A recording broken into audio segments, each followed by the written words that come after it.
She's so official. Welcome to Art Venture Day 2, Class 3. Well, Class 2 of Day 2. Anyway. Class 3 of Day 2. Class 3, Day 2. Woohoo! So excited. I have one of my best friends in the universe, like literally in the universe in all my lifetimes. Jen Cushman is on, and she is going to be teaching you guys how to make jewelry with beautiful Prima supplies. And I'm so excited, Jen. Thank you, really thank you for doing this, because I know Prima's not really known for jewelry making. So when I said, hey, can you teach some wearable art? And you said, yeah. Then we realized, yeah, maybe got to do a little bit more than just, it was a little more than we thought. But here we go. So I'm super excited. Thank you, Jen, for posting those pre-event videos. So if you are taking this class later, you can go in and find some prep videos where she gives extra tips. That's all in your account. And otherwise, we're ready to go. Jen Cushman, take it away. Hi, you guys. I'm so excited to be here, and I'm happy with you guys. And so I'm in my studio right now, and my studio is separate from my house. It's about a 300 square foot space. It's a little mother-in-law house.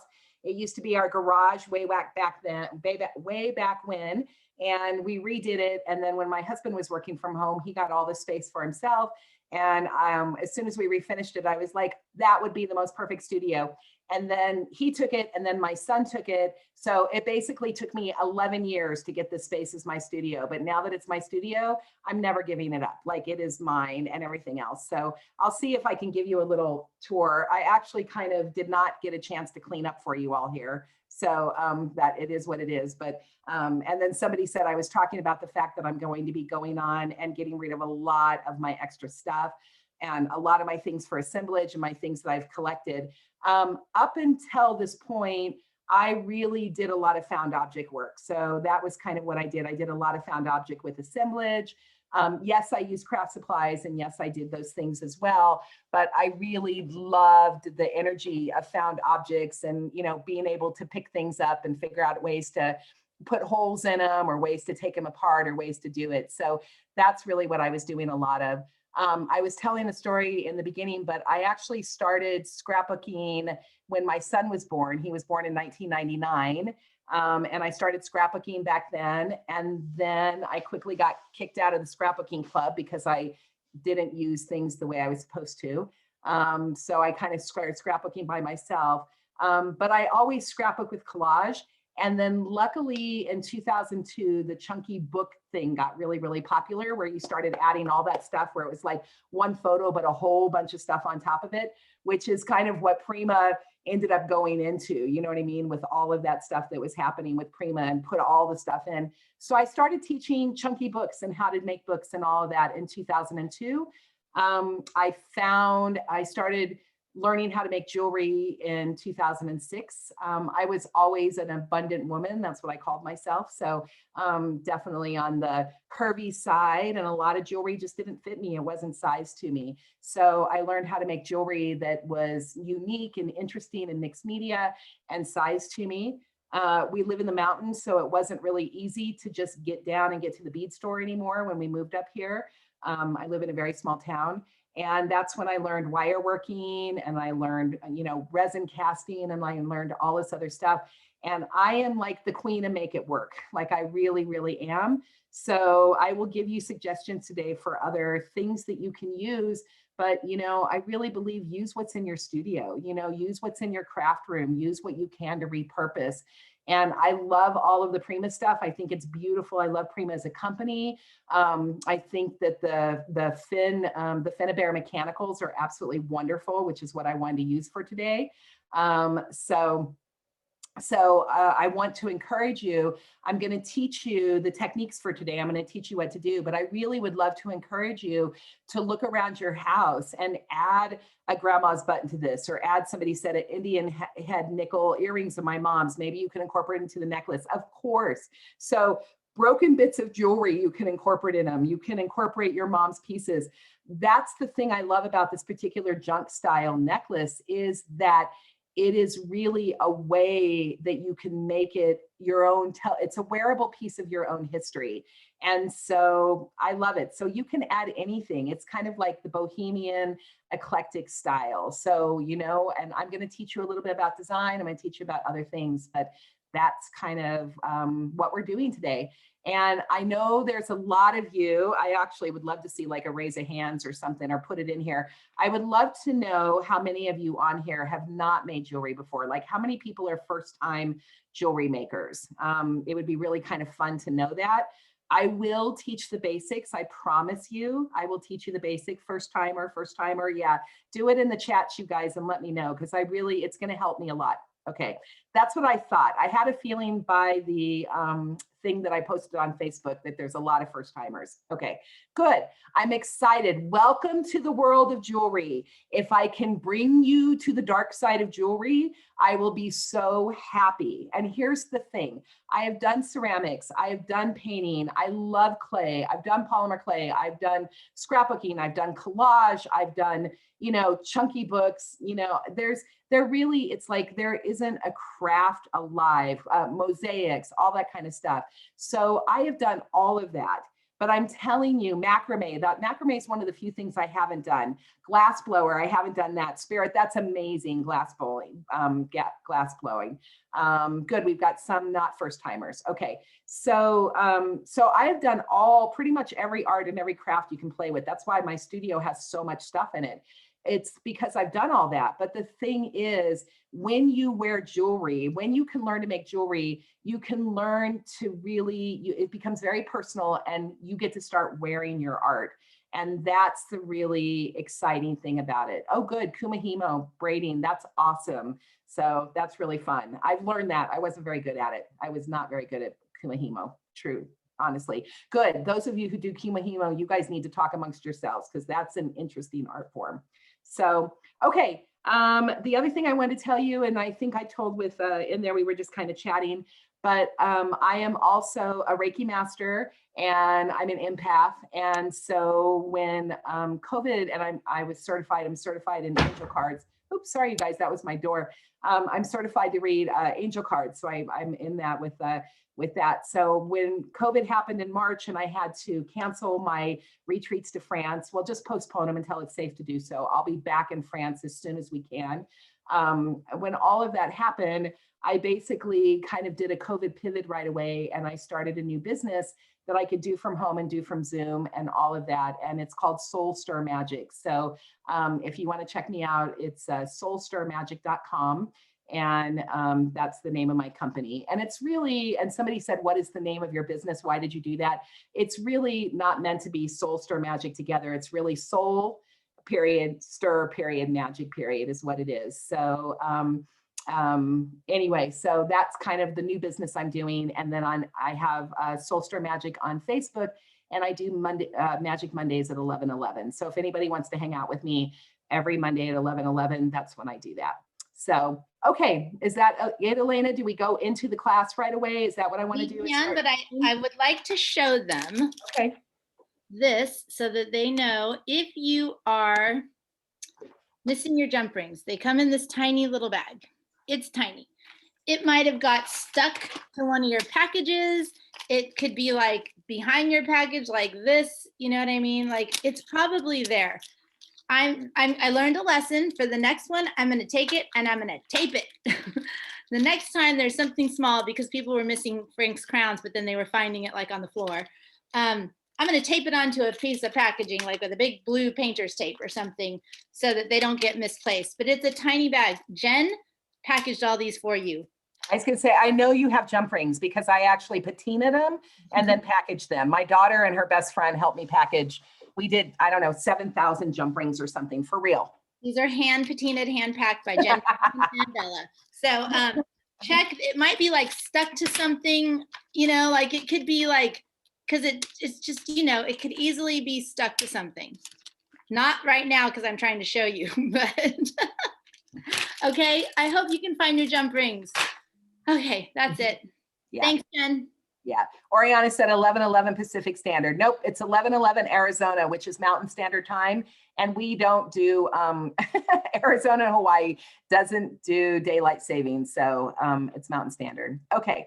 So, so I just really quick before we go on, somebody had asked you to see, this is kind of the bonus necklace. Okay. So this is the bonus. This is the hearts that I had you guys do with the little, this is the hearts that I had you do with the U shape. And then this is that long, this is the long hardware piece that we did.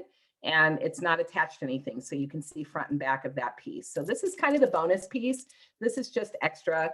This is really the piece we're going to work on first, which is the big jingly piece. Okay. Oh, let me turn it around. So, and then that's what this is. So this is the hearts with the wings, with the holes. This is the pocket watch with the molds that we're going to do, and we're going to paint it up to look like it's metal. So this is what we're going to be doing. Okay. So I will, if anybody needs me to show it at different times, I will show the sample. So, okay. Okay. You say hi to Candy and Cheryl real quick. Hi, Candy. Hi, Cheryl. It says we're just going to hang out and watch, but she has no speakers. So we're trying, may have to watch the replay. Okay, it's fine. It's good. I mean, this thing will be great. The good thing is that it is a replay. So you're going to get a chance to really watch the wire wrapping over and over and over. Okay. So I'm going to, if we're ready to start, I'm going to switch over to the other camera. Let me do one thing really quick because I know somebody was interested. So this is my studio. Let's see if I can show it. So this is a long table. That's a really long table I have. This actually, I got this from Luke Air Force Base, believe it or not. And they used to do maps on it. So they would roll out the maps at Luke Air Force Base to look at it. And I love it because it's 6 foot long, but only 2 feet wide. And then it goes over here. You can see that's where I'm going to be standing and teaching from. And then, oh, and then there's my drill press. So people were wondering how I drilled holes. Oh, you can hardly see it, but it's behind the light ring. There's my drill press. There is my fireplace. There's a bunch of jewelry hanging on. Sorry. There's a bunch of jewelry hanging on the wall. And then I don't know if I can show you my mess over in the corner, but okay, that's it. See that corner? That awful mess over there is all the stuff that I am starting to put everything over there. And that's what I'm going to be doing my D-stash with. So, okay. Wasn't planning to do a studio tour, but since you asked, here it is. So, okay. And can we see the necklace you're wearing? Yes. So the necklace I'm wearing right now is a ribbon, silk sari ribbon, because I love it. Use it a lot. It's a sparrow, a swallow, which is it's a charm that I love. It's a pressed charm and it's bronze on a ring. And then this little heart right here is a handmade polymer clay heart that I made. And you could make these same hearts with what we're doing today. You could take that modeling paste. And so the modeling paste could be here. So you could take a modeling paste and you can hand formed a heart, not paste, clay, hand form the heart, rubber stamp it, press stamps into it, do that little U pin, paint it all up. And so this is another thing that you can do with what you're learning today. So that's the necklace. Oh, and then that's the attachment is a brass piece that was a brass thing that I curled over. I don't know if you can see it, but I curled it over to make attachment from it. So, okay, so that's my necklace. Good. Okay, E, I'm gonna head over to the overhead and stop chatting and start making. You guys ready to start making? I want you to get out. We're gonna start right away with the modeling material. So we're going to start with casting and molding. So your modeling material, thank you guys. Thanks. I love this piece too. It's fun. It's really, really light and easy to wear. Okay. So the modeling clay, and you're going to want modeling clay. You're going to want your black paint. You're going to want your wax that was in the kit, your fin wax, and a paintbrush and some water and your mold. Okay, so I'm going to head over there and we are going to start teaching instead of chatting. I could chat forever, but that's what we're doing.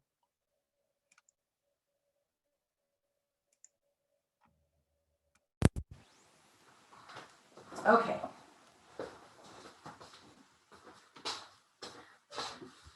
Okay, guys, now I have this space to really work in, so I'll just try to make sure that I keep things going. I have I have my containers, I have things in containers right now, and I have stuff that I can grab, but I have my whole entire table set up for it. So I have my wire on the spool, I have my jump rings, okay? I have a little bit of vinegar right now, so I think we can talk about that first, because if you are going to want to do this technique, then you're going to want to let these things sit. So this was kind of an extra little thing I want to tell you. So on these rusty metal pieces, these thin pieces that are rusty metal that she uses as amazing embellishments for her 3D art, her, you know, mixed media assemblage kind of art. These pieces are actually pretty rusty. Now, I happen to like the rust. I know when I wear them, it's not going to come off, but it might be a little bit too much rust for some folks if you don't want it to be quite that rusty. So I want to give you a really quick trick to do that. You can actually just put these pieces in vinegar. Now, I didn't have any white vinegar. I only have apple cider vinegar at home because we're being all healthy. But I just went ahead and put that piece in the apple cider vinegar.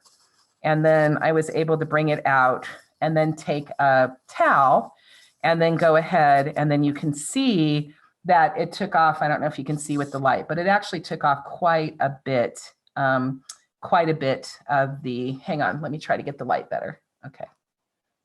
It took off quite a bit of the rust. And then what you can do is you can take a piece of steel wool, which is my favorite, but you may not have steel wool hanging out, but it's one of the easiest way to shine up metal. So just take a little bit of steel wool and I can just go ahead, and that way I can really, you'll see when I get done that it really shines up that metal. So that's a way to get the rust, but it just isn't quite as rusty. You can also take an emery board or a piece of sandpaper and you can just go ahead and get that off. You can also take a green kitchen scrubby, you know, just like the green scrubbies on the back of the sponge, you can do that. So anyway, so this is a way to just get them less rusty. So if anybody doesn't quite like them as rusty as they are, just go ahead and get yourself some vinegar and go ahead and let the pieces sit in. Okay, where'd they go? What did I do with them? I just had them. Oh, I took them all out. Here we go. Just go ahead and let them sit in the vinegar. So I'm just going to go put them in there. I kind of like that one. These ones aren't quite so rusty, so I'm good with that. I'll put this in here and I'm just going to do that. So that's just to put them aside if you want to. They don't need to sit there very long. Okay. So what we are going to work on first is we are going to work on our modeling castings. Now, I want to show you, we're really going to work on making sure we get the thickness of it correct. Because when I first started playing with them, I didn't make them quite as thick as I needed to. And you can see that they really kind of misshapen. And then I also didn't put the put this on top of them when they were drying. So I got smart as I was learning to work with this modeling clay. So these pieces are done. They're great. They're still fine to be able to use on assemblage or, you know, other kind of work in there. They're perfectly fine. This one, you can see that the keyhole got really, it got really kind of out of whack. So, you know, that kind of happens when I'm working with it. But these are extra pieces of what I had. And then these are really kind of what I want, the thickness of it, and I want it nice and flat. And I want to make sure that it is as flat as it can possibly be, because after this shrinks in the mold, you can see that this is the mold, right? And we're going to make it, and you can see how much that this shrinks up to. See if I can bring it up. So you can see. Would it work to leave them to dry in the mold? It doesn't really help to dry in the mold because the modeling material shrinks. So it's just one of those. It's really, I mean, you can leave it in the mold. It's not going to hurt anything to leave it in the mold, but there's really no reason to leave it in the mold. So I just go ahead and make it. And I'm going to show you how to make a casting. Okay. So don't worry about that. Right now, I'm just talking about them. This one's a pretty thick one. So I made that one a little bit too thick. So when this one's perfect, I think when you're making them, you want them to just kind of, it's like Goldilocks. You know what I mean? You don't want them too hot, too cold. You want them just right. So I'm going to try to teach you how to do just right. Now, one of the things I also wanted to show you is that because I do have a drill press and I do have a Dremel, you can drill into this modeling material after it dries if you have a good Dremel or you have a drill press or you have something like that in order to be able to drill. But you're not going to be able to use a hole punch or hole punch pliers. So if you don't have a drill at home, okay, at all, you're going to need to make sure that you put holes into these after they get out. Now, I'm going a little bit ahead of myself. So what I want you to do right now is I want to show you, the first thing I'm going to show you is I'm just going to show you how to make a cast, okay? I'm going to take my camera a little bit and I'm actually going to take it off this box and I'm going to try to bring it down because that's going to give it. Now, the reason why it's hard for me and I do that is because this is really close. When I do the wire wrapping, I'm going to be really, really close to the hands, but I'm telling you, I'm working in like a 6x6 or 8x8 square right now. So, so there's this, but it does help get nice in here so you can really see really well when I come down like that. Okay. Okay, so we are going to work to make the casting right now. Now, hopefully you guys saw my prep video and you went ahead and you already made your casting. So this will be just review for you. But I want to make sure that those of you that didn't get a chance to see the video, that you do get review. So I want you to take your modeling clay, your modeling material is what they call it. This is basically an air dry clay. I have to tell you, it's one of the most beautiful air dry clays I have ever worked with. I had not worked with Prima's modeling material before this class. And I'm really excited because now I actually have a new modeling material to work with. Most of the other clays out there are really pulpy and they have a lot more fibers and other things in it, but this is smooth. This is as smooth as polymer clay. It's really nice to work with. Okay, so I'm going to take it, I'm going to get it out, and I'm just going to roll it in a ball. Sorry, I know my hands are really close here, but I'm going to roll it in the ball. And now what I want to do is I want to take the pad of my thumb, and I just want to very gently go ahead and smooth that out. And the reason why I'm smoothing that out is because when I go to make a casting, any lumps or bumps or dents or anything are going to show. So I want it to be nice and smooth, a nice smooth ball in here. And then I want to go ahead and I'm going to put it right here. Now, if any of you have done any kind of rubber stamping, you know, I'm trying to look at the lighting right now. Hang on. I'm having some lighting issues. I think it might be the overhead light that's causing. Hang on a second. There's a shadow going on. Maybe, or if it's on my computer.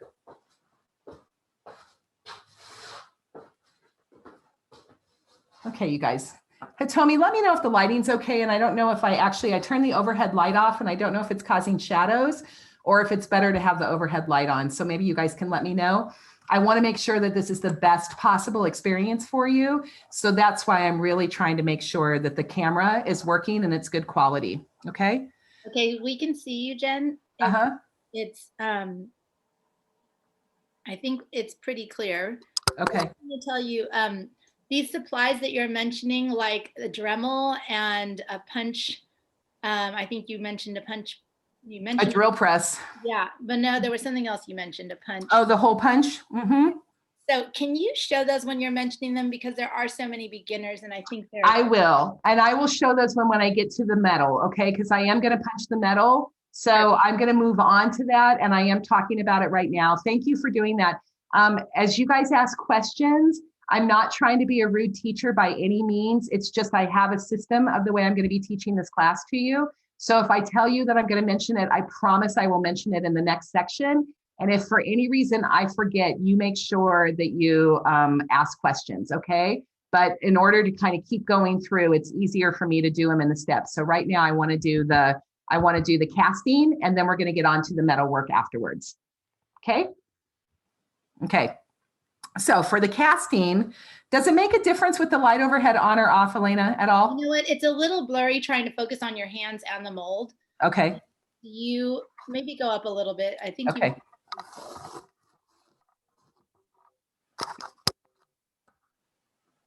Let it focus. It's blurry.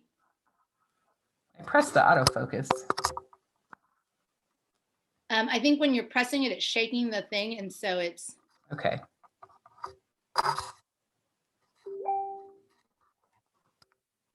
definitely blurry. Oh, there it's There coming. we go. Well, is it? It's still a little bit blurry, kind of weird. Let's try doing it and see. I don't know what it's focusing on. I don't either. The technology is just. Yeah, there you go. There you go. Just go with that right there. Okay. Okie dokie.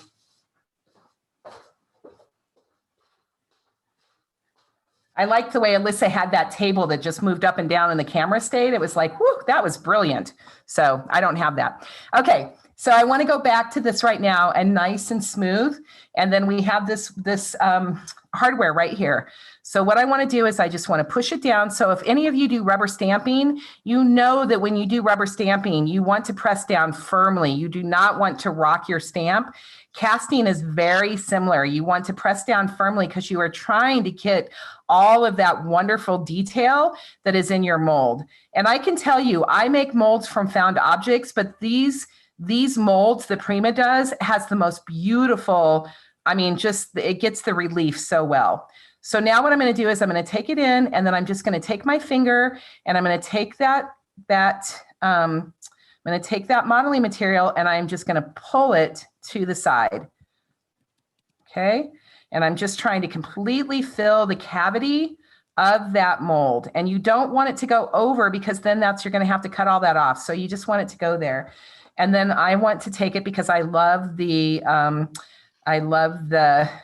keyhole in it. So now what I'm doing is I'm going in and I'm actually going to take off the additional for that keyhole.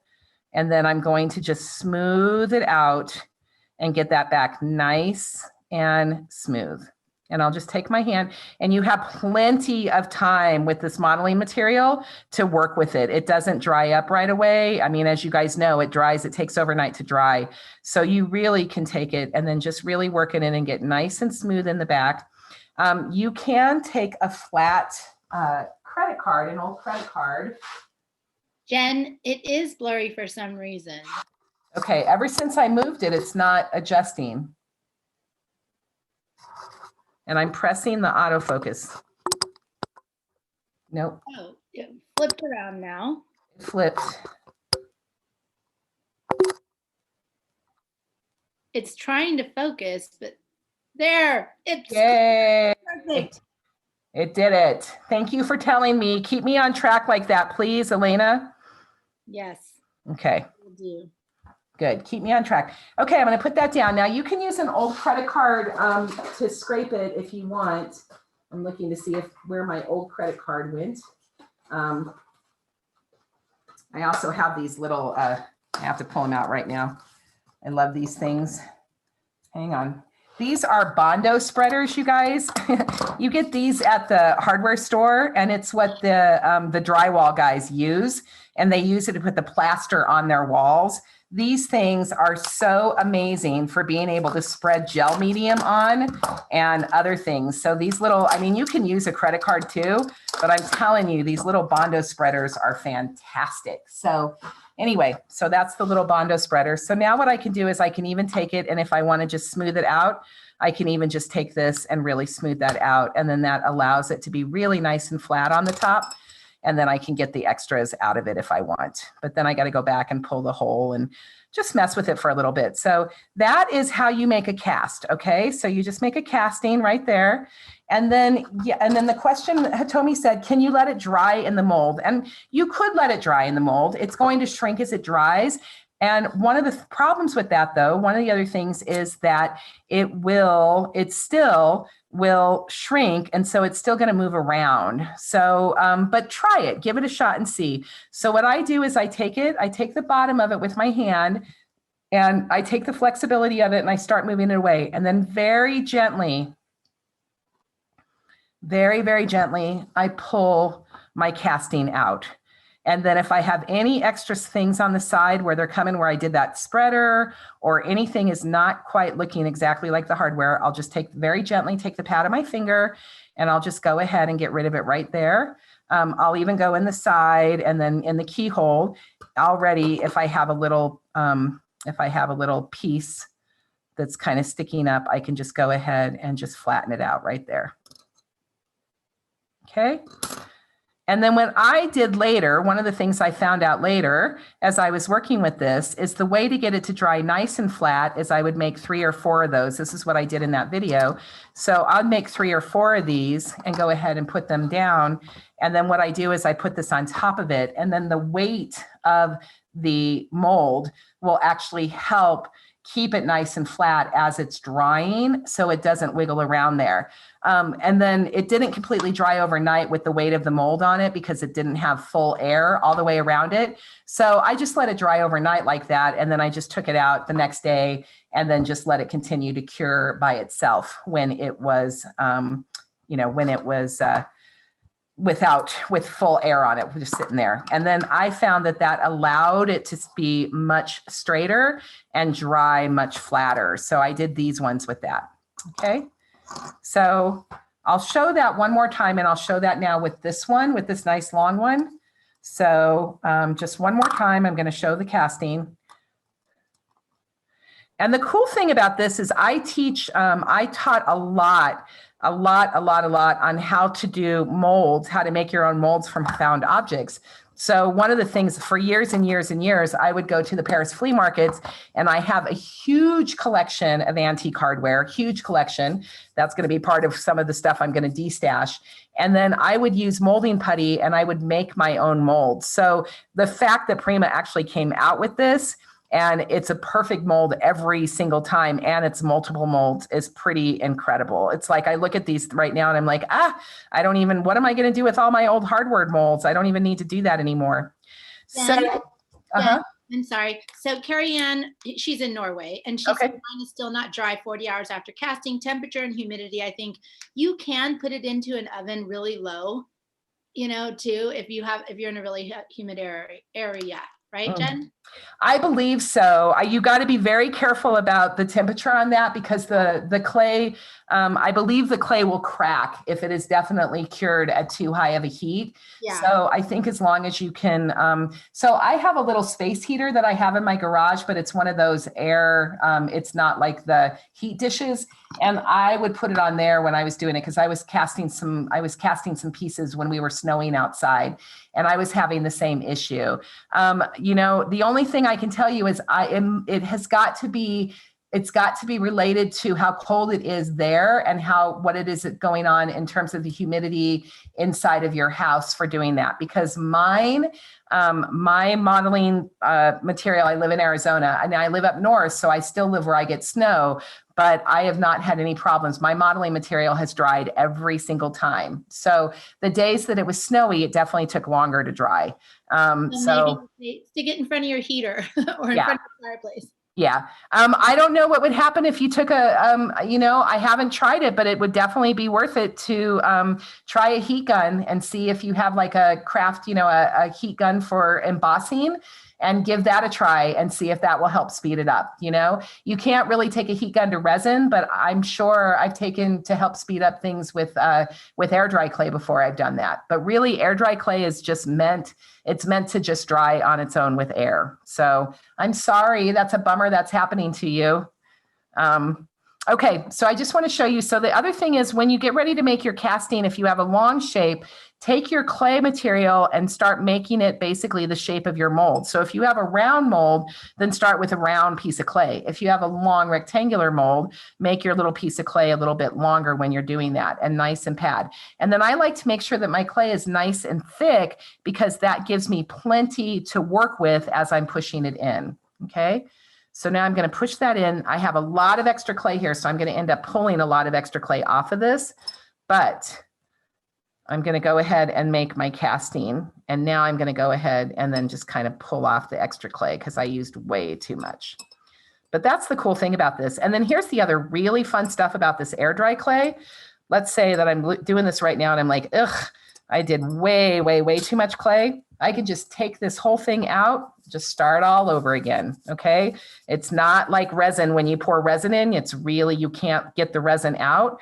So with this nice air dry clay, I can just go ahead and take it and I can just start all over again, taking the pad of my thumb, just trying to get that nice and smooth.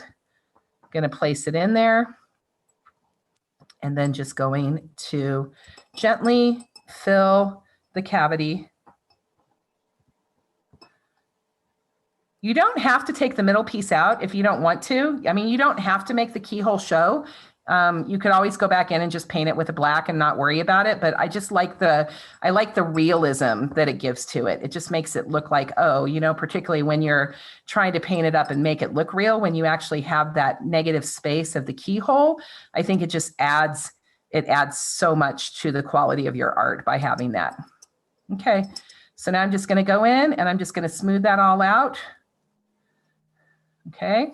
And then just for purposes of being able to move on to make sure we have time to do our stuff, I'm just going to pull the piece out. And then you can see again where I messed up a little bit on the side. So I can just pull a little bit of that out. I can even take scissors and cut it if I want. It's fine on the back. I have a few comments. Mm-hmm. So Carrie Ann says she's going to just go ahead and make one with hot glue so she can have one. Okay, perfect. And then Shauna says she used a heat gun. It seemed to work, didn't alter the shape. Mm-hmm. And let's see. Oh, and Elena, where can we get more of this clay? So Prima doesn't sell retail. So you'd have to just kind of do a search on Google. I am not exactly sure. I'm so sorry. I don't know. You know what? Maybe maybe you can look and see if it's on Amazon, Hitomi. Maybe you could do a little search for them and see if they can buy it off of Amazon. I will do that. Okay. So that's basically how you make your castings. Okay. Does anybody, because I'm going to move on from this part of it. This is how you cast. Now you can use, like you said, hot glue. You can use hot glue in here. I haven't personally, I've never done it. I know Mark Montano is teaching an amazing workshop next weekend where he's teaching it with using hot glue in these molds. And that's pretty incredible. And I can't wait to watch him. I have to tell you, honestly, that's not anything I've ever done. You can use resin in these molds. You can use polymer clay in the molds. So for jewelry artists, you can use air dry clay. So these molds have a lot of applications to be able to have other kinds of mediums for them. So they're really great for polymer clay. Polymer clay does have to be baked though. So that's one of the things about, you know, the air dry clay is you don't have to bake it. So, so these molds are fantastic. They're heavy duty. You know, one of the things when you make your own molds from found objects, you can use it, you know, depending on the size of the mold and how big, and with the single relief, you can use it, you know, 20, 30, 40 times. These ones, I don't think that they will ever crack or, you know, go down or, just disintegrate. So these molds are really, really nice. So they're a bit of an investment, but I'm telling you, once you investment, they're kind of an investment you'll keep for a long time because they are not going to deteriorate in quality. Okay, so any questions on that piece? I know I showed it in the pre-video. I just want to make sure that you have it. Everybody good with that? I think we can move on. That's great. Good. Thank you. Awesome. Now I did want to show you one other thing because I promised this tip and I did it in the video. This packaging is fun, right?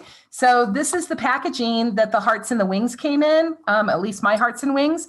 And so I was able to make some wings. I made some extra wings out of clay. And I did that just by using the packaging as a mold, right?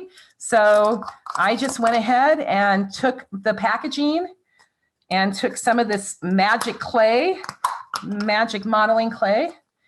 And then I just went ahead and basically did the exact same thing, only this time I filled the packaging.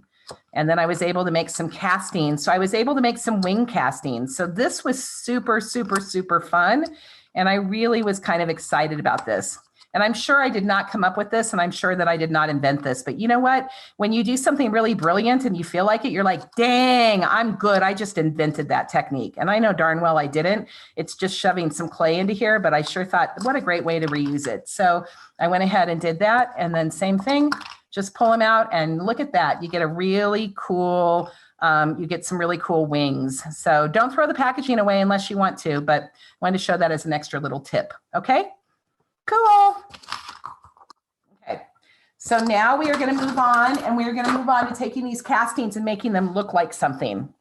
Wait, hold on. They're in the middle of digging their packaging out of the trash. Oh, Kidding. Okay. I'm joking. I'm joking. You got it. Okay. And then here's the packaging too. I like to use these for paint palettes. So I went ahead and took it off. I was in that pre-video. So I went ahead and used the paint. So I just want you to go ahead and get out on the pieces that you already have cast. Hopefully they're dry and they're done. And I want you to go ahead and take it, and then we're just going to start painting them up. Okay. So I'm going to paint my piece that we're going to use for our necklace today. So all you got to do is just take some black paint and get a paintbrush. Now do not use an expensive paintbrush for this, okay? Because you are really taking that paintbrush and you're kind of trying to get in and you're going to scrub it into those corners. So those of, all into into the texture and the relief on that. So, you guys with your, don't use your watercolor brushes and stuff. This is a good time to use your least expensive, 25-cent brushes, And I think this is my daughter's Crayola brush is what this is. Now your fingers are going to get messy. This is going to be a messy part of it. It's just what it's going to do. If you don't want to get messy fingers, you're going to have to get your gloves out. But, and then I want you to just go ahead and paint the front and, well, you don't need to paint the back because it's going to be glued on, but I normally always paint the back. So if I was going to use this piece, I will go ahead and paint the back of it. Okay. So. And you have a ton of molds right there that you cast. Is that all in one jar? That is, yes. I am on my this is my second jar. And I made this second jar of it. All of these things that I cast, plus the necklace, was all done with one jar of this modeling material. So a little goes, I mean, you can get a lot out of that jar. You sure can. You can get a lot out of it. Yep. Okay, and then it's going to be wet. Now, here's the thing: wherever you touch it, those little white spots are going to show. So try not to touch it that much. But go ahead and paint up your pieces, and then put that down to dry. And then paint up. I'm going to paint that one, and I'm going to go ahead and paint up the bonus one. So this black acrylic paint. It doesn't. This is just black acrylic paint. We didn't add it to your kit because I went over. I went over my allotted amount on my kit. Slightly, a lot. So you guys didn't get Finn has acrylic paints. Prima does in her line. She's got umber and black, and you can definitely have the Finn paints, or you can just use regular acrylic paint, whatever you want in terms of that. If they got black in their Mark Montano kit, which you can totally use that. Oh yeah. Deco Art, black. Deco Art's our sponsor, so yep. we promote them. Yep, Deco Art. I just don't happen to have any Deco Art paint here, so I'm just using black gesso right now because I just grabbed what I had. But this part of it doesn't. Don't use your really golden paints or anything on this. That would just be a waste of pure highly pigment, because honestly, we're gonna make these look like something here. So, and it's really save your money for Finn's waxes, the Finnabair waxes, because those are the magic, baby. That's what takes these pieces and makes them look like, faux finishes and like real metal. It's not the acrylic paint, it's the magic of the wax. Okay. Hang on just a sec. I'm going to hope you're painting. I'm going to go wash my hands really quick because I got really painty hands, or let me see if I can I don't have wet wipes here. And I posted a couple of sites that sell the modeling material. Thank you, Tommy. And Oriana says there's also black gesso and Katya and Finn's kit. Oh, good. There's black gesso there. Good.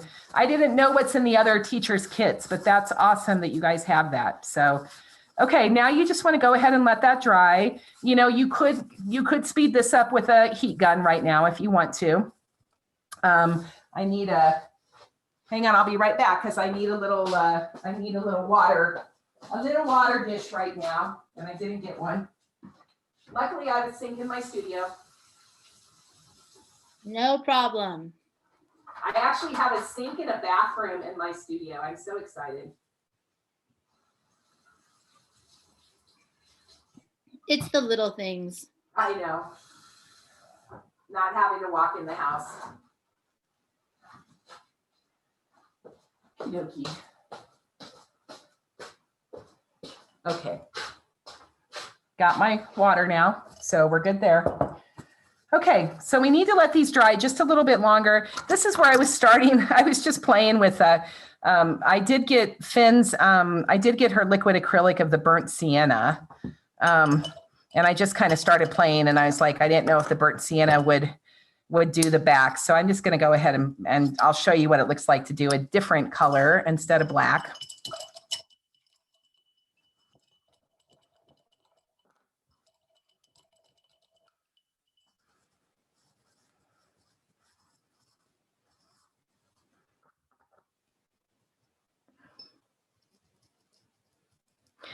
Finn's paints are, well, I use black gesso too. So Finn's paints are really nice that they've got a real glossy, I like the glossiness to them.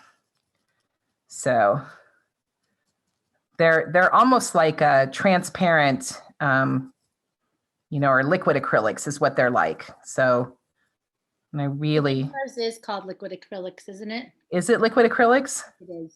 Okay. Oh, it is. So it is a liquid acrylic. Well, I love that.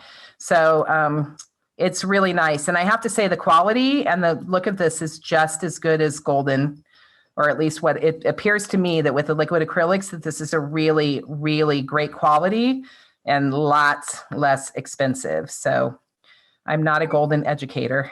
Mediums are all very much in the fine art level. They're beautiful. The quality is really, I'm telling you, I'm really, really impressed with the quality of the paint. So there it is painted up with the liquid acrylic with the brown. And that gives it kind of more of a rust look instead of a black. So you can use a burnt sienna, umber, brown, anything you want, but Finn's acrylics are beautiful. This acrylic fluid, liquid acrylic burnt sienna. So, and I just happen to have that one in my studio because Finn gave it to me when we were at a convention. She had some stuff. So she was like, hey, you want some of these? And I'm like, I'm not one to turn down art supplies. So of course. Okay, I'm going to let these dry really quick and I'm going to come back to them and I'm going to show you the magic with the wax, but I need for them to dry a little bit while we are doing that. So what I want to do is I want to move on to the wings and I want to move on to punching a hole in those. And I'll be talking about different punches at that moment while we let this dry. Okay, so hopefully you guys are all painting painting up your little pieces right now. Make sure it's not important that it's on the highlights, but make sure the crevices, it's really, really important that the crevice of your pieces are fully painted and you don't see white, because what happens is we are mimicking, we're faux finishing these to look like metal. So they really have to have that dark base. That's what's super important. So you've got to make sure that your paint is in all of those little deep crevices. Okay, putting that aside. Any questions on this before I move to the wings and then come back to this? Are we good? Someone says they don't have the wax and then. No, she said she has it. Okay. Then this is the wax. What about the heart backs? The back one, you don't need to do that on the circle one, but if you want to make the bonus piece for the long piece, you're going to need to paint the back of that. Okay, but this one's going to get glued down. I painted the back because I'm just so used to doing it. But you don't actually have to paint the back of the circle one, but I would paint front and back of the longer one. Okay. Jen, someone has a question here. It says that they opened a jar of black gesso just now and it's half dry. So Finn did do a whole talk about how you can reconstitute any of the mediums by adding water and letting it sit and let the water get in there. So if your gesso is dry or paint, you can add water and let it sit and reabsorb into the paint and mix it up. So hopefully you can do that, Terry. Terry, do you have, I mean, I know I'm just using black gesso because I was just trying to grab it. Do you have any black acrylic anywhere? Just regular black. I mean, it can be, it can be Deco Arts, it can be the craft paint from Michael's, or Hobby Lobby, like just any kind of black paint. And even if that's not black, it can be brown. Okay, so either black or brown. Jen, the wax that they have is a tube. Oh. Yours is brushed iron, correct? Brushed iron. Well, mine's old silver. But I think I also got brushed iron, but I didn't get it in a tube. My waxes that I got are all the Art Alchemy waxes. Yeah, because I did yours as 2 kits. So theirs are in a tube. Let me just show you guys if you're not seeing. Yeah, can I see what the tube looks like? Yep, here we go. So this is what yours. Oh yeah, that will work perfectly fine. That's great. This is the brushed iron tube. This is what you guys should have. Sorry about that. Jen just got a different one when we sent her kits. Okay, does everyone have that? So you guys, just so you understand, as you understand with mine and what I had is we were trying to see if this making jewelry was even going to be possible, right? So it was like, can we even do this? And so what happened is I got onto Prima and I just kind of let my designer brain go in and I just kind of ordered a bunch of stuff. Unfortunately, things got discontinued between my time and then, you know, COVID and all the other kind of stuff happened, or it got repackaged. So also, yeah, so the retailers are saying it's new packaging. There you go, new packaging. Yeah. So it's new packaging. So just don't, you know, don't worry if it doesn't look exactly the same. It's all going to work. And then by the time you're going to have a beautiful piece. And by the time you start scurrying around your house and looking for other things that you want to add to it, it's going to look 100% like yours. So it'll be great. It'll be beautiful. I promise. Okay. So, and the great thing about this paint, oh my gosh, it dries quickly. So, okay, I'm going to put this aside. I'm going to come back and I'm going to talk a little bit about punching. So, or drilling holes or those kind of things. So where did my,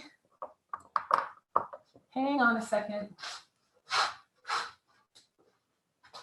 Oh my gosh, I put back my hole punch pliers, hang on.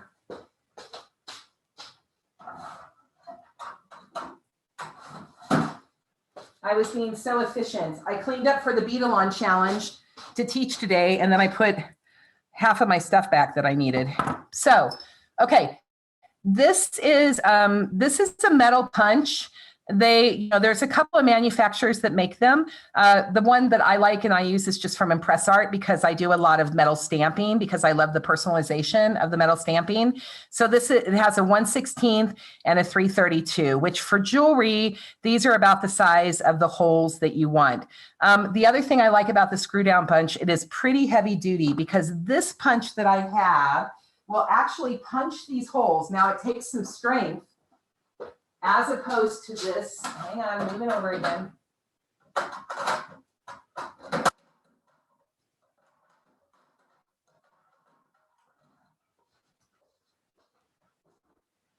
These are my other favorite jewelry tools, right? So these are my other punch ones that I love, which are, this is a 1.5 millimeter, and these are from Euro, they're called Euro Punch.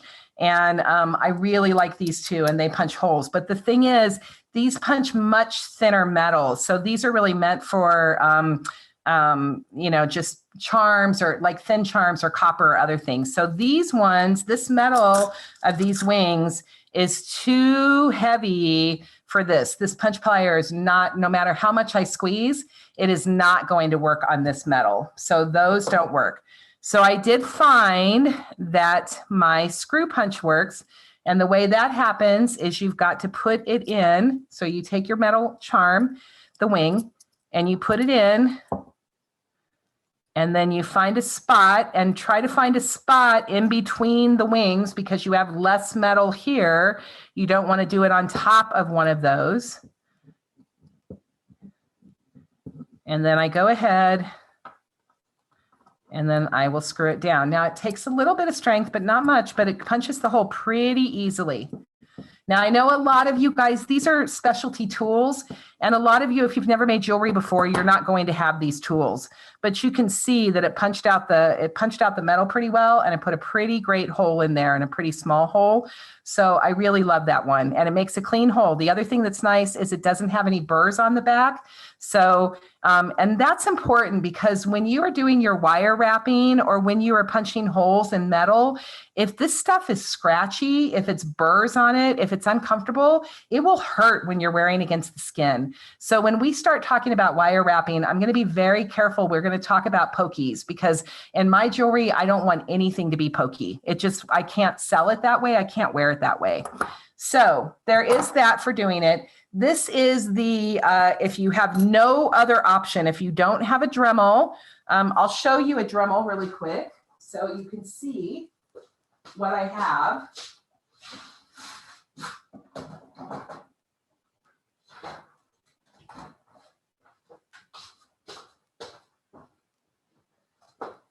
So this is a Dremel, and I love this thing, and I use this in my assemblage art a lot. It happens to have a bigger bit on it. This is not a jewelry bit. But you know, it's for drilling holes. And this thing, it's the Dremel 4000 model. It cost about $100, I think, and it's heavy duty. And oh my gosh, if anybody wants to drill holes, these things are amazing. My husband actually comes into my studio now asking for my tools. It used to be that, you know, I would steal them from him, but now we go, you know, if we go to Harbor Freight, I spend more money on tools than he did. Well, I don't anymore, but I used to. But this Dremel 4000, and that you take a piece of wood and then you can just drill into your hole really wonderfully. I taught drilling for ladies a lot. I was really into doing that. So I wanted to teach women how to use power tools, because I think that when you can learn to use power tools, it's quite empowering. Okay, so that's a Dremel. So that is a great tool to have, and it's awesome. And now this is the old school way, okay?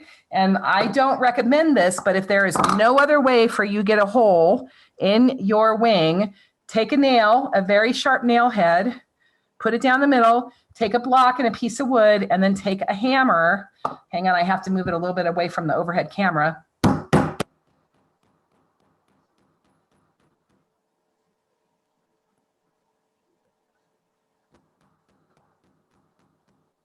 Ugh, it's bending my nail.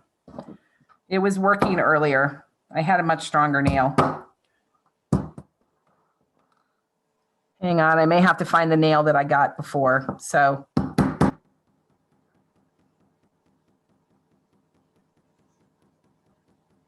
anyway, you really have to keep doing that, and you have to keep punching, punching, punching. And I don't want to keep doing it because A, I didn't have a strong enough nail. So you're going to have to make sure you have a good nail. I'll find the other one that I was able to punch with. Hang on, because that one I just grabbed.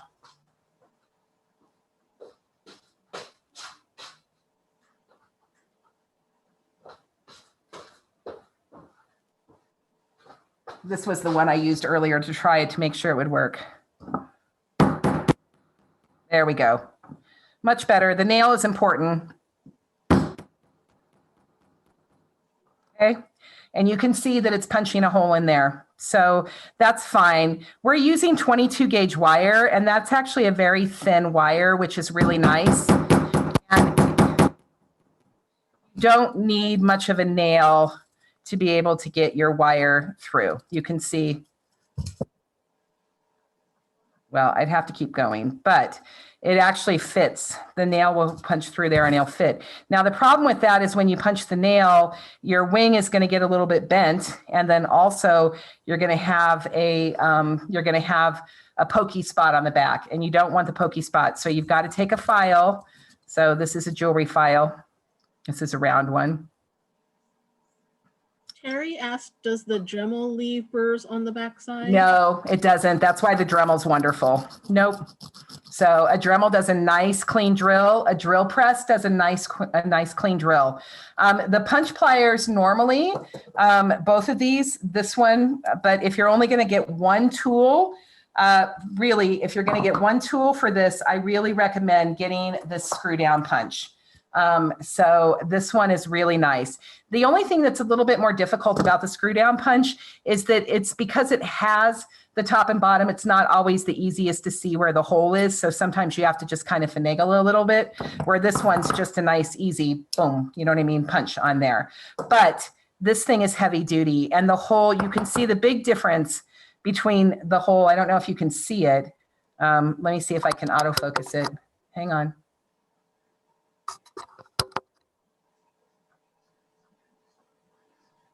So you can see the hole that I made with the Impress Art punch, and you can see the hole I'm making with the hammer. There's quite a big difference. So, but I don't want anyone to freak out that if you can't and you don't, and you're not a jewelry maker and you're not into this and you normally work with paper or fabric or other things, I don't want anyone to freak out and not do the project because you can't do the wings. So there is always an option for getting a hole in something. It's just, what is the best way to do it? The best way to do it is either a Dremel or a drill press, honestly. And a Dremel is a great all-around tool. A drill press is a big freestanding thing. And, you know, it's a specialty tool. You're going to have to drill a lot of holes to want to have a drill press. But honestly, this little tool, to be able to punch metals and tags and, you know, metal tags, even if you're just doing into mixed media art and you just want to add tags and embellishments and other things and charms, this little tool pretty much should do it all. And I'm not sure how much it costs. Hitomi, I think you can buy, if you put it in impressart.com, you might be able to search it up and look for it. And I know that ImpressArt does sell retail, so you can have it. And I love it. I teach a lot of metal stamping classes because you can personalize your things. Okay, so that's the wings, and I want to make sure that you have a hole in them, and it's important to have it because we're going to wire wrap them.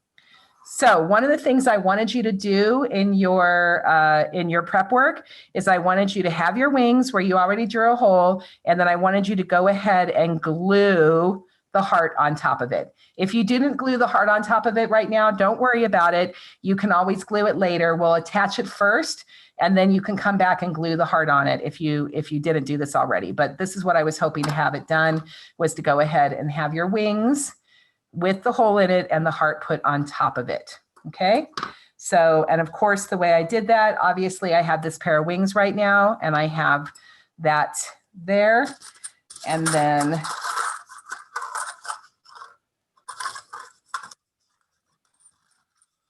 this is a smaller one. I just took the heart. These hearts are flat backed. The other ones all have a hollow cavity in the back. So there's nothing I can really do with these hearts, but either drill them or glue them. And if I'm going to drill them, they're pretty thick to drill into. So honestly, it's much better. So what I'll do is I'll just come in here with my glue.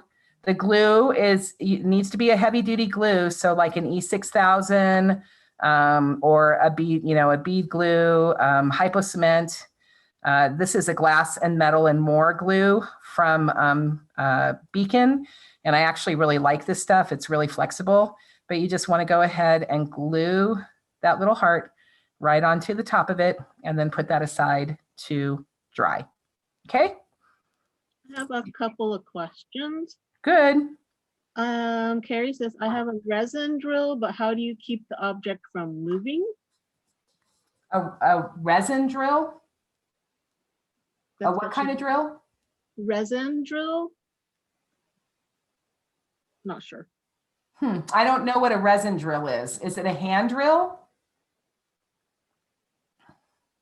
It's a tiny drill for resin.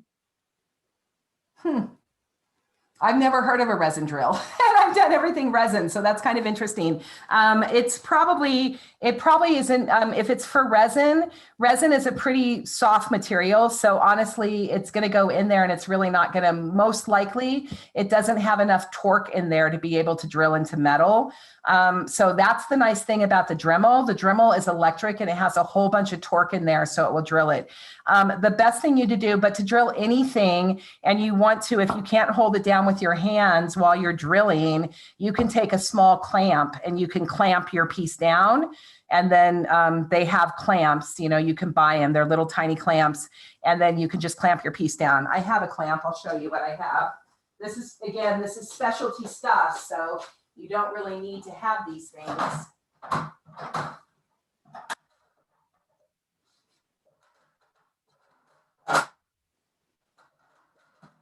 I'll show you one that doesn't have to be specialty. This is just a little C-clamp. So you can take your block of wood, you can get a block of wood. This one's a little bit too big, but you can get a block of wood and then get a small C-clamp. You can get these at Harbor Freight or any kind of store that you want. And then you can just put it, again, not as thick of a block of wood, but you can go ahead and clamp down your piece and then clamp it down and then drill into it. So that's the way to be able to drill into things if you don't want to hold them, okay? So you can also, I hold small pieces of metal. I have Junque pliers. I have pliers that aren't jewelry pliers. They're just junk pliers. They're like from my husband's garage, and I'll hold the piece of metal down and then I will drill into it. So, but that's a whole drilling class. I don't want to get into drilling too much, you guys, because that's not something a lot of you are going to be doing. So if you have specific drilling questions, we'll wait till the end, or you can email me. Okay. Barbara says she has a drill press. Barbara, I'm sure Barbara has a drill press. If there's one thing I've learned about Barbara, that girl knows how to shop for art stuff. She's got it. So I love that. Of course she's got a drill press. So Shirley says she got her, I guess, the Impress Art screw down punch at Michael's for $12. Oh yeah, I think they do carry it at Michael's with it. And I don't know if you can use your 40% off coupon on tools or not. So I'm not sure, but Impress Art does have, they definitely have things that they sell at Michael's. They have some basic stamp sets. So Hobby Lobby sells it. Here, Barbara used her 40% coupon. Oh, good. Awesome. Well, you will not be unhappy getting an Impress Art tool, I promise you. They do a really great job. Their stamps too are absolutely amazing. So can you go over the glue that you used as well again? Yeah. So I am like a glue aficionado. I love glue, and I did that before jewelry.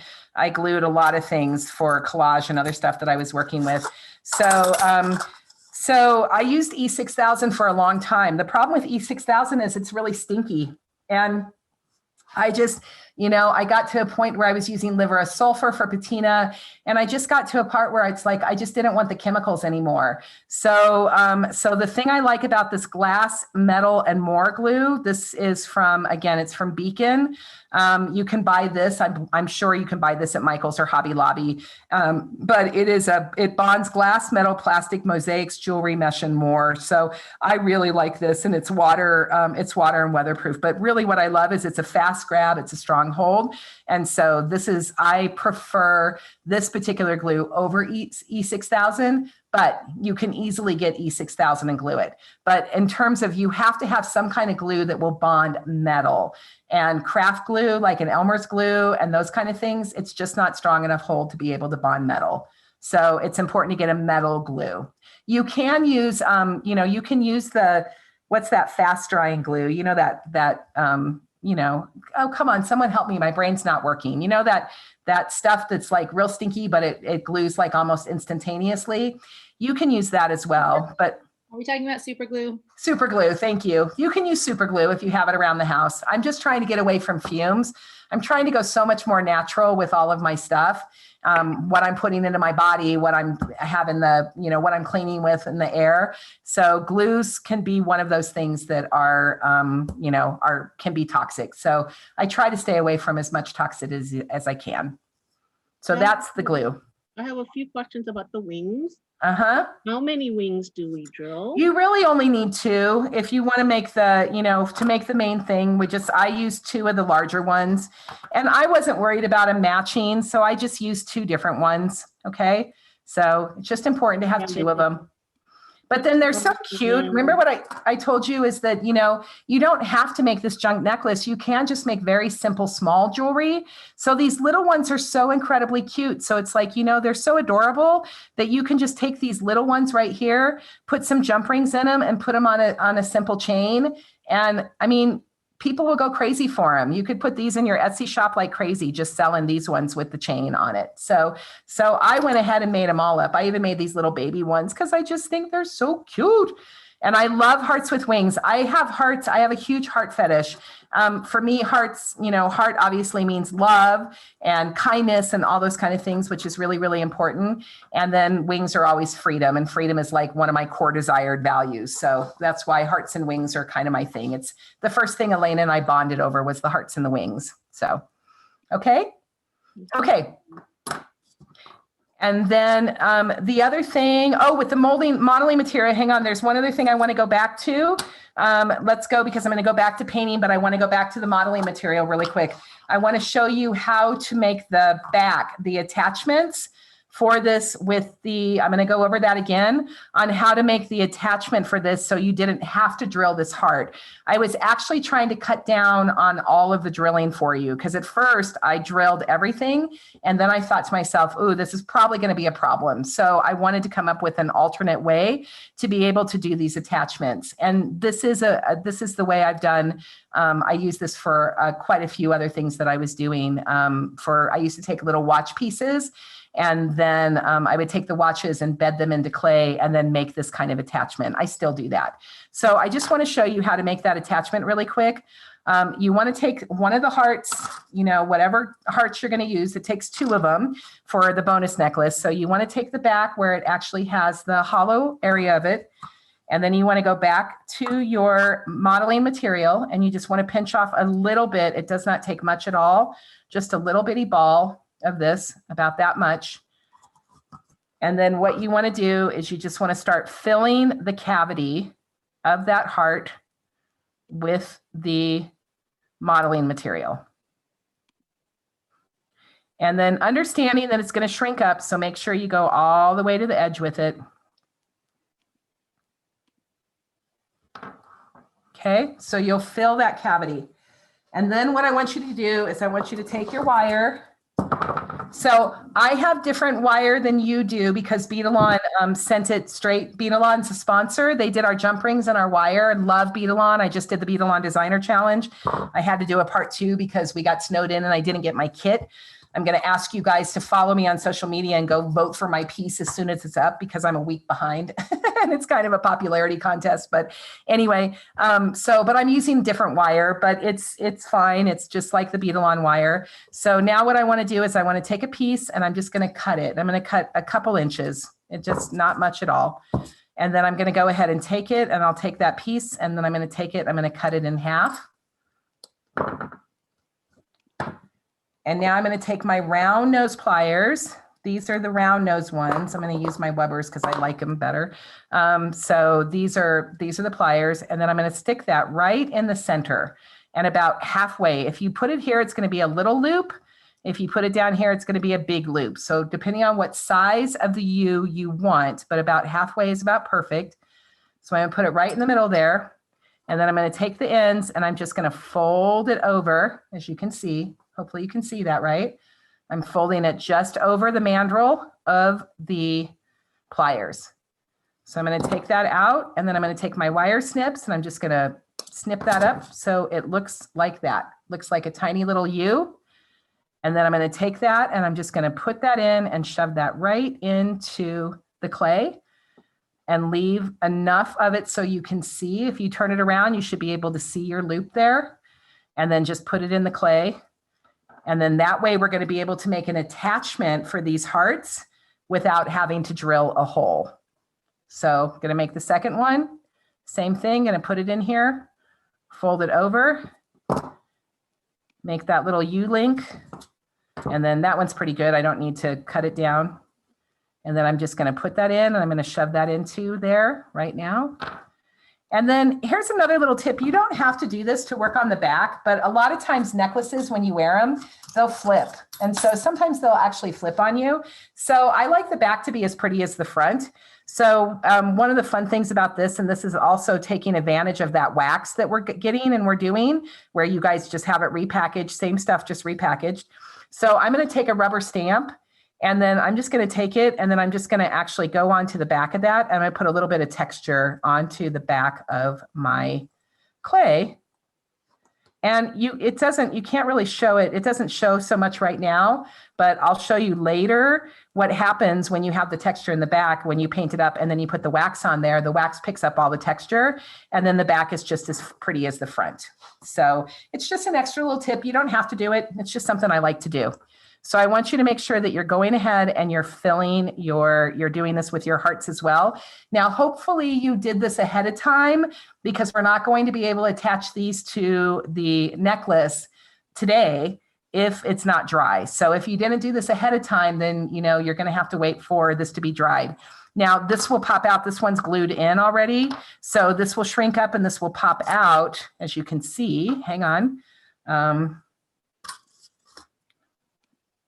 which one was this? Ah, I think it was this one. Or maybe it's this one. Nope. Anyway, you can see that it popped out. So that's the pieces it dried. And then that has a little bit of texture on it. And then this, oh, here, it's this heart. So now, yeah, that's it. So now I'm going to come back with this piece dried. I'm just going to come back. Now you can glue directly in. I mean, this is a nice surface, or you can put a little bit glue on a little bit. One of the other ways to do this glue is to just put a little bit on on one of your palettes, you know, one of your little plastic recycled paint palettes, and then use a toothpick. And if you do that, then your fingers won't get all gluey and yucky the way mine just did. So normally that's what I would do, is I would take I'll show you.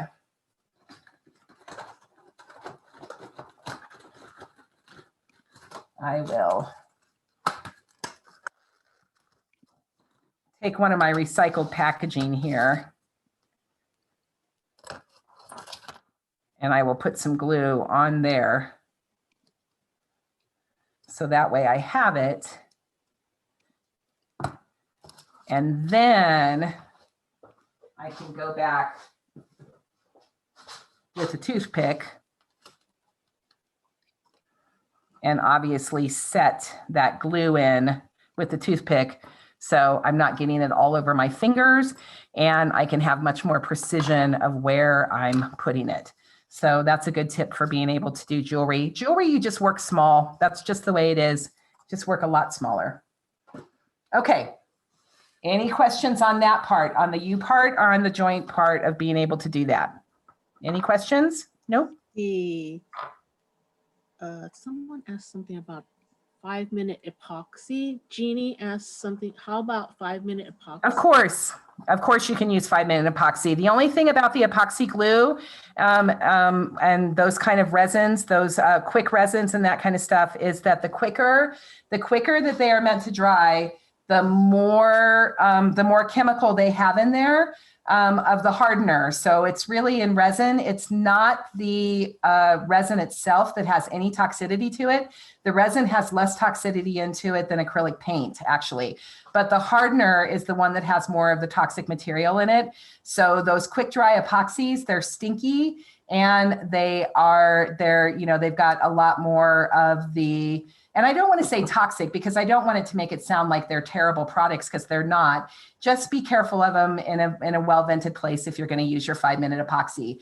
But those epoxies work fantastic, and resin as glue is one of the most strongest glues you can have. So I used resin as glue a lot because it really does work extremely well for jewelry, particularly if you're mixing up your 5-minute epoxy and then using the toothpicks and putting it in. It's pretty great. It's pretty instantaneous. Okay. Julie asked, what color is suggested to paint the back of the hearts? I'm guessing yes. Yes. Yep. Go ahead and paint in the same thing. Paint them black, or paint them. Well, I'll bring this back. So go ahead and paint them either black or paint them the umber, whatever you want. Mindy asked, could you fill the back of those hearts with the resin and stick the U in that? The 5-minute epoxy resin? Yes. Yep. I'm sure. I haven't, and I haven't tried hot glue. I mean, Mark is really the master at hot glue. So I don't know, maybe the hot glue would work as well. So those are experimentations I haven't done, but I'm all for it. Oh, Mindy said no casting resin, I guess. Oh, to stick them in the casting resin? Sure, you can put those in the casting resin. Yep. Absolutely. Okay, I'm just going ahead and painting the backs of the hearts too, because you reminded me. Thank you for reminding me to paint the backs of the hearts. Again, you don't have to. It's just to make them pretty. And then, like, I got it messy on the side, so I'm going to go back and I'm just going to clean up the metal. And just to go over for everybody, the ribbon was not included. That's your own choice to choose a ribbon, I guess. Correct. Yeah, correct. I don't have, we don't have a source we don't have a source for ribbon that would, that would do a, that would sponsor it like Beadalon. So I have yet to do that. So the only place I've ever found the silk sari ribbon, the place I buy it at Darn Good Yarn, and that's where I get it online. So to get the silk sari ribbon, but if you look up silk sari ribbon, I'm sure there's places you can find it and buy it. I just like it because it is recycling. It actually is the saris from India, and they actually take the old saris because they're only allowed to wear them for a certain amount of time. And then they take them and then they cut them up into strips and then they sew them into ribbon or yarn. And a lot of the women, that's their business to do that. They make money for their families, taking the old saris and putting them in there. And so I like that. That's a fair trade way. And it's another way of supporting women in other areas. So that's another reason why I buy it, but I also just love it.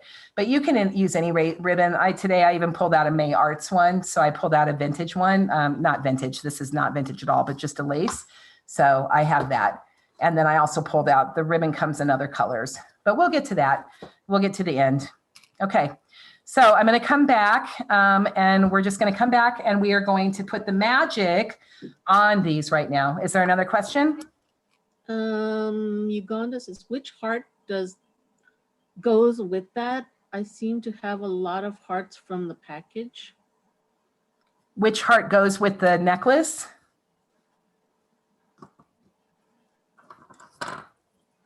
I use the larger ones. So when I made the necklace, the second necklace, I used these big ones is what I used. So, and then I was using, I like to mix and match. So I don't like things to look all matchy-matchy. So I like using silver and bronze and rust together.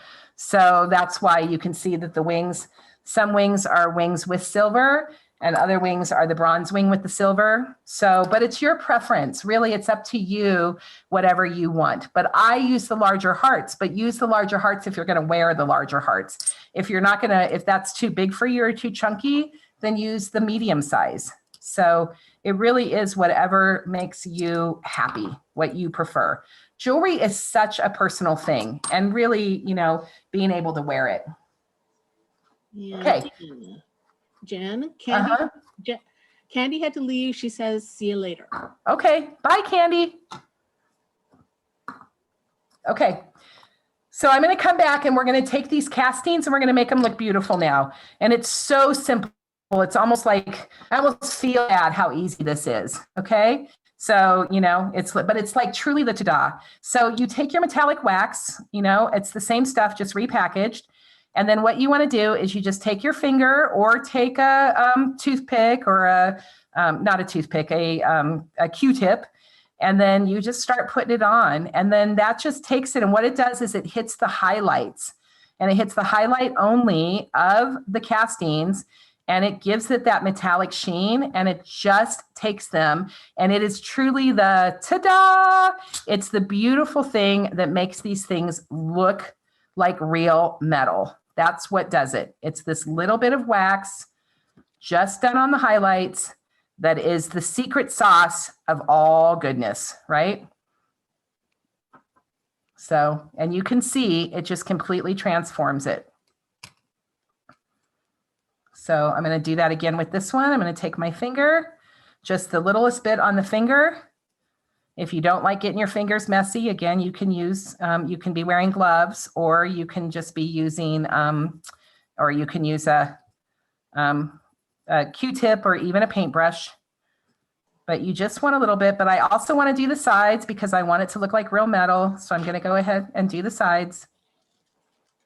And a little bit, you guys, that tube of the stuff is going to last you. I can't even begin to tell you how much time it's going to last you. These waxes that I've had from Finn, all of these waxes, these Metalique and all this stuff, I've had this from literally the day that she debuted them at CHA. That's where I had them. So it takes a long time to use up all of these waxes. And then if I really, really want to get tricky and I want to get fancy with it, I can go back in and I want it to look rusty. This is really fun. You can add lots of layering and lots of dimension. Even after I wax it, I can go back in now with the burnt sienna or the umber or whatever you have. And this is really gorgeous with the liquid acrylics because it layers.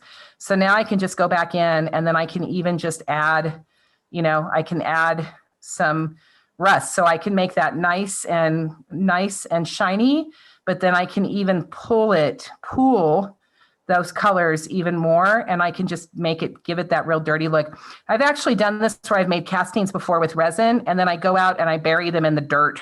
I actually bury them in the dirt so I can get real dirt in there, and then I'll come back up and then I'll just kind of work with them because I want them to look ancient and old. And this is just really fun, and it's a way to just kind of make things, it's just, you can keep playing with this. I can play with castings for hours and hours and hours.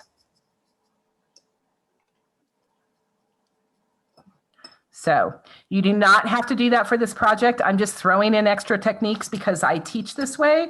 So you can keep them nice and shiny that way if you want, or you can come back in and you can even dull it down afterwards. And then if you get it too dull, just go back in and add a little bit more. But this layering process, you can make castings. You can really do this. I have a lock that I did and I wore it, and it's an old lock, and I actually made it. And then I walked out to go to dinner, and my son at the time, he was 13, and he was like, "Mom, why are you wearing that lock on your neck?" And I was like, "Bingo, I did it. I made him think it was a real lock."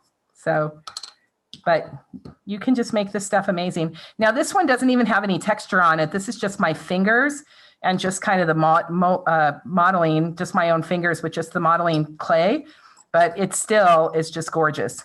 Another thing you can do with the silver, if you guys don't like these rusty bits, you can even take the silver, and you can even, if you're more of a silver gal and not a rusty gal, you can actually take your rusty pieces and you can come back and you can add a little bit of shine to them, and then you can change the look of these pieces even.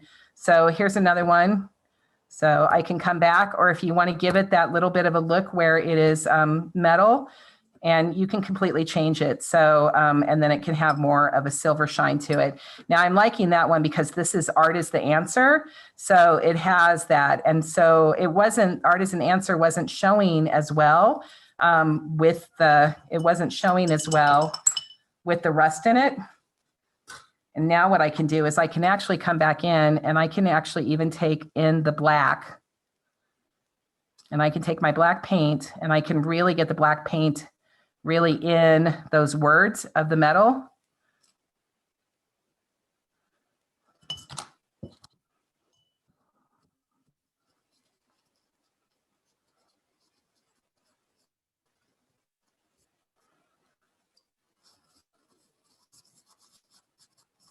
Come back. And then I hope you can see that. That just made the Art is the Answer pop like you wouldn't believe, because I was able to get the black paint down in there. And that helped a lot. And then this is one where I used the vinegar to take it off. And now I can come back in with the silver, and I can go back over, and I completely changed the look of that charm from what it was before. So this is really fun. So as far as techniques goes, you can use it exactly as is, or you can just keep doing what I call the hand of the artist and just keep putting more and more and more stuff on it with the hand of the artist. Okay. Any questions about this part of the process? Is everybody doing okay? Taking your castings and making them look gorgeous. Everybody doing good with that?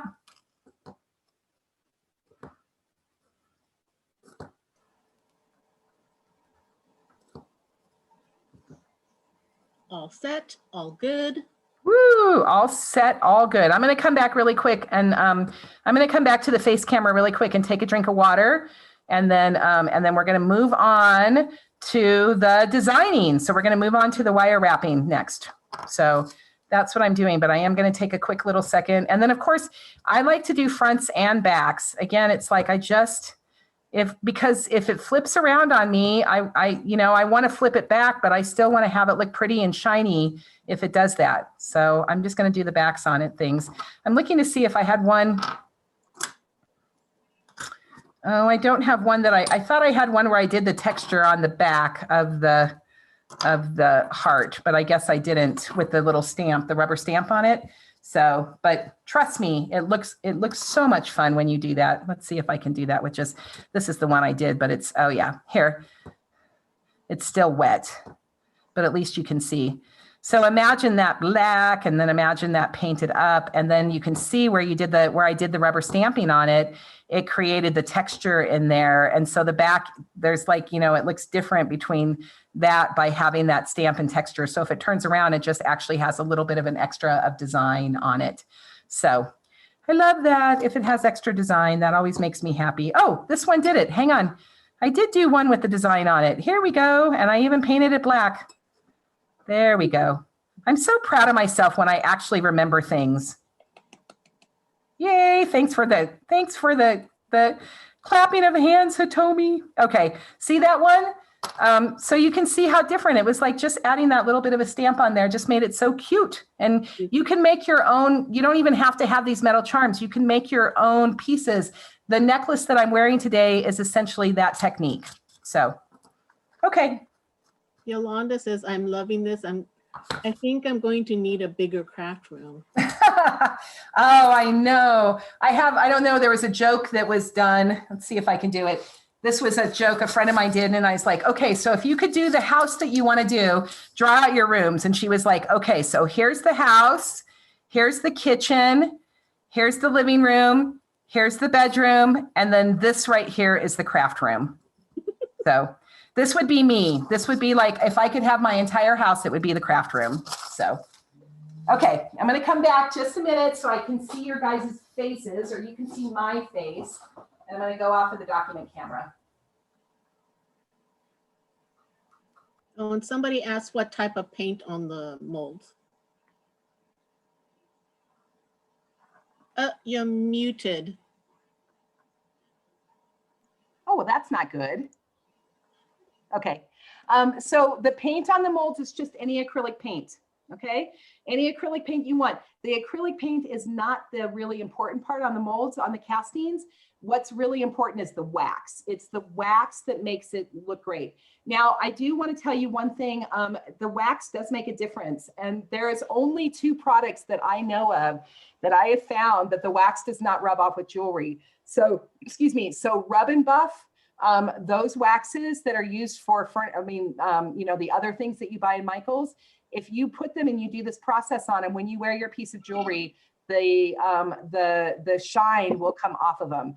Finn's waxes, the Prima waxes, they stay on and they do not come off. Plus they smell phenomenal. I don't know if you've noticed, but they have like they almost have like a incense smell to them. So, you know, I love that. Whereas the other wax product that I was using before Prima, Gilder's Paste, it has a very shoe polish smell to it. So I don't like the shoe polish smell. So I have to tell you that I just use Finn's waxes now for everything. And I don't go back to the other ones. And I've thrown away my Rub and Buff, and I've thrown away all the other things because the quality of these waxes is great. So, okay. So I just want to say hi. Is everybody doing okay? I'm checking in with you. I want to see your beautiful faces. I know you're just seeing me. And we're going to go on to the wire wrapping part. E, where are we on time? Are we doing okay? Or Hitomi? It's 3 o'clock. I think you're done at 5. Oh, good. Okay, good. Okay, and it's 3 o'clock now? Good. Okay, awesome. So I'm going to go back and we're going to start the wire wrapping part. Are we all caught up on that? Unless you want like a half an hour show and tell at the end, whatever. Oh, okay. Okay, well then let's just keep going. Let's keep rolling along as fast as we can, as best we can. There's a lot to get done. It doesn't seem like it, but there's a lot to do. So we'll keep moving, okay? I'm going to go back to the camera. Okay.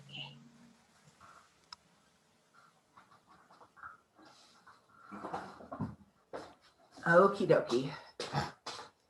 So paste can go away. Oh, I did want to show you. So there's other colors, you guys. The silver's fantastic, but there's an aged brass. Now these waxes do get what they call a bloom on them. And it's okay because all you have to do is you just have to go like this and it just takes that bloom off of it. It's just oxidation from the air.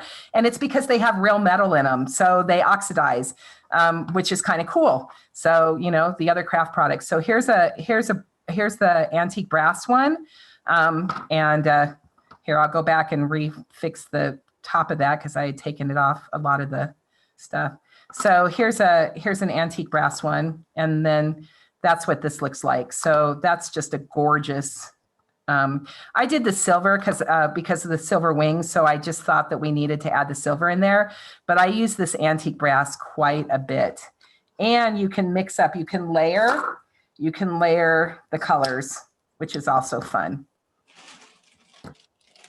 So that's another way. That her wax is 30 plus old. Whose wax is? Julie. Oh my gosh, and it's still working?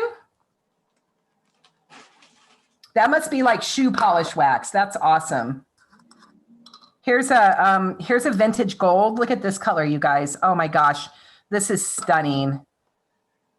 So look at that one on there. Oh, luscious. I could just play with the wax all day long, I swear. She has a rose gold that's beautiful. She also has colors. Let me show you the other one that she has. She has this is a blue lagoon. So this gives it that hint of that little bit of, look at that blue. So you can come back and you can kind of give it that aged metal look to it. And then what I like to do when I'm using colors, I don't want to have the whole thing with color because I just want it to look aged. And metal doesn't age, it doesn't age symmetrically, I guess is what I'm trying to say.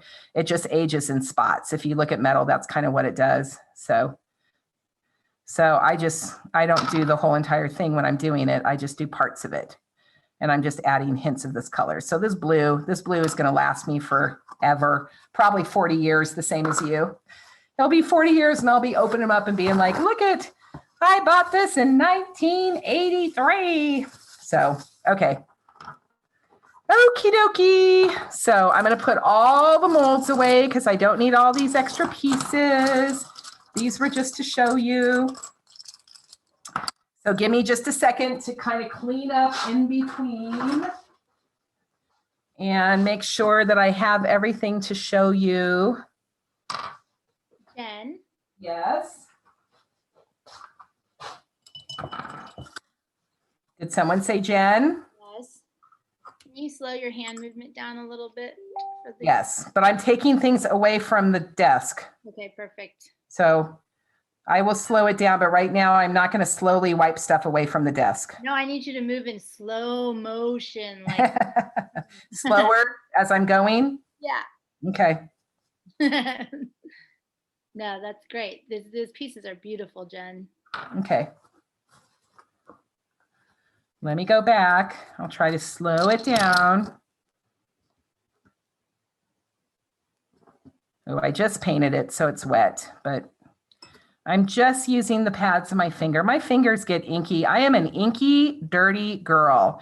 When I wrote my metalworking book, it was called Making Metal Jewelry. It's out of print now, but I wanted to get t-shirts that said, I'm a dirty girl, join me. Because I am an inky, dirty girl. Okay. So I'm clearing the table. I'm getting rid of the paint because I don't need the paint anymore. Getting rid of the water, moving all that out of the way. And we are going to move to making the necklace. Now, we'll have to glue the piece on here. So I'm going to take my piece.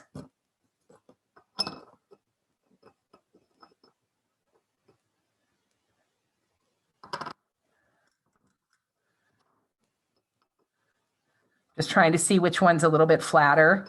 For this project, because you are gluing it onto the pocket watch, you want the back to be as flat as possible because there's very little surface. You only really get to glue right here, and then you have to put this here.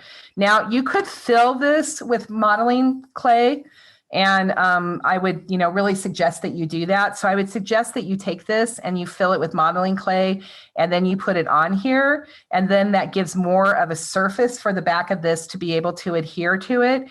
But I wanted to make sure that you had enough modeling clay to really play with it and play with the mold. So that's why I didn't shove a bunch of modeling clay in there. But it's a good suggestion because it's going to give you more surface area. And so the top of the casting is going to be less likely to pop off if it's got something in the inside for it to hang on to. Okay. So can I do a sacrilege moment? Can they fill it with hot glue, or is that not good? Elena, I don't want to suggest it. And the only reason why is because I don't work with hot glue. So I'm really, as an instructor, it's really hard for me to suggest things that I haven't played with or worked with. So the artist in me is like, sure, give it a try, because I believe that asking why or what is such an important question. So sure, give it a try, but I don't know. So that's my answer. I don't know if you could fill it with hot glue. I would assume so. I would assume that you could even fill it with paper, you know what I mean? Or you could put anything in here, any kind of whatever, because all you're trying to do is we're just trying to give it more surface for the piece to hold on to so it doesn't pop off. So if you were really making this for something to sell, would you fill it with resin? I would fill it. No, I like this process. I actually really, really, really love the modeling stuff. I would probably I probably would. It has the hole in it. So if I were doing resin, I would have to seal the hole with a piece of tape, because right now the resin would leak all the way out of it. So I would put a piece of tape on the back, and I could fill it with resin. Actually, to be honest, now that you said that, I would probably use a lot of my old, you know what I mean? My yellow resin that I use for castings, because I paint them up and I do it with anyway. So I would probably fill that with resin. But using this project, I would probably just take it and then use the modeling clay, and I would fill this up with modeling clay just to give more surface for it to attach to. So that's my thing. I'm just worried. I'm always, because I sell my work, you guys, I don't want to do repairs. And that's really what happens. And I'm just worried that with there being such a small amount of surface for this to glue on, that it's going to pop off. But if it's your own piece and you're wearing it and it pops off, who cares? Just glue it back on, right? But for selling purposes, for Etsy stores and other things, I would definitely put something in the middle of this. I have a few comments, questions. So Terry says, or stack cardboard inside. It's a good idea. I haven't thought about it, but yeah, it's a good idea. Judy asked, do we need to use the modeling stuff for anything else today? Nope, you can put that away. We're done with it. And then Kelly says, in her experience, hot glue to metal will pop off later. Okay, good to know. Thank you for that input. I appreciate it, because I don't know the question of that. And Uganda says, will the wax be okay to use on the metal wings? Yes. Yeah, it's gorgeous on the metal wings. If you want to take this and make this whole piece all silver and you don't want to have the mixed metals, put the wax on it and make your whole entire piece silver. It's a beautiful way to do it. That's why I chose the silver instead of the bronze, because I know some people don't like bronze and most everybody I know loves silver. So when I had to choose just one wax because, well, I was over budget, I chose silver. So now what I'm doing is I took this glue out and I'm just going ahead and I did what I was saying that before, where I just put it on the little palette that I'm using, you know, the recycled packaging. And then I have a little toothpick out and then I'm just going to do it this way. It keeps my fingers from being all gross and yucky. And then I'm just putting the glue on. So. Julie asked, can the clay be glued wet? No, I don't believe so, because it shrinks. It's going to shrink up. It's going to shrink up on there. And I just wouldn't. I don't use anything wet. For me personally, I let it dry unless it's meant to be used wet. Kelly G says, I use the Prima Epoxy Sculpt, or a good glue works too. Prima Epoxy Sculpt. Is that a glue, Kelly? I haven't used Prima Epoxy Sculpt. Is that like the Avis Epoxy Clay? I don't know. Need more information. Okay, so I just glued that down. As you can see, it's nice and flat, and it just gives it that three-dimensional look on the pocket watch. Kelly says, yes, it is. It does adhere as well. Okay, nice. Thanks for sharing that information. I didn't know that. That's great. Now I didn't get enough glue, so I think I'm going to go back because it's only sticky on this one side. So I'm going to go back and I'm going to add more glue to that again because I can already, when you put your hand on it, if it's rocking and it just feels really unstable, it's probably really unstable. So add the glue directly onto the bezel so that it's kind of on both sides. Yep, exactly. Barbara says, do we fill it now? Fill the pocket watch? You mean on the inside? I think she's talking about putting the modeling material into the pocket watch. If you do that, you need to let it dry. Yeah, if you do that, you're going to have to let it dry. I didn't actually think about that, honestly, until just now. So I didn't do that on the pre-video because I was like, oh, that would make a lot of sense. But this is why when you're teaching, one of the things I love about teaching you guys over the years, you have all made me such a better artist and because you come up with things, because when you're working alone in your studio and you're an artist, you're just figuring things out on your own. And I seem to, with my brain, my brain seems to find the most difficult solution instead of the easiest one. And I'll be teaching and I'll be demoing and I'll be doing stuff. And then somebody would just gives me that really weird look. Kelly is a perfect example, and gives me this really weird look. And I look at him, I'm like, well, why are you looking at me like that? And they're like, well, why don't you just do it that way? And I'll be like, duh, that's brilliant. And so you guys have taught me how to do things so much better and so much simpler. Now, if you put it on the outside, you got to go back and make sure you get the glue boogers out because the glue boogers are icky. So let's see. They're asking questions about adhering it, but basically you are using a metal glue, or, whatever kind of strong glue to put it together, and it really does help to put the glue on both pieces since it's not completely flat, right? Right. And let's see, Shelly said the back of the pocket watch actually comes off. So you could put the material in later if you want. Oh, awesome. Shelly, woohoo. Extra points for you, girlfriend. I wish I had something to give you. Very cool. Just throw her some love, Jen. Love it, love it, love it, love it. I'm sending kisses. All you can see is my hand, but good job. And Terry said that glue boogers are yucky. Yes, glue boogers are yucky. If you have a 2-year-old and they bring you a booger gift, you have to accept it and love it. Right. Okay.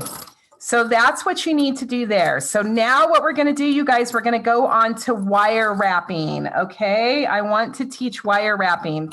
Now, before I teach wire wrapping, hang on. I'm going to come back.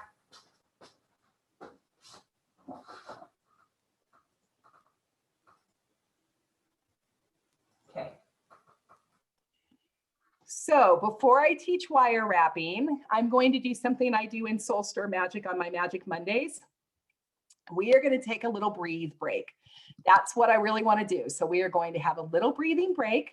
And what I want you guys to do, you can just watch me. But if anybody is brand new and you have not made jewelry before and you're scared about making jewelry, I want you to breathe with me. So it has been proven, I'm telling you, it has been proven that your parasympathetic, I think, is it your parasympathetic? Which one's your nervous, your sympathetic? The fight or flight. So somebody knows this. Somebody here is a nurse. I can't remember if it's your parasympathetic nervous system or sympathetic nervous system, but whatever it is, I guess it's your sympathetic. It does not go into fight or flight if you are breathing. If you are taking a really, really deep breath, your body literally cannot go into fight or flight, okay? So what I want us to do, it's called the prana breath, okay? I love it. So it's a big, deep breath. And what you do is we breathe in, and you breathe in on the count of 6, you hold it for 4, and you breathe out for 8. And you are not going to believe how good you feel even just doing one prana breath, because we just don't breathe. We breathe every day, but we don't breathe deeply, and we don't breathe enough in this life. So I'm going to breathe before we go into wire wrapping. Okay, you ready? I'm doing my Reiki. I'm sending you all love, and it's gonna be okay, okay? So here we go.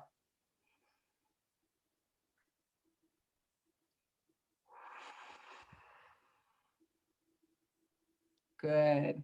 Unkink your neck, unkink your shoulders. Elena, I want you doing this with me. You have not been breathing as you have been doing all of the behind the scenes and not sleeping. You are not breathing enough. So I want to do it one more time. Ready? We're going to breathe in. Oh my God, call me out.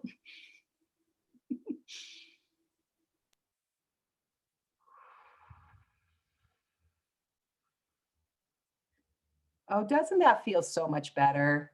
I always do 3. I usually do in 3. So I'm going to do one more.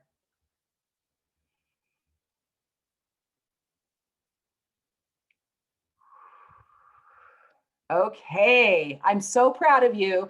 I know some of you might have been looking at that and going, I'm going to breathe with her. I'm painting up things and I'm being all crafty, but I promise you, if you breathe, it will be better. And honestly, if something happens, like you get in a car accident or something terrible happens, I mean, not like a bad one, but you know what I mean?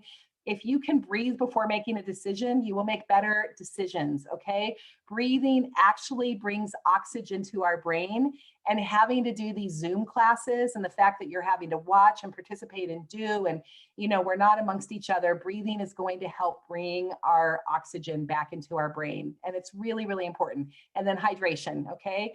Drink your water, hydrate, hydrate, hydrate. So I'm gonna take 2 seconds for self-care, and then I'm gonna get back and I'm gonna teach you guys how to do wire wrapping. And yes, Cheryl, breathing deep is good, chocolate is better. I believe that. I have in my little thing, I have dark chocolate walnuts, and I keep those. I swear it's like Harry Potter. You know how after he does the Dementors, he has to have chocolate? I believe in dark chocolate nuts for sure. So, okay. And Terry says, thank you. That will help me tomorrow at work. Breathe, you guys. Seriously, stop and do it a couple of times a day. Okay, so water, chocolate, breathing. Okay, good job. Now we're going to go back and do wire wrapping. Yay, my favorite. Well, one of my favorites.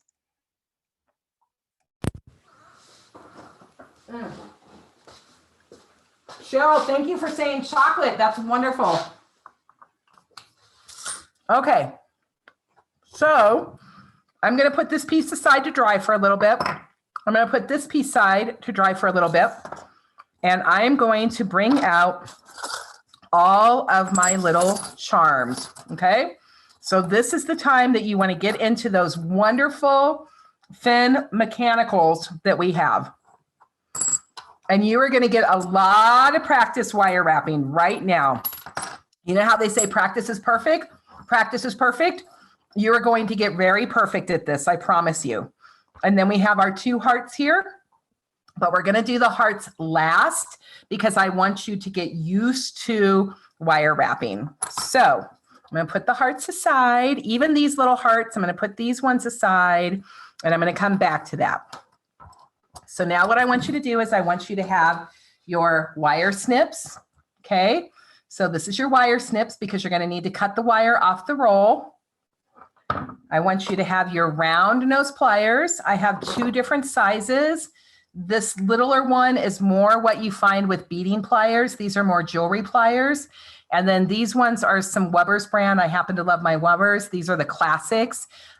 These are expensive pliers, you guys. I think these pliers cost like 30 bucks a plier. These pliers cost you about 14 bucks a plier, I think, you know? So, so these are the beading pliers. Now I have big hands. So for me, it's comfortable to have this. And it's really interesting because your jewelry tools, you will know when you start to use your jewelry tools, if you go to pick up a friend's jewelry tool, it just doesn't fit. So your tools really need to fit your hand. And it's important that you have the right tools because with wire wrapping, we're going to be doing a lot of twisting. And if you don't have the right tools, you can actually get, you know, carpal tunnel and get other stuff there. So it's really, really important that you have good tools. So today, I think I'm going to work with these black ones. These are my preferred, but I'm going to work with these black ones because as I see it on TV, it's easier. The smaller ones are a little bit better for video and camera. And then the other thing you need is you need your chain nose pliers, okay? The difference between round nose is these round nose have the round barrel on them, and these are looping pliers. These are what you make your loops with. These ones are chain nose, which is what you do your squeezing with, or you tuck the wire, or you open and close jump rings. So that's what these are. Now, these pliers are a specialty plier. They're fun. They're called bent nose pliers, and you can see that they're actually bent like this, and they are meant for opening and closing jump rings. So when you are actually taking a jump ring and you are opening and closing it, the bent nose is up and out of the way, and it's actually much easier to open and close jump rings with your bent nose pliers. So that's what it is. When it comes time, I think I'm going to move my camera down when we do more of the wire wrapping so you can see it, because we get these little bitty pieces going, and this is the challenge. Excuse me. This is the challenge with jewelry. Hang on, I need to take another drink. Work.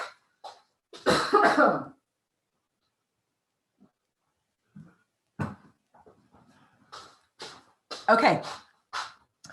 So now one of the things it's going to do, when I teach you how to do wire wrapping, these all have holes in them. Now I changed to these ones. I changed to these ones after I did my sample from these other ones that, these pieces and some of these other pieces like this, because these pieces that were the buttons, they didn't have holes in them. And so you guys were actually going to have to put holes in every single one of your charms. And I just decided that was going to be scary for a lot of people. So I talked to Jamie afterwards and Elena afterwards, actually Elena, and I made sure that I switched over to these mechanical pieces because they already had holes in them. Okay.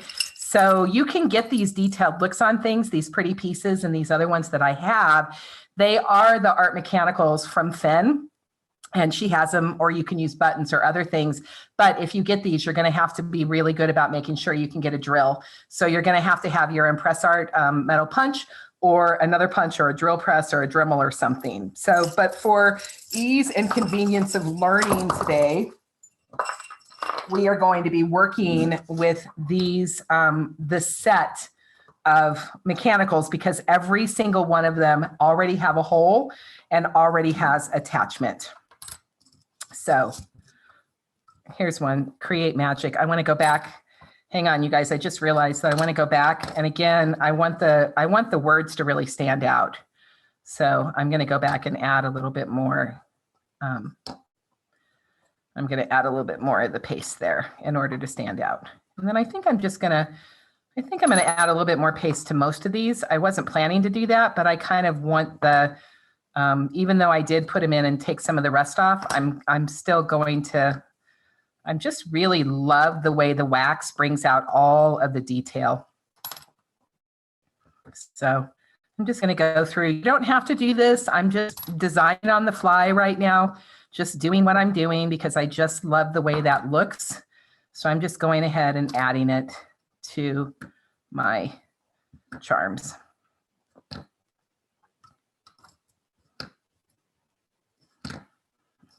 Okay. Okie dokie, much better.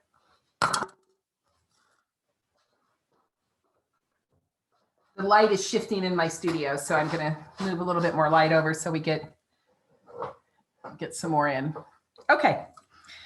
So one of the things about wire wrapping when you're first learning to wrap wire, it's important to use more wire than less wire, because less wire, when you run out of wire and wire wrapping, it actually makes it more difficult. So it's better to start with a craft wire like a beadalon or, like a copper wire to learn your wire wrapping on, because you don't want to start out working with sterling silver because it's expensive and you'll end up wasting a lot of wire in the beginning. So what I want you to do, Beadalon gave you an entire roll of wire, which is really, really awesome.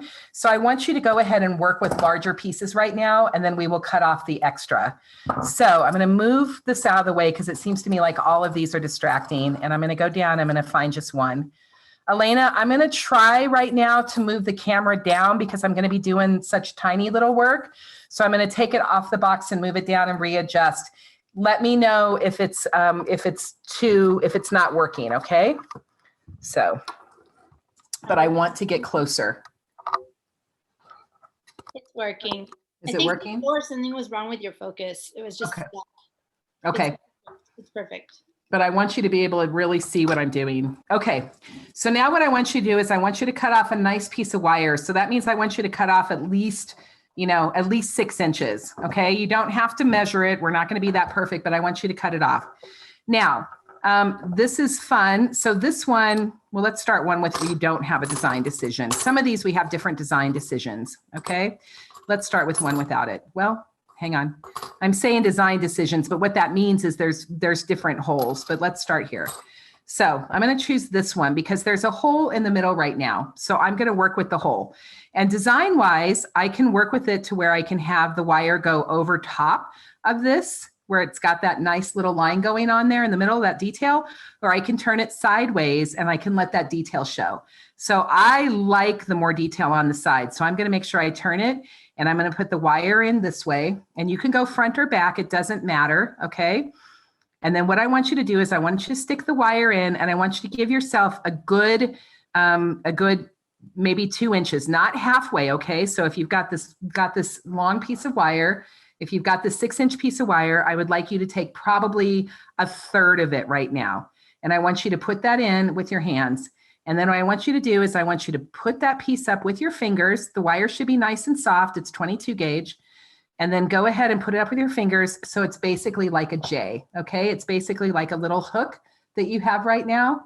And you've just hooked this piece of wire, okay? Now I want you to take your round nose pliers and I want you to put it at the top of the longer piece. Okay, right above the metal. So the metal piece should be kind of swinging here, right? See how you can swing that? So this should be right at the top of this. Now, you guys, I have not taught wire working via Zoom yet. So this is going to be a new experience. So please bear with me, okay? I'm going to do the very best I can. Now, what I want you to do is I want you to take that shorter piece and I want you to just fold it over the wire. Okay, so if I take it out right now, that's what it looks like. You've got it hanging right here. We've got the hook, that little J, and then we've got that piece. So I want you to put that in, and then I move to my non-dominant hand, and I use, so I'm right-handed, so I move over to my non-dominant hand, and then I take my wire, I hold it, and then I take my wire with my fingers, right? And I can start it with my fingers. If your fingers aren't that strong and you can't do that, then this is where you take your chain nose pliers and you take the end of it and then you start to wrap it. So what you do is you wrap that around, okay? You can take the chain nose pliers on the end of it and you just take that piece of wire and you wrap it. And you want to make sure that you try to wrap that as closely, those pieces of wire as closely, hang on. Hold on, I messed it up.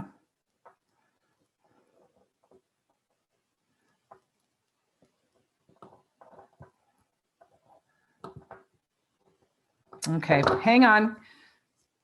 I'm gonna say, oh, this is what happens. Even the teacher, you make mistakes when I'm trying to do this. So I'm gonna cut it. If you mess it up, it's fine. Just take it, cut it, and start over. So I'm going in the center, but I'm just realizing that it could be in the center, but actually it would probably be better if we go in the top. So, but I'll go with what I'm doing, but there actually is a hole right here. So you can wire wrap it there. It would give you less surface, but we'll just keep going what we're doing. So I'm going to fold it up again. I'm going to do the little J, okay? I'm going to put my pliers in about halfway through. And now I'm going to take and I'm going to start wrapping the smaller piece of wire around the bigger piece of wire. Okay. I'm wrapping with my fingers right now because that gives me more control. I tend to wire wrap in the beginning with my fingers. And then I come back and then I use my pliers This is what happened last time.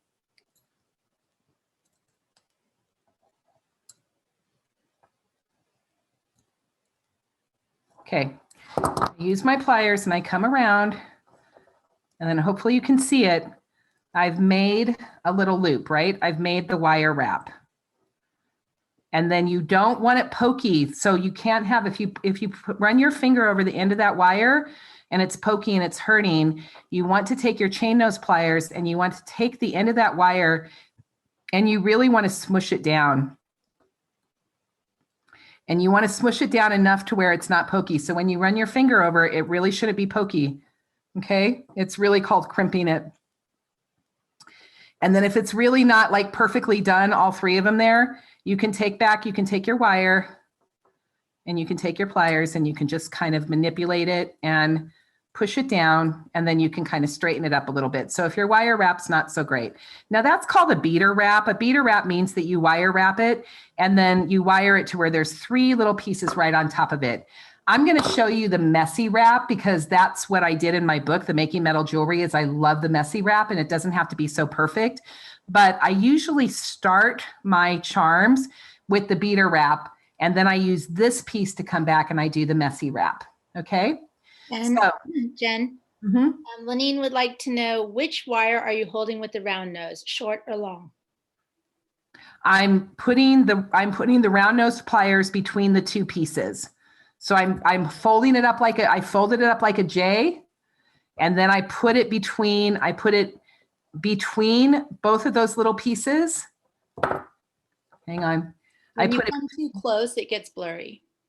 Yeah, I don't know. Maybe I should go back on the box because I have very little room to work. Yeah, right there is perfect. Yeah, I know. It's perfect, but it's hard for my hands, but we'll give it a try. So let me try this again. Let me show you. Yeah, maybe go back on the box. And you're going to do some more pieces anyway. I'm going to do a lot more pieces.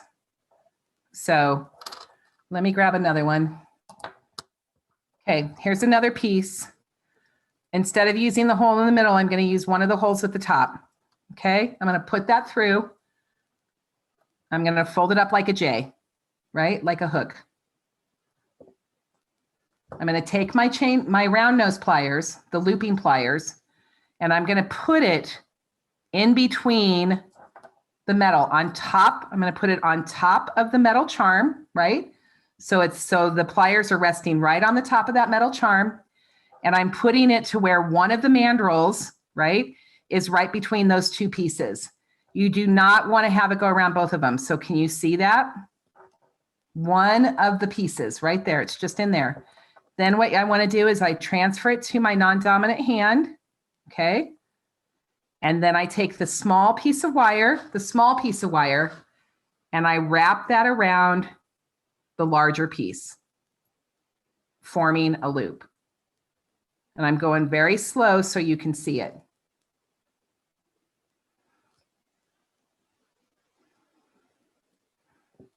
Okay, and I'm using my fingers right now. Elena, can you see it? Yes. Okay. And now I'm going to come back and then I'm going to wrap it again using my chain nose pliers. And then I just need to do 3 little loops there, right? So if I have extra at that point, I can come back with my wire snips and I will snip off. This is why I love having snips with a nice sharp point, okay? These are beat-along ones, but you can find wire snips. And this nice sharp point allows you to really get in there with jewelry and really take the very tip of the pliers and really cut off that wire, and that cuts it, it flush cuts it so it doesn't have that pointy. And now you switch over to your chain nose pliers because you only use your round nose pliers for loop, they're looping pliers. You switch over to chain nose and then you just crimp that down. And then when you crimp that down, that gets rid of the pokey. And then this is what you end up. You have your charm hanging on a dangle, okay? So that's wire wrapping your charm. Now you can come back here. This is really fun because at this point it's basically a head pin. So here's the thing about jewelry. It's kind of like other things of art. You learn the basics and then you use the same techniques over and over and over again. And then where you get creative is you get creative with your design. You get to get creative with your color, your pieces, all the other things that you get to do. You can make the same necklace in 10 different ways using different colorways and different pieces, but you always do your wire wrapping basically the same way because that's your attachment, okay? Now I can go ahead and take it and I can just, if it's not so pretty, I can just take it and just kind of push it down. So basically what I want everyone to do right now, I don't want to teach the second part of it yet. I just want to teach the dangle part. So I want this to where we're just going to take our pieces and we're all going to make these wire wraps again and again and again and again and again. So you're going to get a lot of practice. If it's pokey, not good. Pokey is not good. You have to crimp it down. Okay. So there's 2 of them that I have right now. See, it looks like a little pair. You can see it. It looks like it can be an adorable little pair of earrings. When I promised on this class that we were going to make the project with the big necklace, the statement necklace, but I said if you didn't want to do that and you basically wanted to take all these pieces and turn them into little individual pieces and parts and charms that you could use for like use and put them in your Etsy store because, smaller jewelry is definitely trending right now. This is how you can do it. So, you can just wire wrap it with me and then take these bits and pieces. But, we're going to keep going for the project right now. So that's what I want you to do. Now, don't worry too much. You can see that this loop is a little bit better. Like I did a better job on this one than I did on this one. But I'm going to show you the messy wrap. And what happens is we're going to bring this back. This wire is going to make a loop up here. We're going to make a loop on this. We're going to bring this back down and we're going to messy wrap that around here, around that ball. So we're going to cover up this piece. So don't worry too much about that piece looking perfect because the jewelry I make, there is no such thing as a perfect look. I like things to look organic and messy and, nice. And I'll show you how I'm going to do that right now. We'll come back to it again, but just so you can get a visual of what happens. So then what happens is I have this piece here. So I'm going to make another loop. And this time I'm going to make a loop right here. Now, I don't want you to do this yet. I'm just showing because I want to show you the technique of how to do it. But this is what we're going to do after we do these charms. But I want to show you what we're going for so you don't get too worried or too scared about that particular loop. So now what I'm going to do is I'm going to take the wire and I'm going to bend it and I'm going to make another loop at the top so it gets bent, okay, almost like an ear hook. So I'm going to bend that over and then I'm going to take this piece of wire, the longer piece of wire, and then I'm going to wrap that around the center.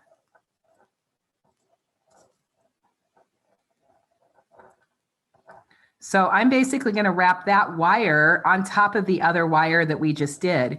And what this is doing, it is making a 2-loop attachment.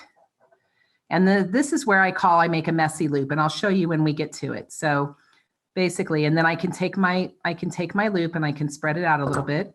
And then I can either take that extra little piece and cut it off, or I can switch to my chain nose pliers, and then I can crimp that down. So it's called tucking a tail too. It's where you take that little piece, that last little piece, and you kind of tuck it up. You take the top of your chain nose and you tuck that up under the little ball that you just made a wire. And then that gets rid of any pokies. Okay. So that's how I've made the double loop attachment. And that's how I've made these single charms. And you can see, I need to wash my fingers. I'll do that. You can see that that's the messy little ball right there. It's not perfect. It's not a beater wrap. It's really cute. I like it. It has a look to it that's just really nice. And that's why we're using 22 gauge wire, because when the wire is thinner, right? So in wire, the lower the number, the thicker the wire. The higher the number, the thinner the wire. So a 22 or a 24 gauge wire makes a nice messy loop. So that's why I asked for 22 gauge wire. Okay. So this is what we're going to eventually, these are what we're going to eventually jump ring onto our chain to finish out our necklace. So that's what we're going to be working ourselves towards. But right now, what I want you to do is I want you to just make these long pieces. Now, another thing that's great about this with a head pin, if you have beads at home, you can go ahead and add beads here. So, you know, you can string your, you can string beads on top of that to add color to it. I will do that with a few of them so you can see what that looks like, but I'll just go ahead and we'll start with that. Actually, I'm going to look for some beads. So any questions right now on that particular process, ask them, and then I'm going to keep wire wrapping. Julie asks, what do we do with the charms with words? Wire wrap? Yes, we're going to wire wrap all of our charms.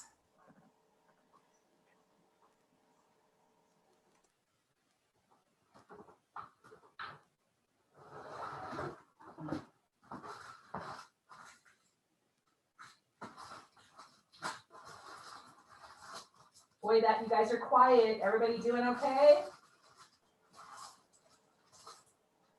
Carrie Ann wants to see the last wrapping again.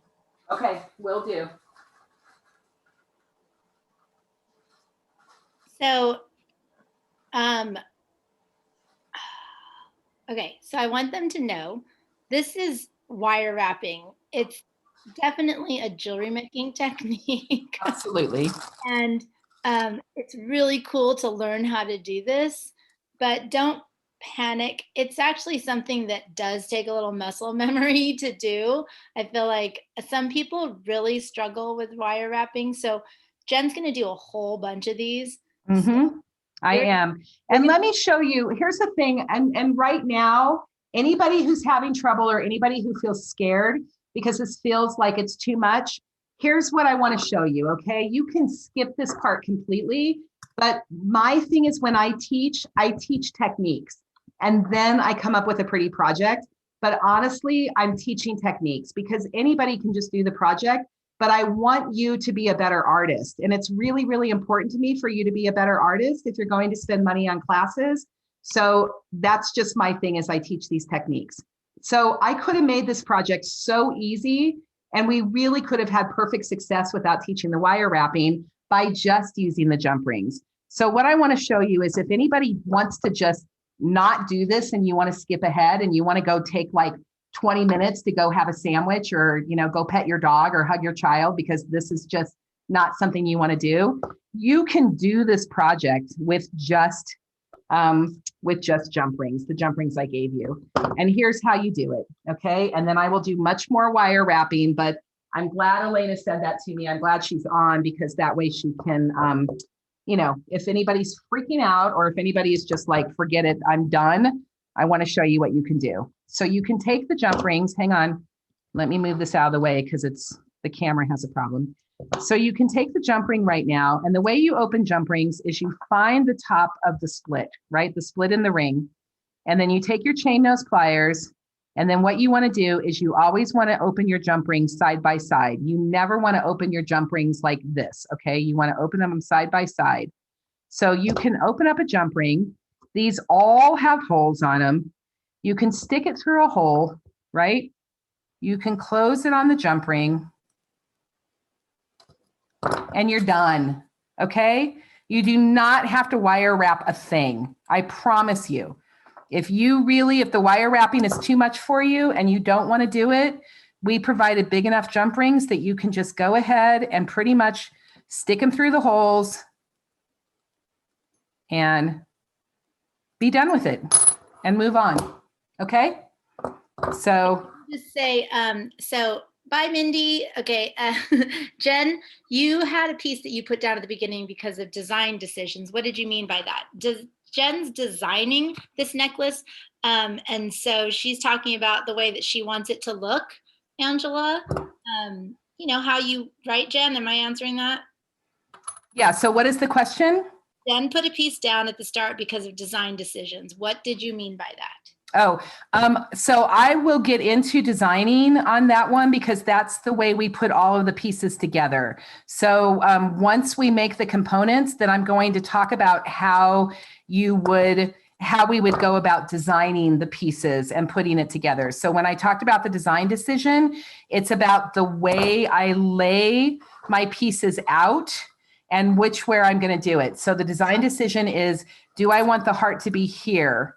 And if I want the heart to be here, then, okay, that's going to be interesting because, wait, if I want the heart to be here as a design decision, I've got the attachments right here for it, but it also means I'm going to have another hole if I want to have a dangle underneath of it. So if I want something under here, so as a design decision, I would know that I would have to drill another hole, and I would have to drill one hole through here, which is why I didn't do that for this project. I made the wings be over this way towards the necklace so that nobody had to draw another hole, and I put the wings on other sides. And then I will start playing with this in terms of the design decision and how I'm going to do it. But we're going to talk about that. But the thing is, I can't even get to designing the necklace right now until you guys have done the wire wrap. So, and Elena and Hitomi, I would really love if you stay on time with me for wire wrapping, because I want to teach the wire wrapping, but I can just as easily, we can just as easily go to jump rings. So we don't have to wire wrap up all of these pieces, okay? But I'm going to keep wire wrapping because I want everyone to see what I'm doing. I think the wire wrapping is a really great technique, and it's such a bonus to learn how to do that. It is. I'm sure you just died when you walked into my button necklace class and watched me rolling head pins down. But, you know, wire wrapping is something I hadn't learned yet. So, you know, I was just teaching my way, but it's such a more real jewelry thing to wire wrap. It is. It's when you start wire wrapping, it's really when you're taking your skill level from, you know, basically a craft and hobby kind of class that you might take or learn at Michael's, which is the jump ring, which there's nothing wrong with it. But again, if you're actually interested in this to the point to where you want to create jewelry that's going to last, or you want to sell your jewelry, you really need to learn wire wrapping. The problem with jump rings, let me explain to you, the problem with these pieces of having to do all of our jewelry with just jump rings, it works, don't get me wrong, we can totally make it. But when you start doing a junk jewelry piece where you have lots and lots and lots and lots of pieces up in on a chain, then what happens is, you know, these jump rings are not as strong. They're not as strong as an attachment. Sorry, that one doesn't work there. Let me do this one again. So they're not as strong as an attachment. So what happens is this little jump ring that we have, you're going to wear it, and then, you know, Devin pulls on it, or you get caught, you know, your shirt on it, or you do something, and you can very easily pull these jump rings, and then you lose your charms. This connection, this wire wrapping connection, is the strongest possible connection. It's not going to come off. And in advanced jewelry, I will wrap directly onto the chain. I don't even use jump rings onto the chain. I directly wire wrap onto the pieces that I'm doing, because then that way it's strong. And again, I'm selling it, and I don't want people to lose pieces and do it. So that's why wire wrapping is a big skill. If you want to become a jeweler, you don't even have to become a jeweler. You just need to become a jewelry maker. That's what it is. So that's why I'm teaching it. But I want you to keep an eye on the time, because we can easily move forward, and we can easily get through this project pretty quickly with just jump rings. So we've got an hour, Jen. An hour? Okay. So let me wire wrap. Yeah, let me wire wrap for 3 more, and then we will go to jump rings. Okay. Well, you just kind of showed jump rings, so people can start doing jump rings if they feel like comfortable with that. Mm-hmm. And, you know, yeah, while they're watching you, because I know wire wrapping just is an advanced skill. It is. But I'll show you, I'm doing it. Once you get used to it, gosh, you can do it quick. Yeah. You know? So I'll show you how quickly I can do a charm with this, right? So here's one. Again, I don't worry about that being a perfect 3 thing, because I'm going to cover that up, so I don't care. So now I'm going to come back down. And then another trick on it, when you put your jump ring, so when it's on the chain, your jump ring is going to be hanging this way. So your charms will hang nicer if you wrap your loops sideways. So you know what I mean? So if your loops are going this way instead of this way, perpendicular, if they're going this way, when you put your charm in it, then that's going to lay flatter when you put your jewelry in. So that's just another extra little advanced tip. Can you, I'm sorry, Jen, it's a little bit fast on the camera, meaning that you want the ring, the hole to face the same as the same direction as, yep, you want the ring, you want the loop to face the same direction as the charm instead of going sideways. Because then when you put your jump ring on, it's going to lay flat. Yes. It's the way to get your pieces when you're putting a whole bunch of stuff on a chain.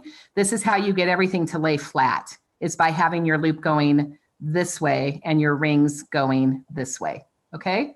Yeah. So your loop is sideways. Your charm is here. Your loop is sideways. And then your ring, let's see if I can do it. So your ring is going, your loop is going that way. And then your jump ring is out front that way because your chain is going to hang there. So makes sense. Great trick. Extra little tip. Took me a lot of trial and error to learn that one. She's going to do more wire wrapping. Don't worry. She's still going. So move it to my non-dominant hand.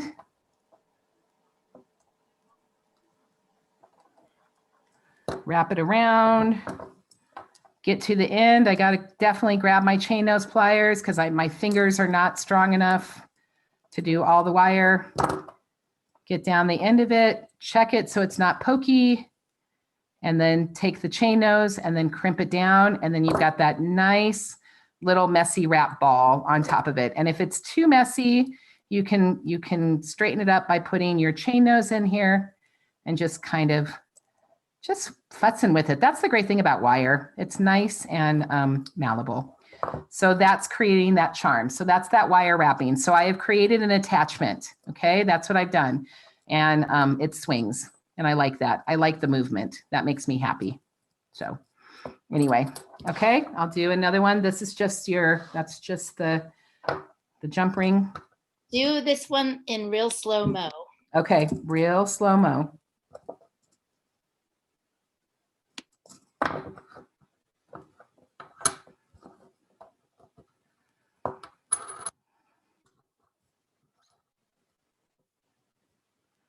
So when the center, I mean, it's nice to use the center piece on here, but when you use the center piece, you're going to have a really long wire, and the longer your wire gets, the less stability you have. So on a wheel like this, you're better off if you actually do your wire wrapping up on the top here instead of in the middle of the wheel.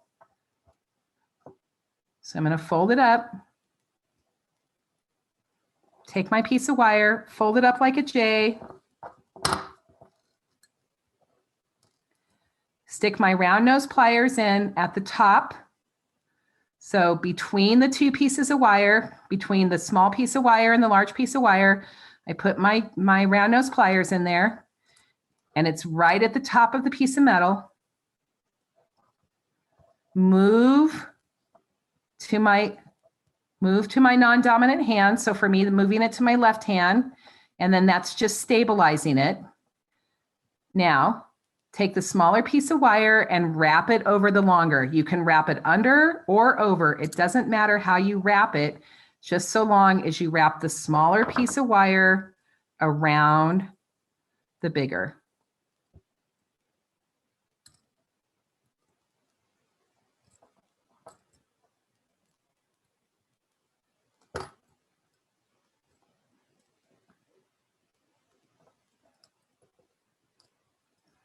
Okay, let it go, and it should be hanging freely.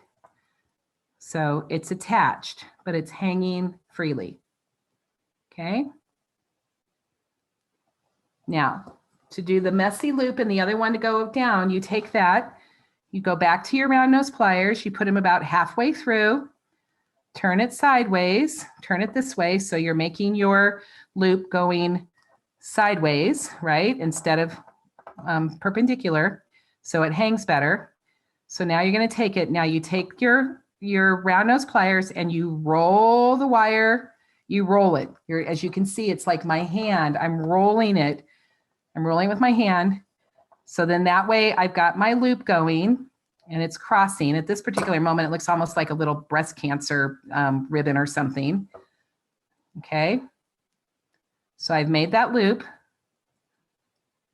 Switching to my non-dominant hand. Now this is the way I wire wrap, you guys. Any of you that are beaders or anybody who has actually been taught how to make jewelry, you're going to wire wrap completely differently, because I taught myself how to make jewelry, and this is the way that makes sense for me. And I don't worry about it. There's beaders, they take it, they make a loop, they break the neck, they bend it, and they do it a totally different way. This is my way of wire wrapping. And so for a long time, when I was going to teach at Bead and Button Show or Tucson or those kind of things, I was afraid to teach at that shows because I don't wire wrap the correct way.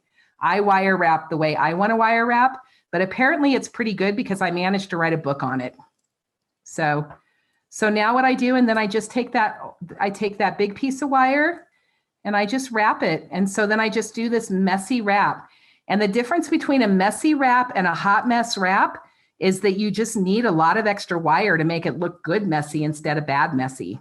So you want to have enough wire that it really can go around and around and around itself to be able to make the loop.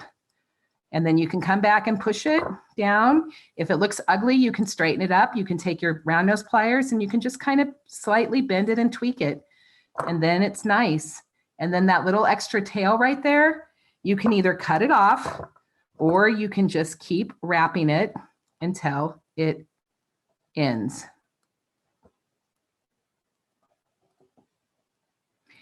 When it starts to get difficult to work with, that's usually when I will cut it off, but I can keep going. Okay, is everybody okay? Is anybody just like scared to death? Are you doing okay? There you go. So that's wire wrapping a loop. Hopefully you can see it with the camera. Hang on. Let me put it down.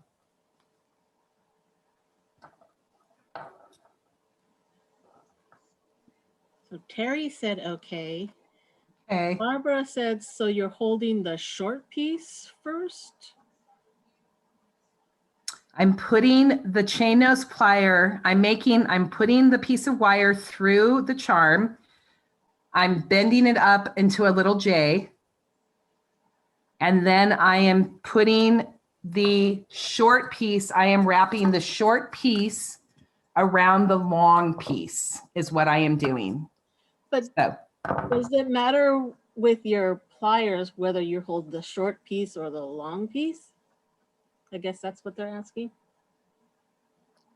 Actually, Jen, I think you just need to keep showing it a few more times. Okay. So here's one. These holes are too little. The wire doesn't fit in the top there. And so it doesn't fit there. So I'm going to wrap from the middle. So wrapping from the middle. So I'm putting the piece of wire through. Putting the piece of wire through. I'm giving myself extra wire this time because I've got to be able to go up over all of that surface. I fold it up into a J. I have a smaller piece of wire and I have a longer piece of wire. I take my round nose pliers and I put that in between these two pieces of wire on top of the metal, and in between I take only one mandrel. I don't put both of them together. I'm not holding them together and shoving them in. I'm using one mandrel of my pliers. So my pliers are open and I'm taking one of my mandrels of my pliers and I'm putting it in. And then I'm closing that, for me, I'm closing that over the short piece of wire above the metal charm. So, okay, so I'm basically sticking that in. I'm leaving this long piece of wire in the back. I'm coming into the small piece of wire and I'm clamping my pliers. Can you see it? Yes. I'm clamping my pliers onto the short piece of wire. Yes. Okay. Now, I move to my non-dominant hand because I need that piece, that short piece of wire to stay clamped in there. That's an important part because wire wrapping it can be difficult, but you need to have as much strength as you possibly can. So you want to hold that nice and strong and tight right there. You know you're doing it right if the charm it can wiggle. Okay. So the charm is kind of wiggled. It's basically like a fishing line right now. Like you're putting a fish on a hook. That's kind of what you're doing. But you only have your pliers on that one piece of that smaller one. Now what I'm going to do, I'm trying to think which is the best way to do it. Maybe I can do it this way. Now I take the short piece of wire, right? And I wrap the short piece of wire around the long piece of wire. Short piece of wire around the long piece of wire. And the loop is here. And right now, if I were to take it out, you can see that it's hooked. Okay. I've taken that short piece of wire and I've wrapped it around the longer one and it's hooked. So now I can put it back in and then I finish wrapping it around. And again, because you're going to go the piece down on it, it doesn't matter how perfect this is. This piece can look really ugly. And really, it only needs to go around about 3 times because it just needs to be strong enough to hold it. So that's how I've made that. And then this is a head pin, essentially. In jewelry, this is a head pin. This is where I could start adding beads onto it if I want. So if I want to start embellishing this a little bit more, I can go into my bead stash and I can add some pretties on it. And then that way I can make it look pretty. But if you're going to do that, you're going to want to make sure that this piece is actually, this wire wrap on the bottom looks better. If you don't want to do that, now I'm going to come down. So now to make the other loop, now that I have just one piece of wire, I'm going to put my round nose. It has to be your round nose because they're your looping pliers. I'm going to put that halfway on my pliers and I'm going to roll it away from me. So it's essentially a hook. Can you see it? It's hooked. And then I'm going to take that hook and I'm going to cross it. So hopefully you can see it. It's looking a little bit like a figure 8 at this moment. So here, let me open that up so you can see. I've made that loop, right? I've made the loop on the pliers and I'm taking that piece of wire that's left and I'm wrapping it around the other one. And then I'm taking what's left of that piece of wire and I'm just wrapping it on top of each other.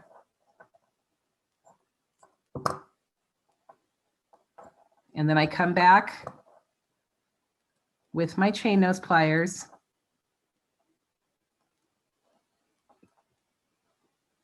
and I crimp the end.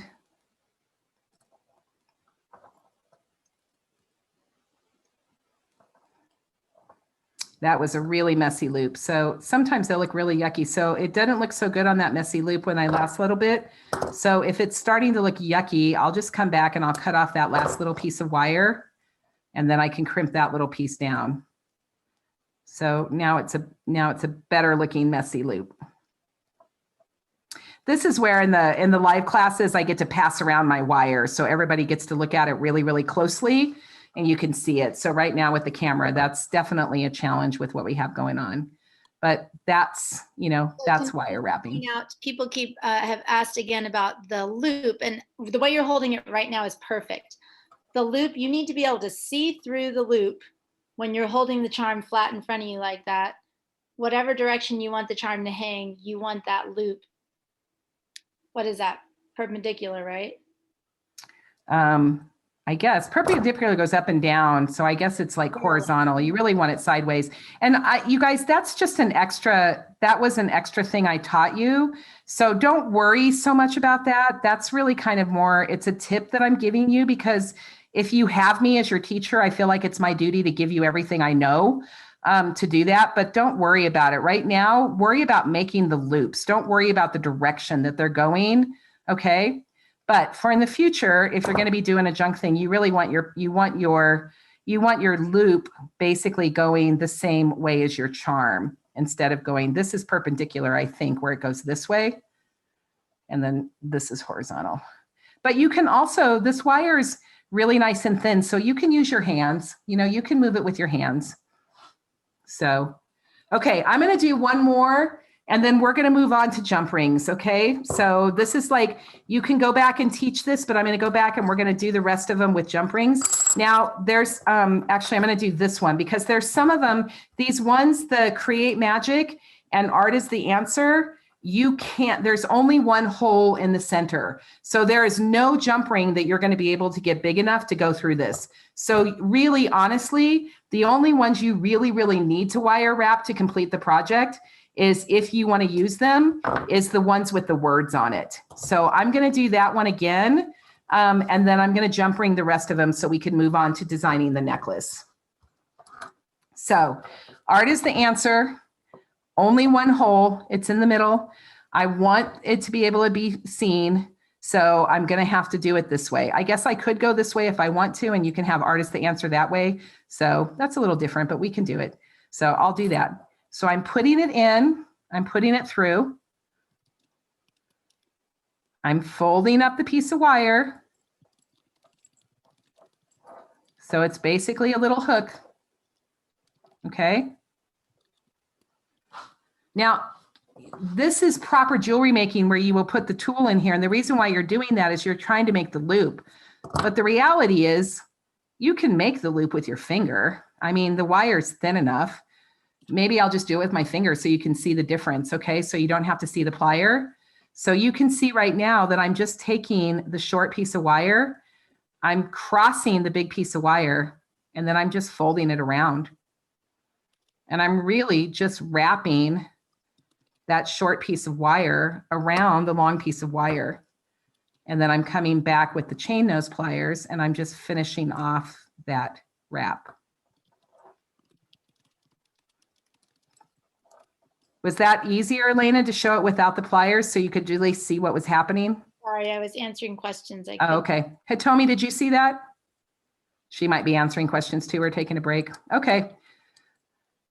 I just showed it without the pliers getting in the way, hoping that maybe that would be easier for people. Well, I think people are starting to get it. And someone wrote here, yes, easier. So it was easier. Okay. That's what I was hoping for. And see this one, this is one where I can use a bead now because that's a pretty little wrap. So now I'll just so, because I just want you to see this. This is how you make earrings, you know, this is how you make stuff. So this is just kind of like, it's a big earring right now, but you can put a bead on. So now what I'm going to go back is I'm going to take this to make that other loop. So I'm going to go and I'm going to, you need to give yourself a little bit of room for the wire wrapping to wrap down. So you don't want to make your loop at the very top of the bead. You want to give a few millimeters in order to make the loop. So then you want to bend the wire down, okay, which basically makes it look like a hook. And then you want to bring that wire into a loop. Now this is where you're going to have to use your jewelry pliers, okay? So because you've got to make the loop, because I'm making the top loop. So you can see I'm making the top loop right here. So I'm going to bring that loop up, and now I'm going to take that wire and I'm going to wrap it above that bead.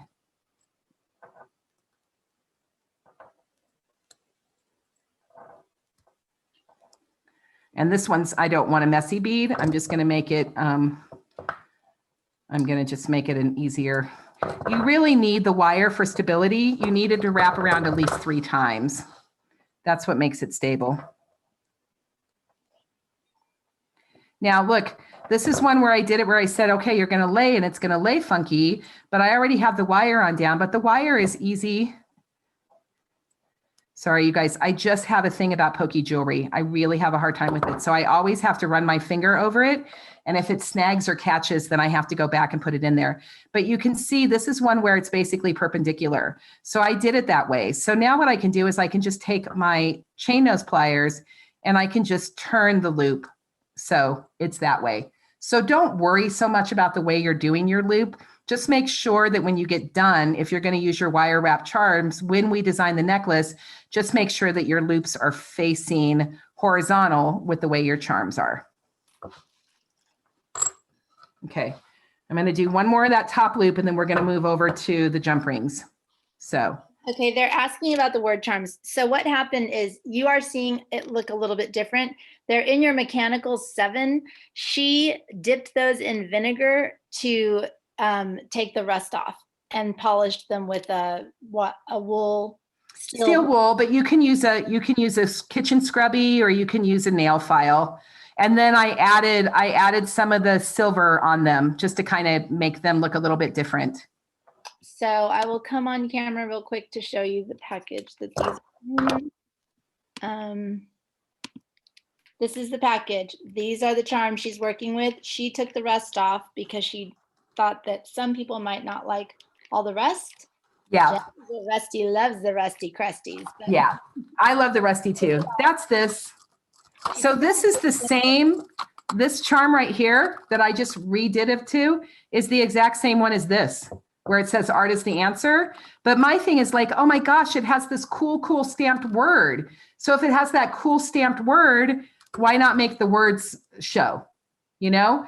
So that's why I did it in vinegar. This one right here was the one that inspired me to take the rust off, because I wanted these words to show. So I dipped it in vinegar, took some of the rust off, and then I came back in and I used the silver, you know, the iron, and then I just went ahead and did it. So I changed the look of the charm, but it's the exact same charm. Makes sense? And I did the same thing with the Create Magic. I'm all about the words, you guys. I love words. I was a journalist before I was an artist. So anytime there's words, I want to be able to see them. It's just important for me. So, okay. So those are the wire wraps. So that is the wire wrapping section teaching. Everybody breathe. Take a nice deep breath. Jen, okay. It's 420 FYI. It's 420. Okay, let's keep moving. So let's go.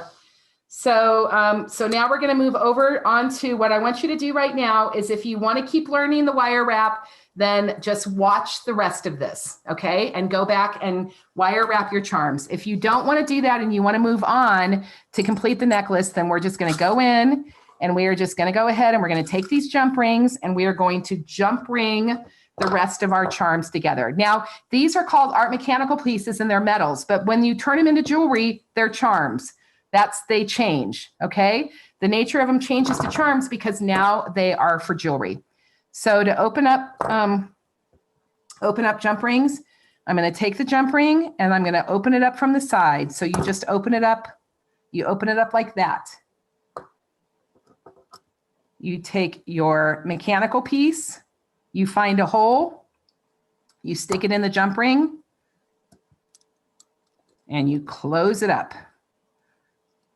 So you can do all the rest of your pieces in about 5 minutes. This is what I'm saying. Super duper easy to use jump rings. Whenever I do, go ahead. Can you please tell them about the conditioning the wire, why you're going back, forth? Yes.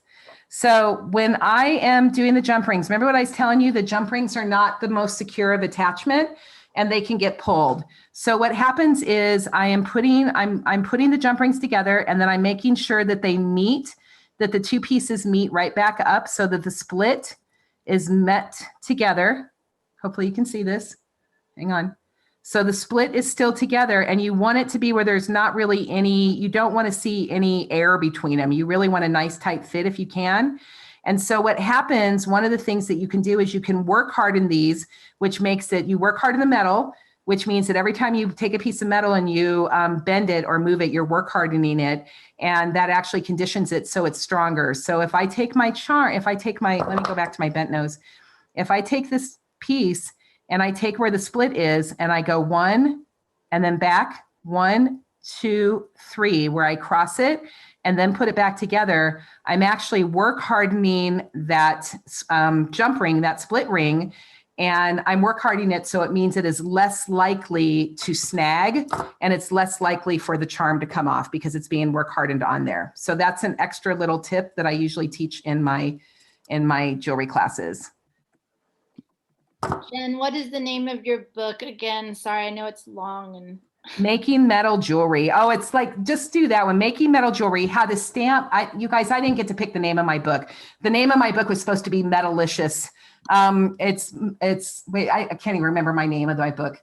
making metal jewelry, how to stamp, form, fold, and forge metal jewelry design. Isn't that awful? Hate that name. They had just hired a SEO person, and he apparently ran all the SEO numbers of what was going to be the best one. So I got the brand new hire who managed to last 6 months. But anyway, okay. So I'm just going to jump ring these charms. I'm going to finish these charms off right here with the jump rings. This is why you guys got so many jump rings. If your jump rings, because I had to hand patina them, if they're a little bit too dirty for you, you can just take a kitchen scrubby, or you can take a paper towel and just kind of wipe off some of the extra patina. So they are extra patinaed. Okay, so I'm just sticking these on, and I am just jump ringing it. And then we'll get on to the design.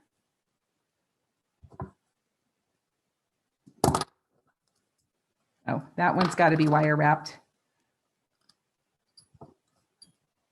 There are some of them on here that you're not, with the holes in the middle, the only way you're going to be able to use them is if you wire wrap them. Just because the jump rings aren't long enough and big enough. Another reason why I wanted to teach you wire wrapping. Well, honestly, learning the wire wrapping is such a skill and such a technique. So it's such a bonus. And so for those of you that are really beginner jewelry makers, jump rings are totally your friend right now. Struggling with wire wrapping, there's nothing wrong with using jump rings for this. And the thing is, let's go ahead and jump ring the wings too. So you know what I mean? Just to get moving. But you can, in my sample, I wire wrap the wings, okay? And there's no difference in wire wrapping the wings than I just did in the charms. So which wing did you do again? The small, medium, or large ones? I did the large ones, but that's just me. So, you know, so you do what's wearable for you.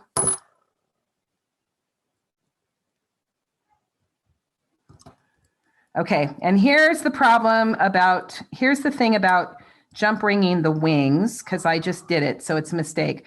Make sure when you jump ring the wings, you don't let it go. You have to do it at the top of the wing. You don't let it go down. I hope that makes sense, but I had it just naturally went to where it wasn't on the top of the wing. So my jump ring, when I first did it, my jump ring was over here instead of right here. And it's not going to hang if you're jump ring sideways. The jump ring needs to be at the top of the wing. If you're struggling with getting the jump rings to close right, you might not be doing it front to back. You need to split the ring front to back, meaning watch Jen do it. Can you go slow-mo and show them again? Yeah, let me, the wing is a tricky one. Let me do it on the heart. Okay. Or you can just do it, hold it in the air without a charm on it so they can see it. Oh, that I can do. Yep. Okay, so here's a jump ring. You've got to find the split in the top, right? So it's split at the top. So you want to take your jump ring and your pliers, and this is where it helps if you have two chain nose pliers, because if you're struggling and you're using your round nose pliers to open one, they don't hold as well. So that could be part of the struggle as well. So what you want to do is you want to take your jump ring and then you want to open it. You want to twist it. See that? You basically want to twist it. So you want to open it to where it's side by side. Then can you move all those charms out of the way? It'll be easier. There you go. Perfect. There. Okay. Now we can see. Okay. So you're twisting it open. You're opening it. You don't have to twist front and back. You can just hold. You can take your pair of pliers and just hold one end, and you can just twist one side of it. Okay, that's fine. But all you want to do, and you want to open them this way. This is how you do not want to open jump rings. Okay, this is the no-no. This is what most people do, brand new jewelry, when they're brand new to jewelry, they take them and they open them like this. Hang on, I can't even do it. Oh, here's what they do. I'm like, this is such a no-no that my body doesn't even want to do it. It's not even easy to do. I don't know why. Yeah. So what they do is they take and they hold their pliers like this, and then they open the rings like this, and see how misshapen that gets? Yes. You will never be able to close that nicely, and your jewelry will fall off in a heartbeat. You will not have any strength for anything if you open your jump ring that way. You can see the difference. See how that jump ring has that little, it looks like a little corkscrew on it. That's the proper way to open a jump ring. That's the bad way to open a jump ring. Here's the thing. If you try to close this jump ring, I'll even show you. You try to close that baby back up, it will never even, it just doesn't even close. See, it's just totally misshapen. And I even know what I'm doing and it's misshapen. So, okay. So that's how you open and close your jump rings. So stick your jump rings through your heart too, okay? Okay. And then also this heart too.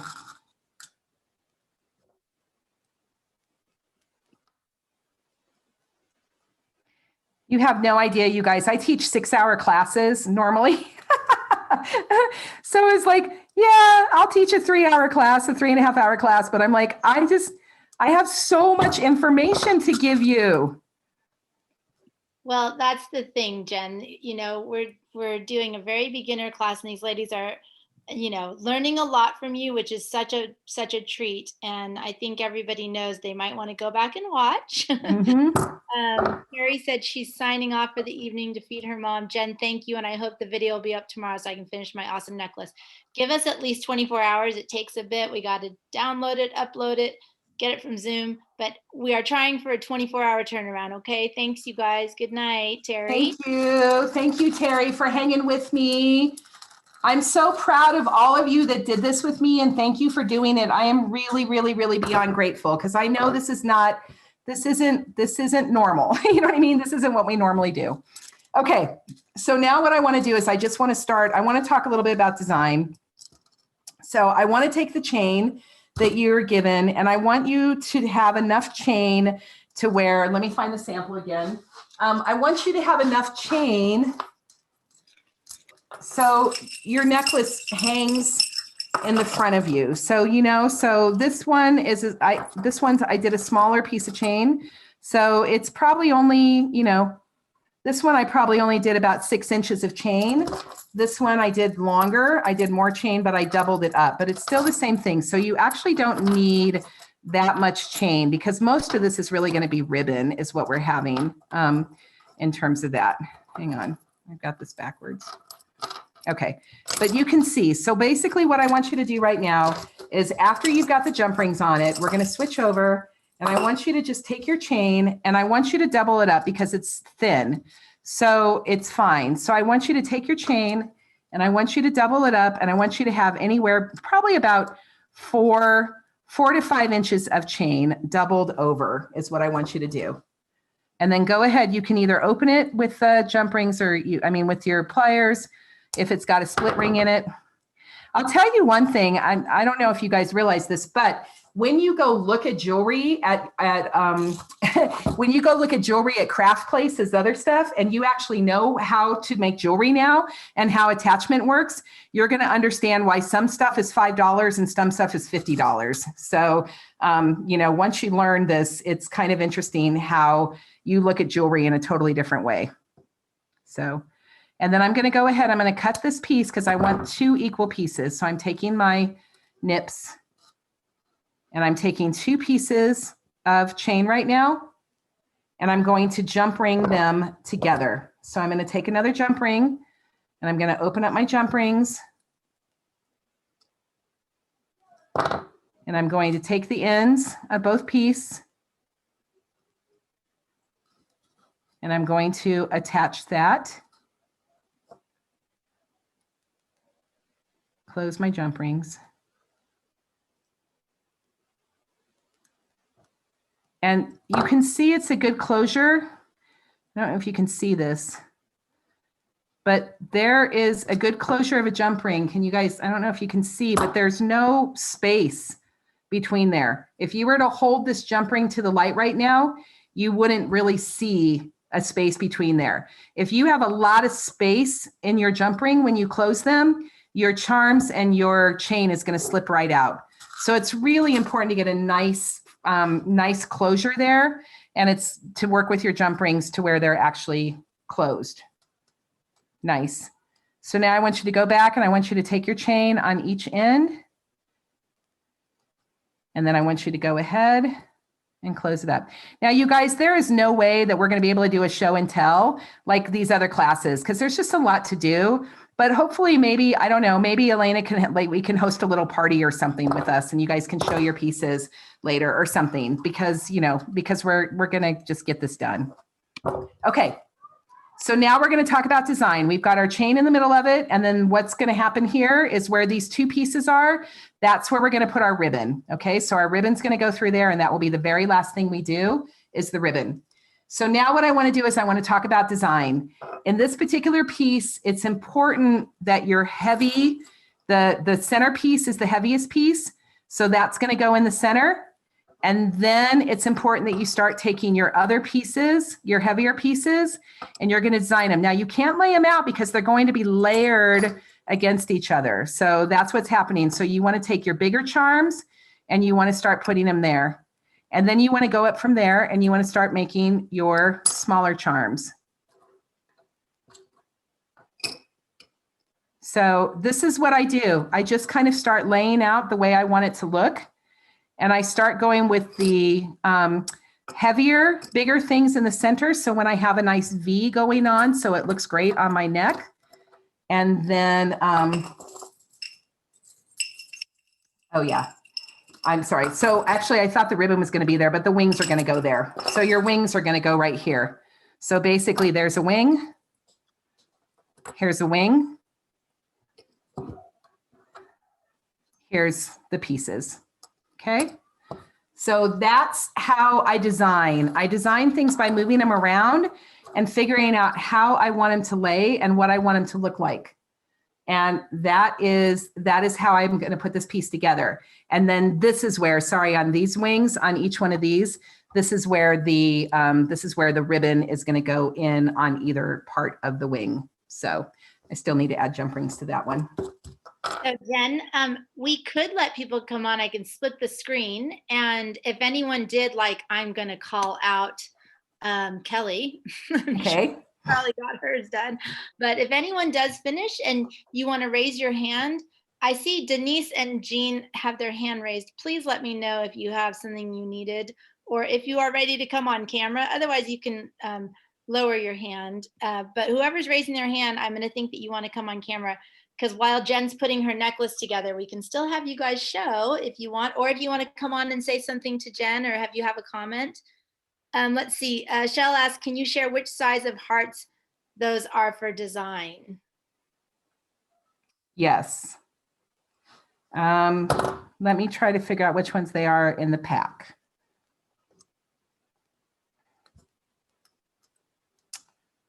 Hang on, I'm trying to get, I had to put this in the heart. So these hearts are, I think the best way to show that is the pack. So this is the hearts that I'm using right here. I'm using this heart, which is the third one down in the pack, right? I think they're talking about the other hearts. Oh, okay, maybe, are you talking about the hearts? About the hearts with the wings? Oh, it does say, can you share which size of hearts those are for design with the wings? Okay, yeah, it's that one. Sorry, you're right. Yeah, so that's what I'm using. So I'm using that one in the heart. Now my heart pack, because they repackaged. Oh no, did you guys get this package? Or did you get a heart package where it was all this? No, I think we got that one. This one?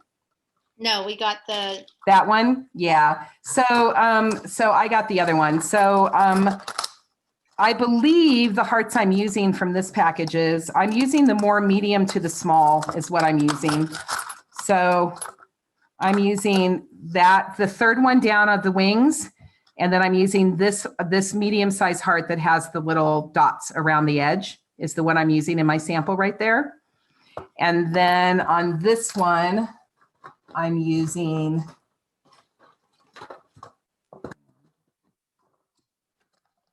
on this one, I'm still using that third one again. So that's that not the largest ones, but the next one down is what I'm using. And then I was using this smaller, I love this heart, the steampunk heart, the one that looks like tin with all of the little dots in it. And that's what I'm using. So those are the two hearts that I use with the hearts and the wings for this part of the necklace. And the chain length you did was about 4 or 5 inches, right? I think it's more about 5 or 6 inches, to be honest. If you're a small person, then, you know, you might want to go a little bit if you're tiny, but, you know, I would say normal size, you would want to go about, I can check on it, about 6, probably 5 to 6 inches. And then if you are a curvy girl, here, let me see. Yeah, so my chain that I used right now is 5.5 inches. So you're just kind of a, you know, if you're an average size person, you want to be at about 5 inches, you know, 6 inches. If you're curvy and you want to have more stuff on it, it's 7. It really kind of depends. It's important that jewelry is kind of sized for you. So that's what I'm using. So, okay, now I don't want to put the hearts on first, okay? I want to put the hearts on last because they're heavier. So what I want to do right now is I want to start with the centerpiece. And I'm going to open a jump ring. I'm going to open a jump ring and I'm going to take it right through the center of this and I'm going to go through both of the links, okay? Because the centerpiece is really heavy. So I want to go through both of the links. Hopefully you can see that, right? I'm actually going through both pieces of chain and I had to double up the chain because the chain's a little on the thinner side. So we're doubling it up to make it work. And then what I'm doing is I'm taking that center, I'm taking the centerpiece that we made that, you know, has the casting and I'm going to put that in and I'm putting it onto the jump ring and now I'm holding it up. I'm taking the whole piece and I'm holding it up and then I'm closing my jump ring. I'm going to take my jump ring and I'm going to close it. Now I'm definitely going to do the 3 thing to work hard in this jump ring because this is a heavy piece on me. So, and you kind of have to get in there with your hands and get a nice hold on it. There we go. 1, 2, 3. Okay. So someone said that the jump ring doesn't fit in the chain, but I just put one in. Is anyone else having trouble? I was able to get the jump ring through the chain. I don't know if we have the exact same chain as you, Jen, but it's definitely. Oh, I didn't get the chain from Prima. So I'm using chain that's in my studio. No, the chain is from Beadalon.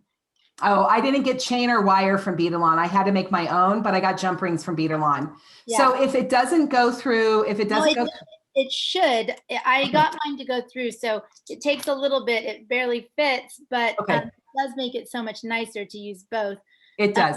But if you can't, it's okay. You could just do one. If your jump ring doesn't go through both pieces of the chain, just go ahead and put it through the bottom. And then what we'll do is we'll come back and then you'll just jump ring some of the other pieces. You'll alternate, right?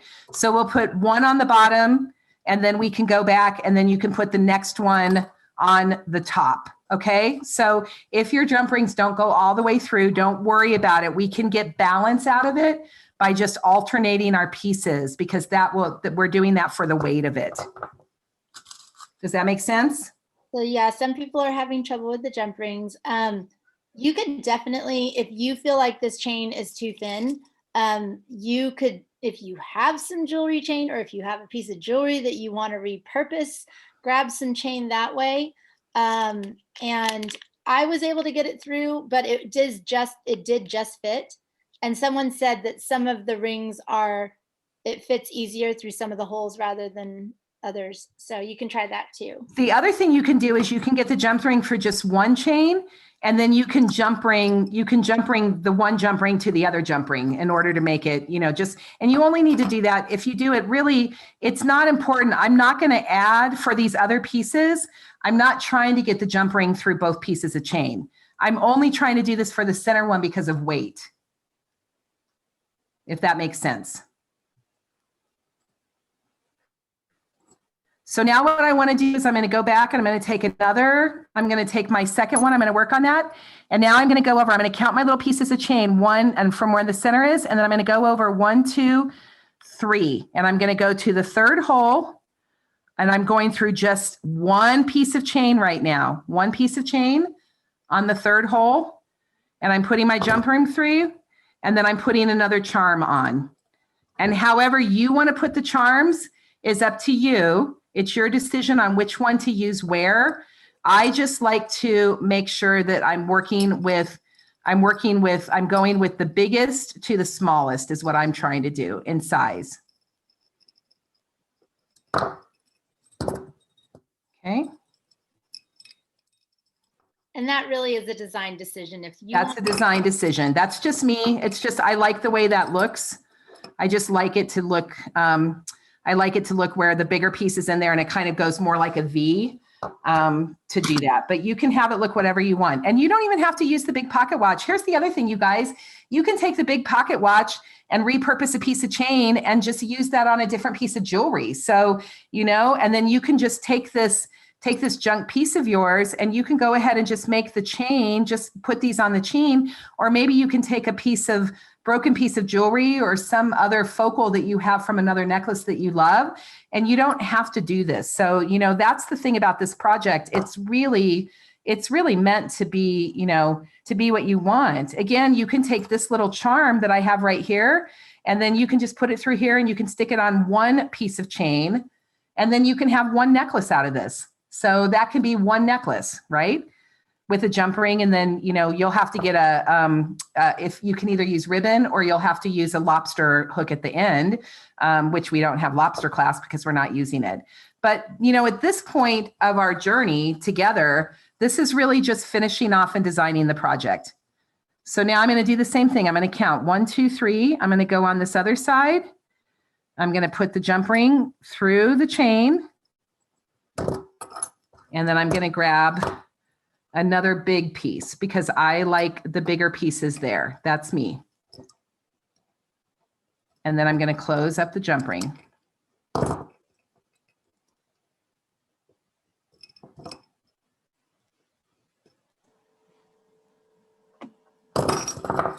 Kelly said, can't they thread all through the jump ring instead of going through each link?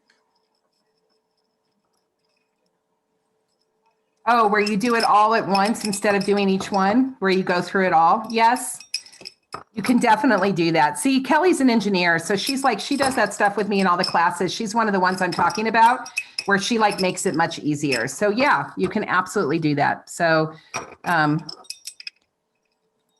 it around. Okay, I know what Kelly's saying. Let me show you that because she's saying this is going to be easier. So let's do it. Okay. So let's open this up. So she says for where the jump rings do not fit. Where the jump rings do not fit. Jen is on it, she said. Okay. So I think what Kelly's saying is go ahead and put the charm, you know, put the charm through.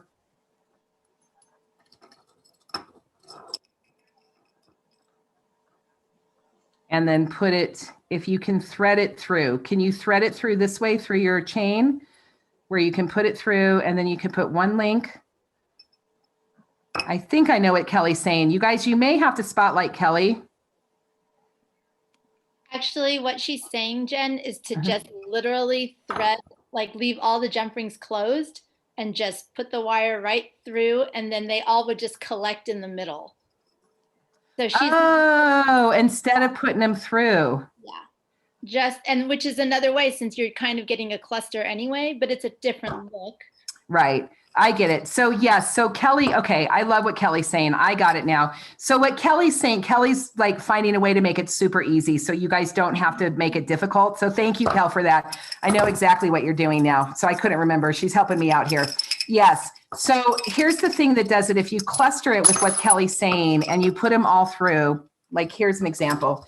Let me do it again. Let me show you what Kelly's saying, because this is like, you can finish this project now in a second with what Kelly's saying.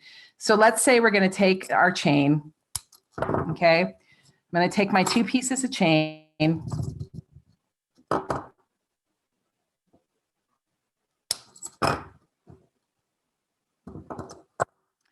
And I'll tell you what the difference is design wise of this. So what happens is if we do it this way, it's super simple and they will all kind of just jumble up together, which is great. It's great for a junk piece. It's super easy to do it this way.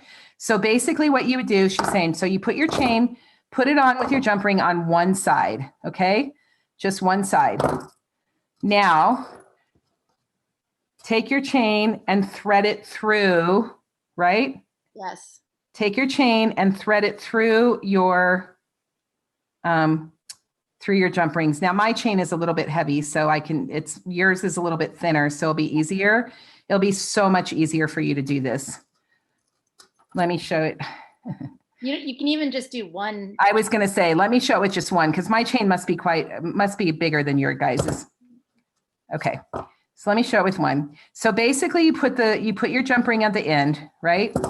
And then what she's saying is you just take all your pieces, all your charms, put your jump rings on them, right? Well, if your chain's really thin, you can probably just even use the wire work, but it just doesn't have. The problem is if you don't use the jump rings. Ours is really thin, Jen. I'll show you. A very thin.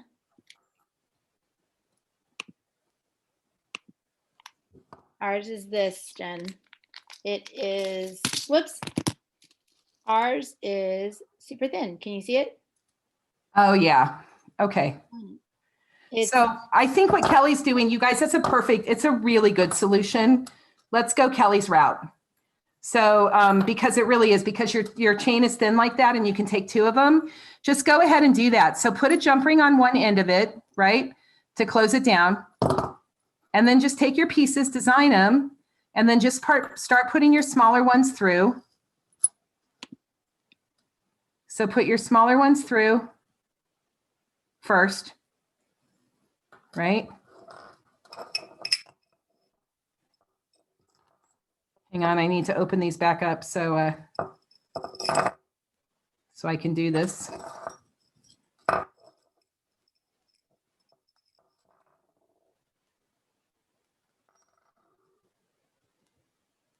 So yes, Terry, it won't stay. I mean, it'll hang because once, you get your ribbon on there and your wings and everything, it will hang.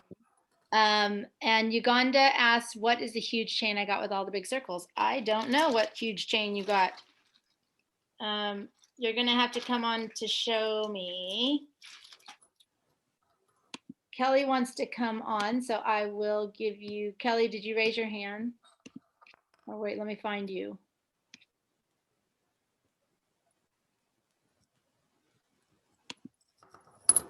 So I think if you can see what I'm doing now, see what Kelly's saying. So basically just start with the smaller, put your smaller charm, then your medium, and then your large, and just thread it through the chain, right? Just thread it. Yeah. So instead of trying to jump ring through it, just do that. And then go ahead and add your pocket watch right in the center of it, right? Yes. Still with the jump ring though, okay? So go ahead and do that. Oh, and actually it's going to fit. It's going to work nice. Okay. And then, so then you're going to have your smaller. So it's going to go smaller, medium, larger pocket watch.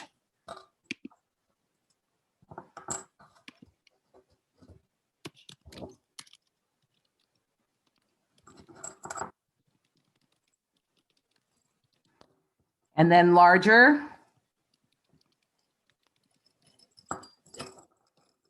Larger, medium,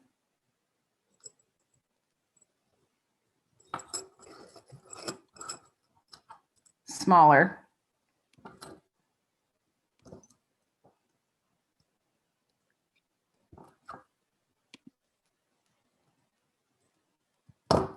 smaller.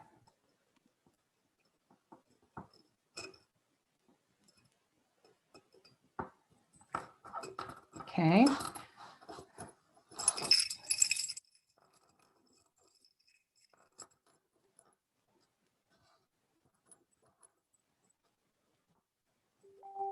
And then go ahead and put your jump ring on the end to close it off.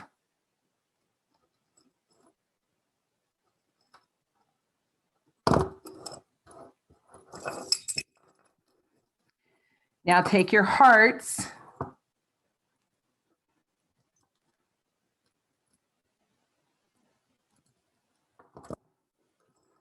And jump ring the end of your chain to the other jump ring in the heart.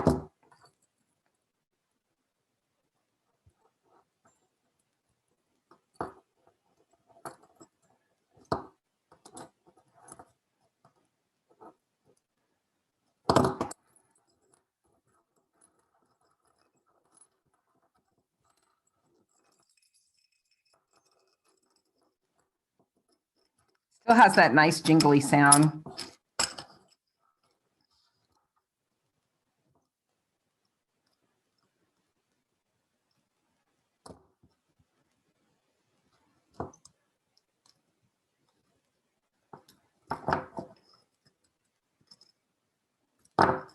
Okay.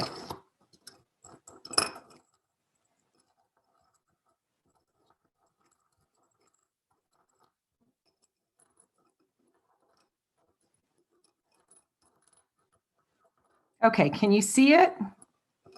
Can you see the design? So that's with the jump rings threaded through the chain. Instead of trying to put the jump rings in through the middle of the chain pieces, it's really so so the suggestion, because you guys, this chain is so much smaller where the jump rings don't fit so well, just thread the charms through the chain like Kelly said, since we're working with a little bit different chain, and then just go ahead and thread it through. I'm trying to make sure you see it. And then when you get to the end of your jump rings, just go ahead and jump ring on your hearts with the, the hearts with the wings. I'm going to move this up again so I have more working space. Jen, so some people are asking about this other chain. So here's what it is. Some of you may have pulled out your chain that was for Frank Garcia's class. That is a much bigger chain, and it does have small and big circles. That is for Frank's class, but you should have the beadle-on chain in your kit, and that's the one we're using. But if you want to use the big chain from Frank's class, go right ahead, because you don't need as much as, I don't think you need as much as is in his packet. So that's, if any of you are using a different chain, that's where you got it from. Okay, there you go, Jen. Great. So now we're at that point, and then you can keep adding. So just for, just for what we're doing today, I just added, I have quite a bit of pieces left over, as you can see. So I still have quite a lot of these left over, but I just am trying to hurry up and get us done. But because of that nice, that workaround that we're doing, you can just keep adding these, okay? The only thing is when you're designing with them and you're gonna thread them through the chain, make sure you go small, medium, large, and then your center piece, and then large, medium, small, okay? Because that's the design, is to have that look of it where it's heavier and bigger in the center where you wear it, and smaller towards the end is what you want to do. So for example, I left out these two pieces, they should be right there. And then these pieces, these are like in that bonus necklace. And I'll tell you what, you guys, I'll end up doing, I will write out a PDF for you on the bonus lesson, and then I will get that updated, because there's no way we're going to be able to make 2 necklaces in the time that we're doing. So I will write out the directions for how to do the bonus piece, and then I will give it to Elena, and Elena can upload it as a PDF into the file. Jen, we don't have a class after this. You're welcome to continue. And if you can just go ahead and show it in here. Go ahead and assemble the next necklace. Okay. Add the sari ribbon, and just if you have questions, everyone, if you can just hang tight and just let her get through teaching it. That way you can watch back. If anyone needs help, you can watch the video again. Does that sound okay, Jen? It's fine with me. I just want to make sure everybody's has time to do what they're doing, but I love that idea. That's good. So they can go back and watch it. So go ahead and keep going. Okay. So basically right here, so all I basically did is I just left off a few other charms because I didn't take the time to jump ring them. But in reality, this is about what you should have. Okay. So you should have your piece of chain. You should have your smaller little charms at the top, right? Have your medium charms, like the ones that are a little bit bigger than that, right next to it. Have the ones that are a little bit bigger there, and then your biggest charms here at the bottom, right here on either side, and then basically your pocket watch in the middle of it. And then at the very end of it, what you want to do is where the jump ring is at the top, you want to jump ring that to your heart with wings.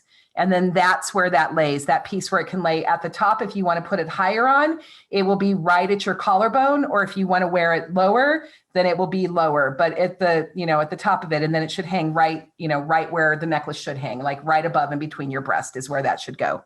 So then to do the silk sari, it's super easy. This is the easiest part. All you want to do is you just want to take your silk sari and you just want to thread it through your jump rings. You guys might want to take, another jump ring just to give yourself more working space and more room so you don't struggle with threading your sari through. You might want to add one more jump ring on the end of them.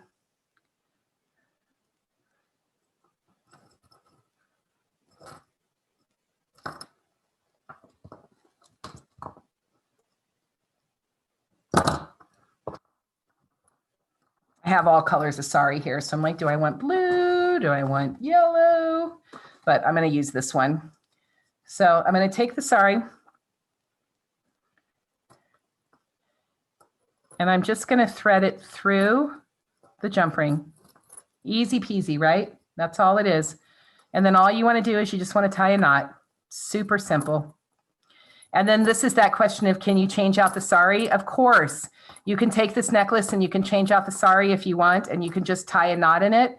And then you can, you can take it. And then just make your sari ribbon as long as you want your necklace. So this is a good point where I'm going to switch over to the other camera, but this is a good point where you want to put it up to your own neck.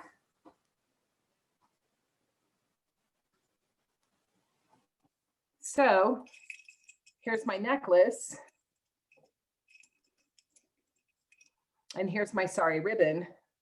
So I can put it around my neck and I can figure out how big do I want it. Now I've got to be able to leave enough for a tie in the back. And then I also want to leave it so I can wear it short or I can wear it longer. So usually, so like Elena said, usually if it goes twice around your neck, that's about how long you want your ribbon to be. Can you share again where you buy your ribbon? I do. I buy it from a place online called Darn Good Yarn, darngoodyarn.com. And they're asking one ring to chain and wing. It's all one jump ring, if that's what the question is. One jump ring on the wing, and then just to make it easier to put the sari through, it helps to put one more jump ring. You can thread the sari through the same jump ring as the one that's against the metal. It just can, it can be a little bit trickier. So either one jump ring or two, depending on your skill level of tying. Cheryl says this is turning out so awesome. Barbara said, okay, let's see.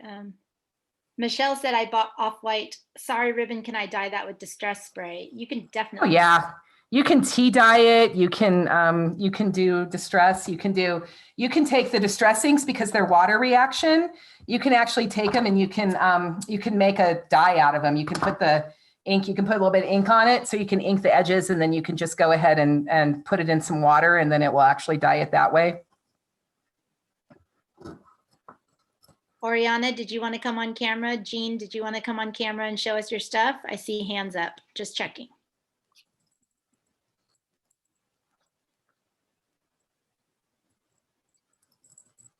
So you're going to need to make sure there's two pieces of silk sari because you got to tie it in the back.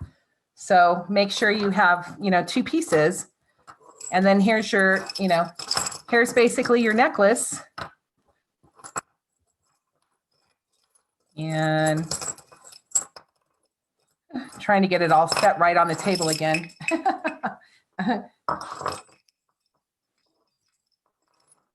Okay, there we go. So that is basically the finished funky junk necklace. Now I said it was going to be funky with an F-U-N. I hope you all had fun. I hope this wasn't too stressful. So. I think it's wonderful, Jen. This is definitely beginner to advanced jewelry making, and please take your time, you guys, and make it. 3.5 hours is kind of fast for learning all the goodness that she gave you. And Carrie Ann said, I learned that I hate jump rings, so I'm taking my time to just use wire, which is great. Take your time. Yay, I love hearing that. That makes my heart swell. Let's see. Barbara said, what do we do with the heart we put modeling material in? That's next. That's the bonus. So I'm going to work on the bonus right now. So basically you guys can see the finished piece, right? So that's kind of the finished piece. That's what you should be working towards or be finished up when you have that. So that's the main piece that we're doing. So now to do the little bonus piece,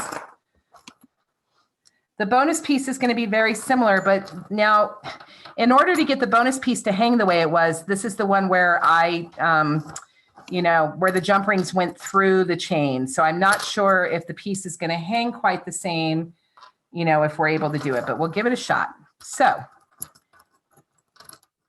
Oh yeah, so you're still going to thread through the things. Yeah. Yeah. Okay. So it'll still work. So this is the bonus piece. Okay. So the bonus piece is the ones that I made with the heart, right? And hang on. I didn't need to wire wrap this. I actually started wire wrapping. I need to cut that off. So, okay. So on this piece, you need 2 hearts. And on these ones, I used the largest hearts. Okay. Because that's what I liked. I just liked the largest hearts. It was a design decision for me. And that's what I had. So, and then I also took, because I couldn't go to waste this little bitty baby heart. This thing was so stinking cute, this little teeny tiny one with the flat black. So I actually went ahead and I just glued. So I glued the little baby heart onto one of the bigger hearts because it was just too cute. I couldn't, what else are you going to be able to do with that little bitty baby heart? So that's why I did that. Okay, let me get trying to autofocus it. Okay. So let's take these pieces.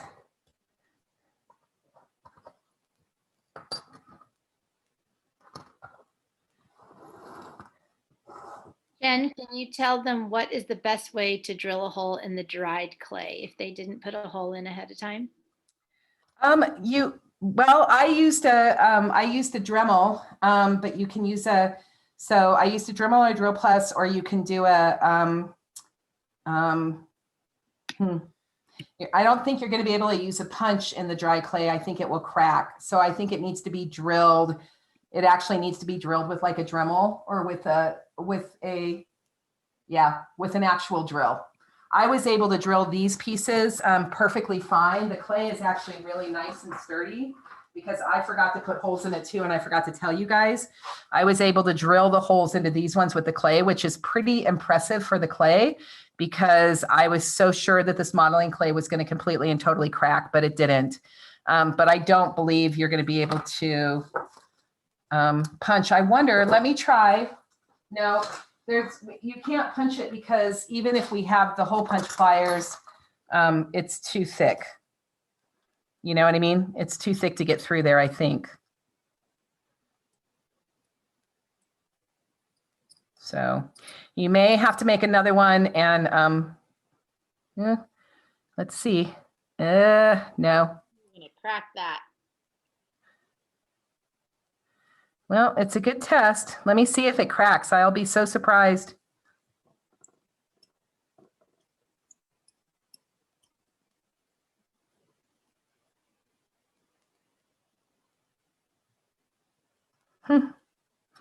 Looks like it's not going to crack. Oh yeah, when I pulled it out. So not good. You kind of have to drill. You have to poke a hole or you got to drill it when it's wet. I know. I'm so sorry. I forgot to do that in my pre-video. I totally forgot about the hole because I forgot about the bonus project. Okay. But you should have enough modeling. Oh my gosh, there's plenty of it. So, kind of doing the best I can here, you guys. This whole Zoom thing is brand new for me too. So we're working on it. Good. You gave that pre-video, which was so great for people to practice. So I think if you have enough modeling material, you can make another one, I hope. Also, they're asking how long the chain is for the second one. It's about the same. So yep, you're using the about exact same amount. And definitely, you guys, let's get through this second necklace, and then she can show you how to wire wrap the ribbon. But it's basically wire wrapped around the ribbon, folded in half. If you want to try it, can't really mess it up. I lost my.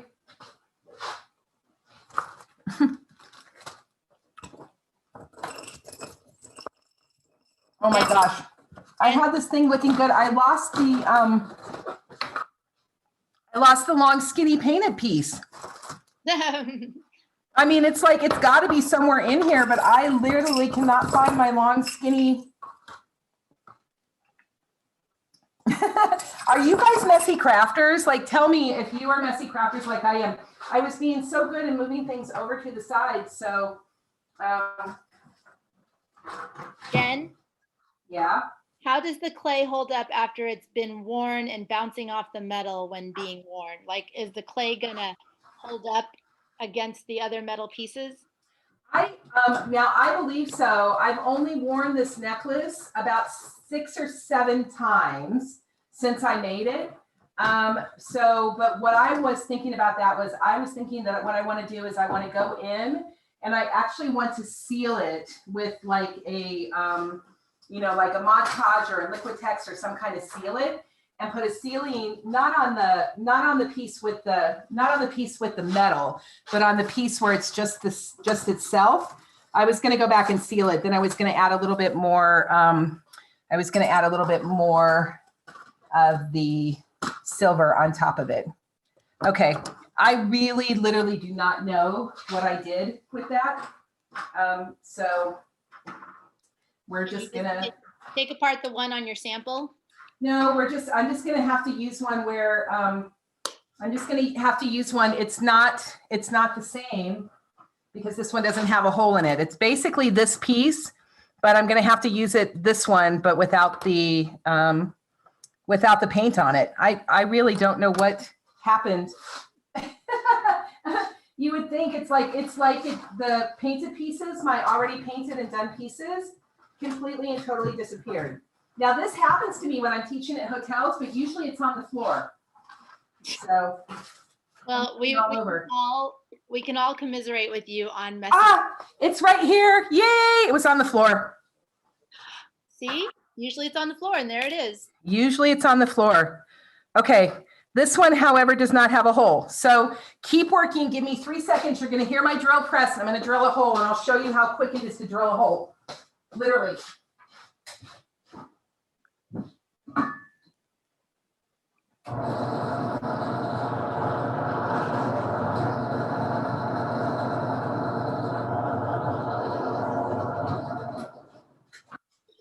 Okay. Holes drilled. Okay, so this one is wire wrapped.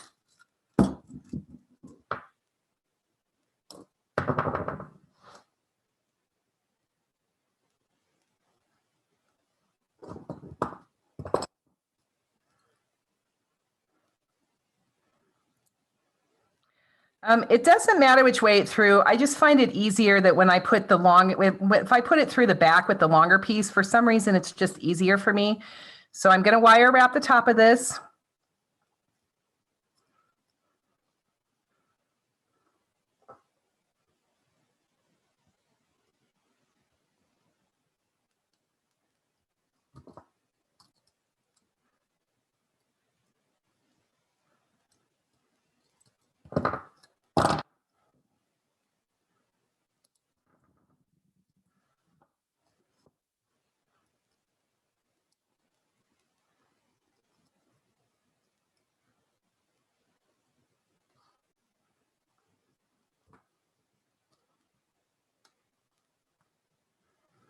And remember, when you're making the messy loop, just make sure you have enough wire for it to look messy.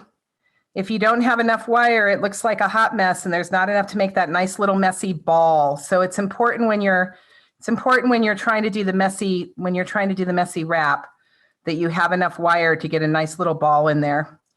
So it's in my Making Metal Jewelry book, and I talk about the messy loop and stuff. If you guys can still find that book, I think F&W has it as an ebook. I think if you go on to their website, you can still buy it as an ebook, but the actual paperback of it is out of print.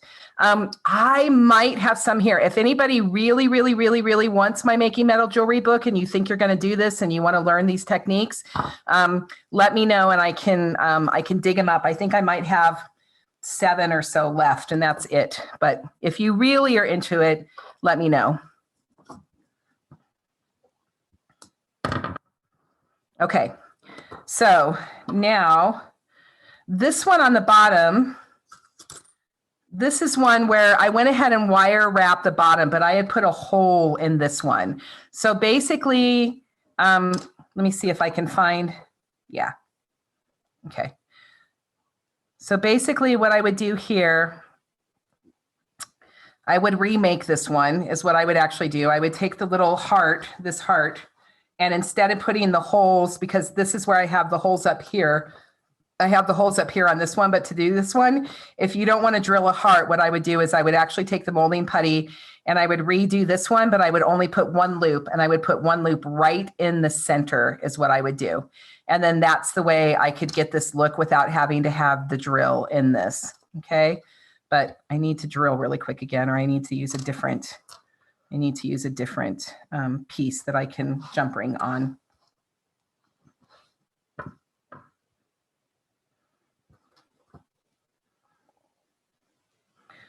So I'm going to put a jump ring on the bottom loop, and I'm going to put a charm through it.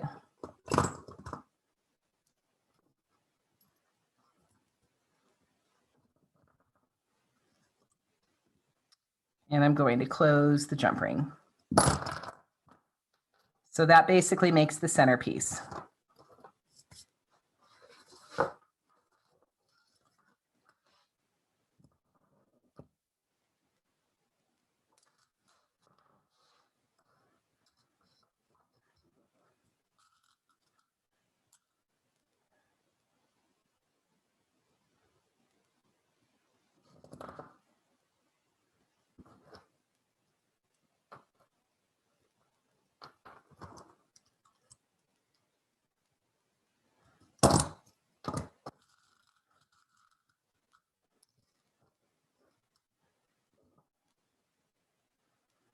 Okay, I'm going to do the same thing I did, just repeat it, where I'm going to put the jump ring on the end of one piece of chain.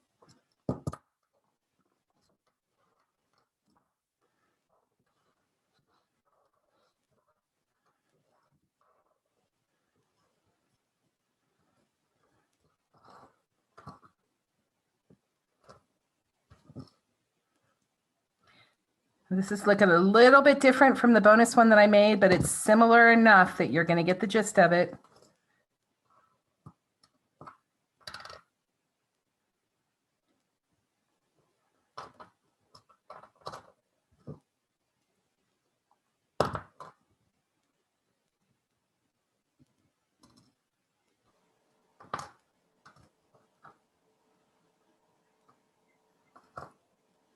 Judy and Barbara says they would love a book. Okay. Okay, Judy and Barbara, I'll tell you what I'm going to do. If you go to, I have the art shop on my Soulster Magic. I have an art shop up right now, and I have a few bezels and I have a few things from Craft Napa and some of the other things that I have done. I'm going to put my handmade jewelry up. There's some pieces of handmade jewelry up. I'm going to go in, and tomorrow I will put a couple of books up on that Soulster Magic website, and I will assign it. So I'll go ahead and sign it and I'll put it up, and then that way you can buy them, and then you can buy them up there, and then you can also, I'll have your address to be able to ship it in PayPal. And my husband is my shipping and receiving department. So I promise you that we will get that out like, Tuesday by that, but I'll get those books put on there by tomorrow. I promise.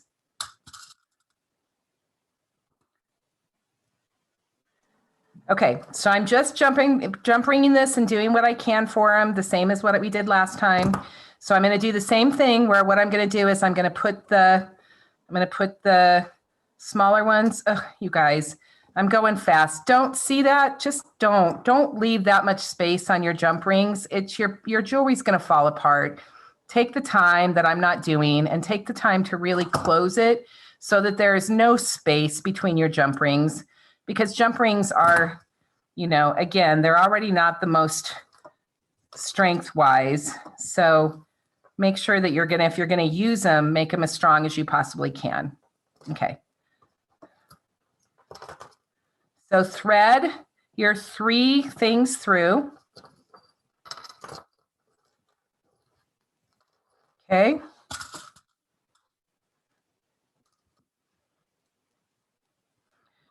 Jump ring one of your hearts. So get the jump ring on the other end and then thread it through. Hang on. I put a jump ring on this heart. You don't want that. One jump ring on the end of it. One jump ring threaded through the loop of your bigger heart. And close up your jump ring. And then you do want a jump ring on the other end because that's where we're going to put the ribbon through. So on this one, open up your jump ring on this side. Thread the heart through with the loop. These are the ones that we made with the modeling clay. Okay.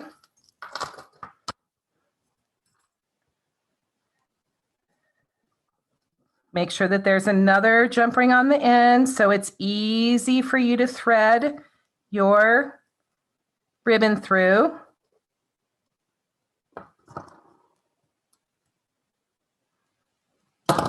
It's funny, whenever you guys, I do these competition, like at CHA, there was a competition where we were doing, and now that's the jig, and I was in competition with everybody else because I learned to make components. I actually make all of the components and the pieces, and then at the very last 5 minutes, everybody looks at me and they think that I'm not going to be able to get it all done, and it freaks them all out. They're like, she's not going to get it done. I take it and I jump ring it all together at the very end. And then it's just awesome. And I actually won the grand prize last time. And then we'll see. I don't know with the beetle on how well I'm going to do, but okay. And then take the ribbon and cut it. Take the ribbon and put it through. So if you take jewelry classes from me, you'll learn that I do things in components. And you guys, I'm going to be doing my deconstructeds again. I'm probably going to do them Zoom. I'm not quite sure how, and also get back to in-person retreats. So if you do like this, if this is something you want to do and you want to learn how to do jewelry properly from me, then, you know, sign up for my jencushman.com website and I will let you know when and where I'm going to be teaching again. Right now, this is the only one I have planned. So there's the second necklace, okay? Easy peasy.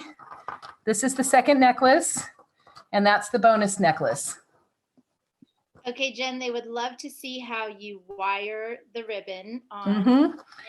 And Angela said she has to go. Okay.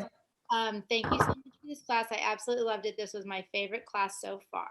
Oh, Angela, thank you so much. That makes my heart happy because I know this isn't an easy one. So thank you so much. I really appreciate it.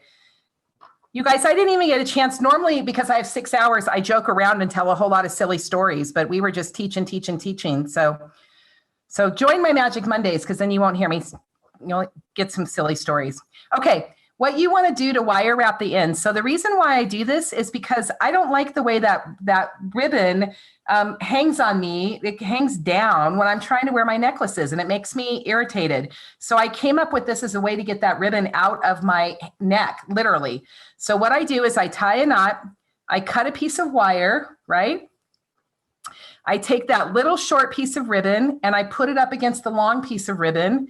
And then I take my wire and then I literally put it right in half. I fold it right there in half of the wire. And then I just tightly wire wrap that piece of wire over the ribbon. And you can make it nice and neat like this if you want, or you can do the messy wrap if you want. And the way you do the messy wrap is you just wrap it on top of each other. So then I take my This is why I love working with wire. When you start doing pre-made head pins and a lot of those things, the wire, the head pins that you buy at the craft stores, like, Michael's and Joann's, it is so hard. You can barely use your tools to wrap it, let alone using your fingers. But I like to buy dead soft wire, and then I like to use it because then I can manipulate with my fingers. So here you go. So that's a very nice, neat little wrap. Hopefully you can see that. So there's a nice, neat wrap. Or I can take the wire and then I can just start wrapping it over top of it, and I can just kind of wrap it around like up and down, kind of like you're winding a bobbin. And then I can wire that and I can put it down there, and then I can create kind of a messy loop on it. And then I make sure you take that last little tail, that little bit of wire, and you have to crimp it down. It's really, really important. So it's good to cut it off. If it's really sticking up, just cut it off. And then take your chain nose pliers. Remember, looping pliers are for loops. Chain nose is for everything else. Chain nose is for crimping. And then you just crimp that down. And then that way, when you have your necklace, you can see the difference in your necklace, right? So there, here it looks like a finished piece of jewelry. And this, it looks like you just tied it. So I love taking my pieces and doing this extra little wire wrap. It's also something I do when I'm doing leather and I'm doing other things. And I want to add different, like I'll use different colors of suede and different colors of leather. And instead of it being all baggy, I'll just make these cute little wire wraps around there, and then it all stays together really well. So it's my form of like an attachment. It's kind of like a Band-Aid, like a Band-Aid. The other thing about these pieces of wire, you can wrap those around. If you have really ugly wire wrapping, you can take a piece of wire and then I draw a bead on the end, which means I put it in a flame and get a little ball on it. And I call that my boo-boo Band-Aids. And so I've taught many classes at Charity Wings using the torch and teaching people how to wire wrap and then fix bad wire wrapping with wire Band-Aids. So there's the bonus necklace. Okay. How are we doing on time, Elena? How much over are we? It's 5:25. You're good. So if anyone wants to come on, raise your hand. Oriana would like to show us. Are you good? You ready, Jen? Can she? I would love to see. Let me hang on. Let me scooch over and come sit down. Yeah. Okie dokie. I can't wait to see you guys. Okay. Jen, I want you to sit down so I can take this screenshot. Smile. Okay. All right, Oriana, you ready? Show us what you've done here. Hold on, I'm getting her in. So excited. I can't wait to see. Devin got home too, so wants to say hi to Auntie Jen. Hi. Hi, Oriana. How are you? Hi, Jen. Two things. I don't do. That's what I did today. I love. I did instead of doing. I love them. Instead of doing. Let me lower the lights. I don't know how to do this. I can see them. I can see them, honey. No, it's better without them. It's good. Okay. I don't. I have a lot of beads because I used to do the bracelets. Right. So, but I didn't know how to do the loopy things, the wrap things. Sorry. Yes, English is not my main language. I'm understanding. So I focus on. I focus on trying to do those. So I did it here, and here. I love it. That's what I did. I love loops, and because one thing I hate is the rings. Jump rings. The jump rings. Yeah, always the charms falls apart. So I really like this technique, and I don't use a lot of necklace, but I do love earrings. Your earrings are beautiful. I'm so glad you did that. That makes me so happy. You know, when people go off script and they do their own thing in my class, I'm always love those people that do their own thing in my own class. I'm not like one of those teachers that gets upset. The only thing is I have to get done with like the real project to come do that. But I love what you did, and they hang so beautifully on you. They fit so perfectly. So great job, baby. Great job. And good job with your wire wrapping. That's hard stuff. And to do that little bit of wire wrapping, that's good. Awesome. Well, it took me 3 hours to do a pair of earrings. So yeah. You learned wire wrapping, right? Like you learned it. That's amazing. You learned a whole new skill. That, that just makes me so happy. That makes it all worth it. Elena has me teach these things and she's like, will you do it? And I'm just like, I've been doing it for 20 years. And then she's like, please. And then I see somebody like you and you do what you're doing. And all of a sudden I'm like, okay, Elena, I'll keep teaching. You know what I mean? I'll just keep teaching. I love when people make stuff. It makes me happy. When you're happy, I'm happy. Beautiful, Oriana. Thank you. I have so much fun. Thank you. Thank you. Who else wants to come on and show us or say hi? You don't have to show us. Does somebody just want to talk to me? I'm good. I don't have to go in. Hubby's working on dinner. So I got everything set up. I know it says that you want to come in? Says she'll watch the replay, but hubby's been hounding him for an hour. So anyway. Jean, your hand is raised, but I want to make sure you actually want to be on camera. Barbara, I'm putting you on next. Oh my gosh. Thank you, Cheryl. Cheryl says, thank you, Jen, for the opportunity to be in this class. As always, you're a blast. I don't know if I was a blast today. I was kind of like, it was a lot of teaching, but thank you. Okay, hold on, baby. Hold on. Okay, Barbara. Okay, Barbara. Thank you, Cheryl. Oh, you want some water? Put your camera on, Barbara, when you're ready.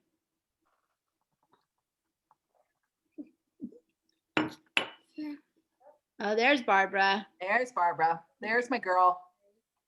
Here you go, Barbara. That was fun. I was going to show you. I think I got this down, but I think what, can you see it? No, let's see. Yeah, but I was going to say, you're going to have to move it down a little bit for me to see.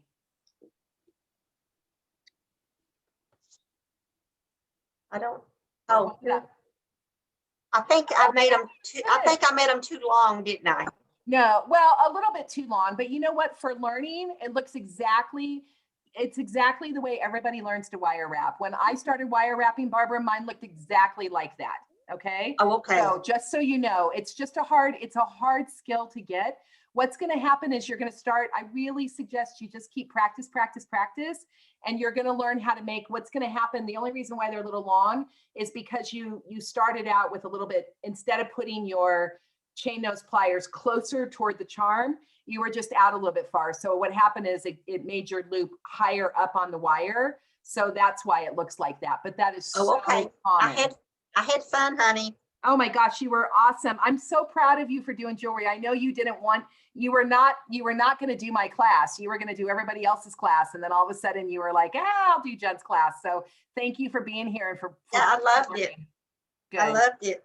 Oh my gosh. I'll talk to you soon. Okay. Bye, baby. Thank you. Bye. Bye.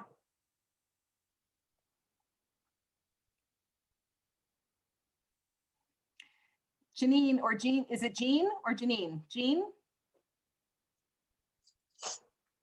Jean, Geanne. How is that, Jean?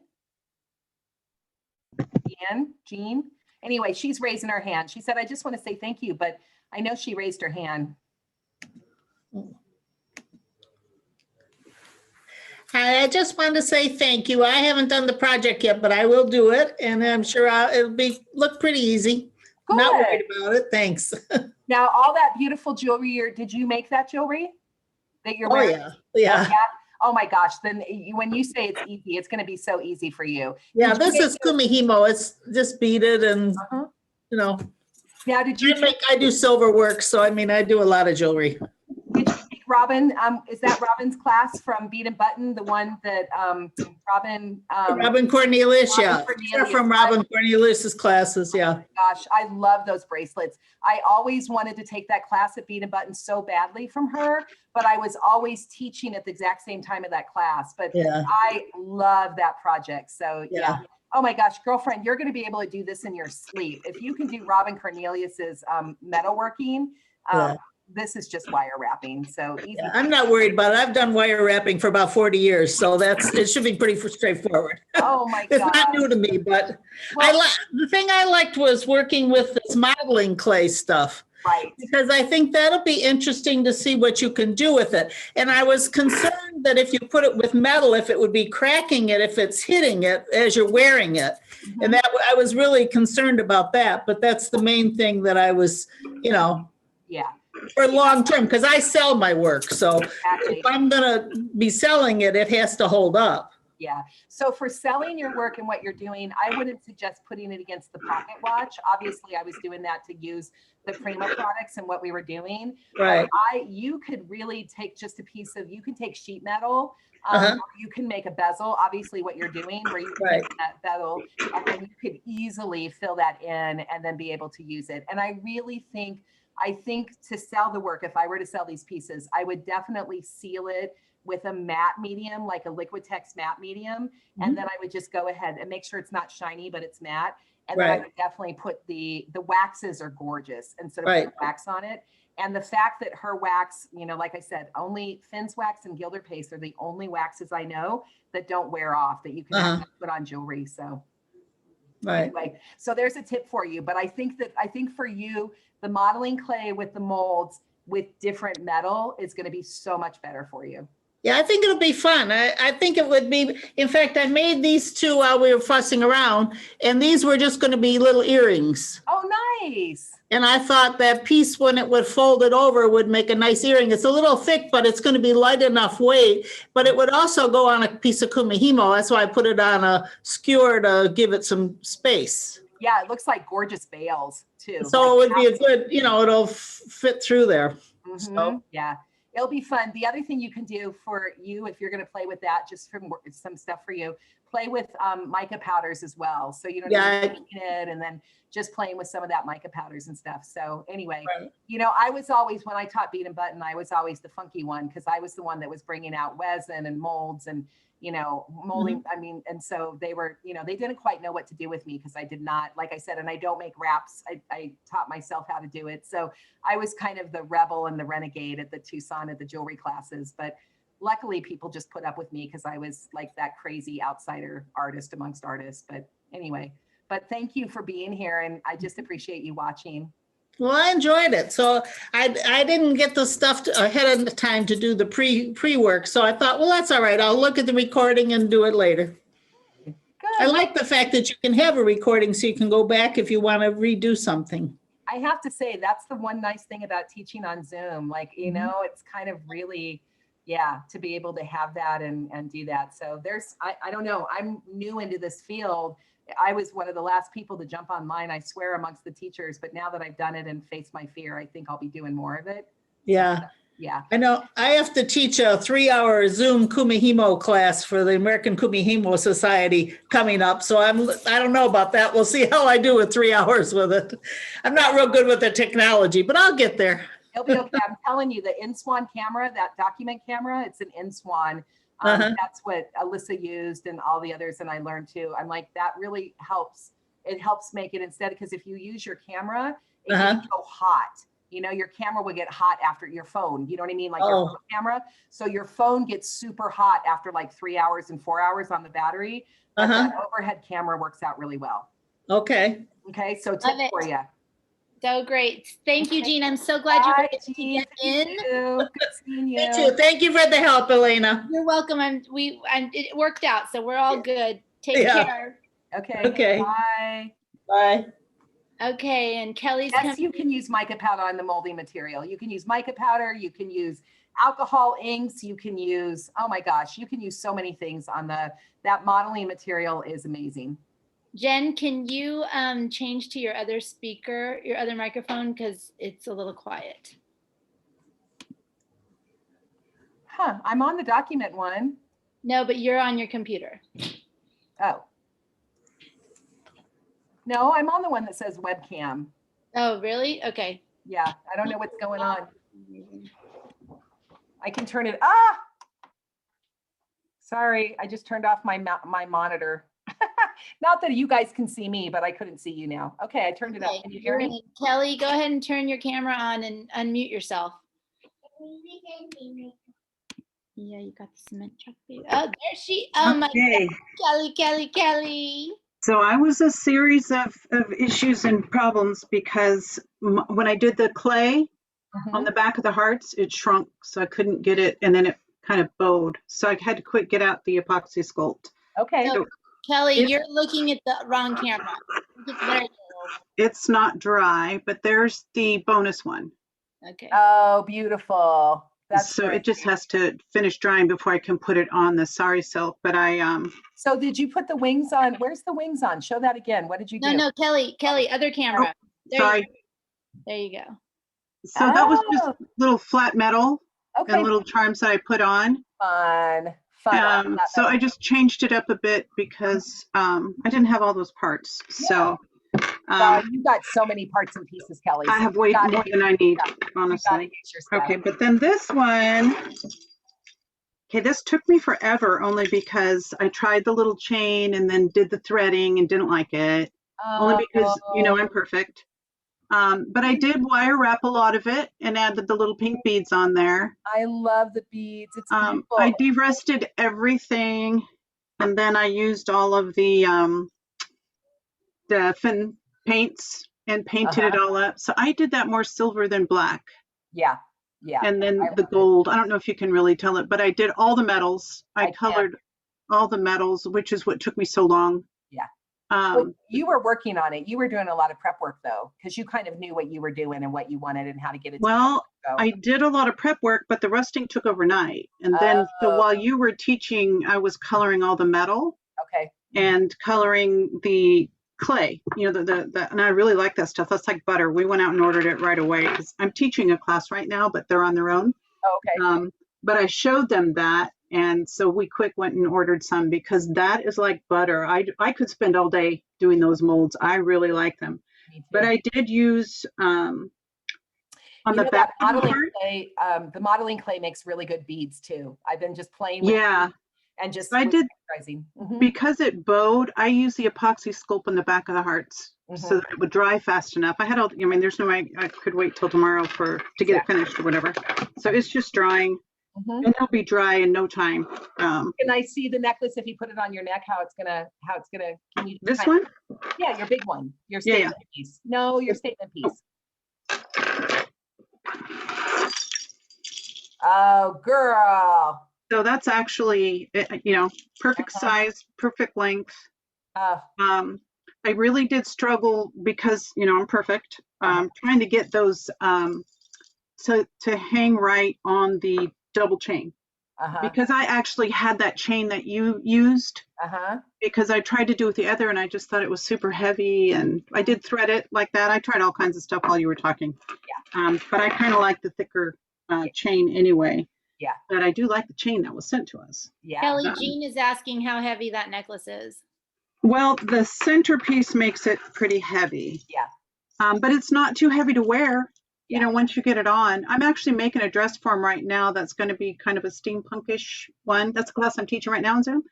And this will actually it'll look really cool once I get it done because it'll be a steampunk version. So guys, one of the things, if you want to redo that, I use the pocket watch just because I wanted to use Prima. So I was using Prima products and that's what I wanted to do.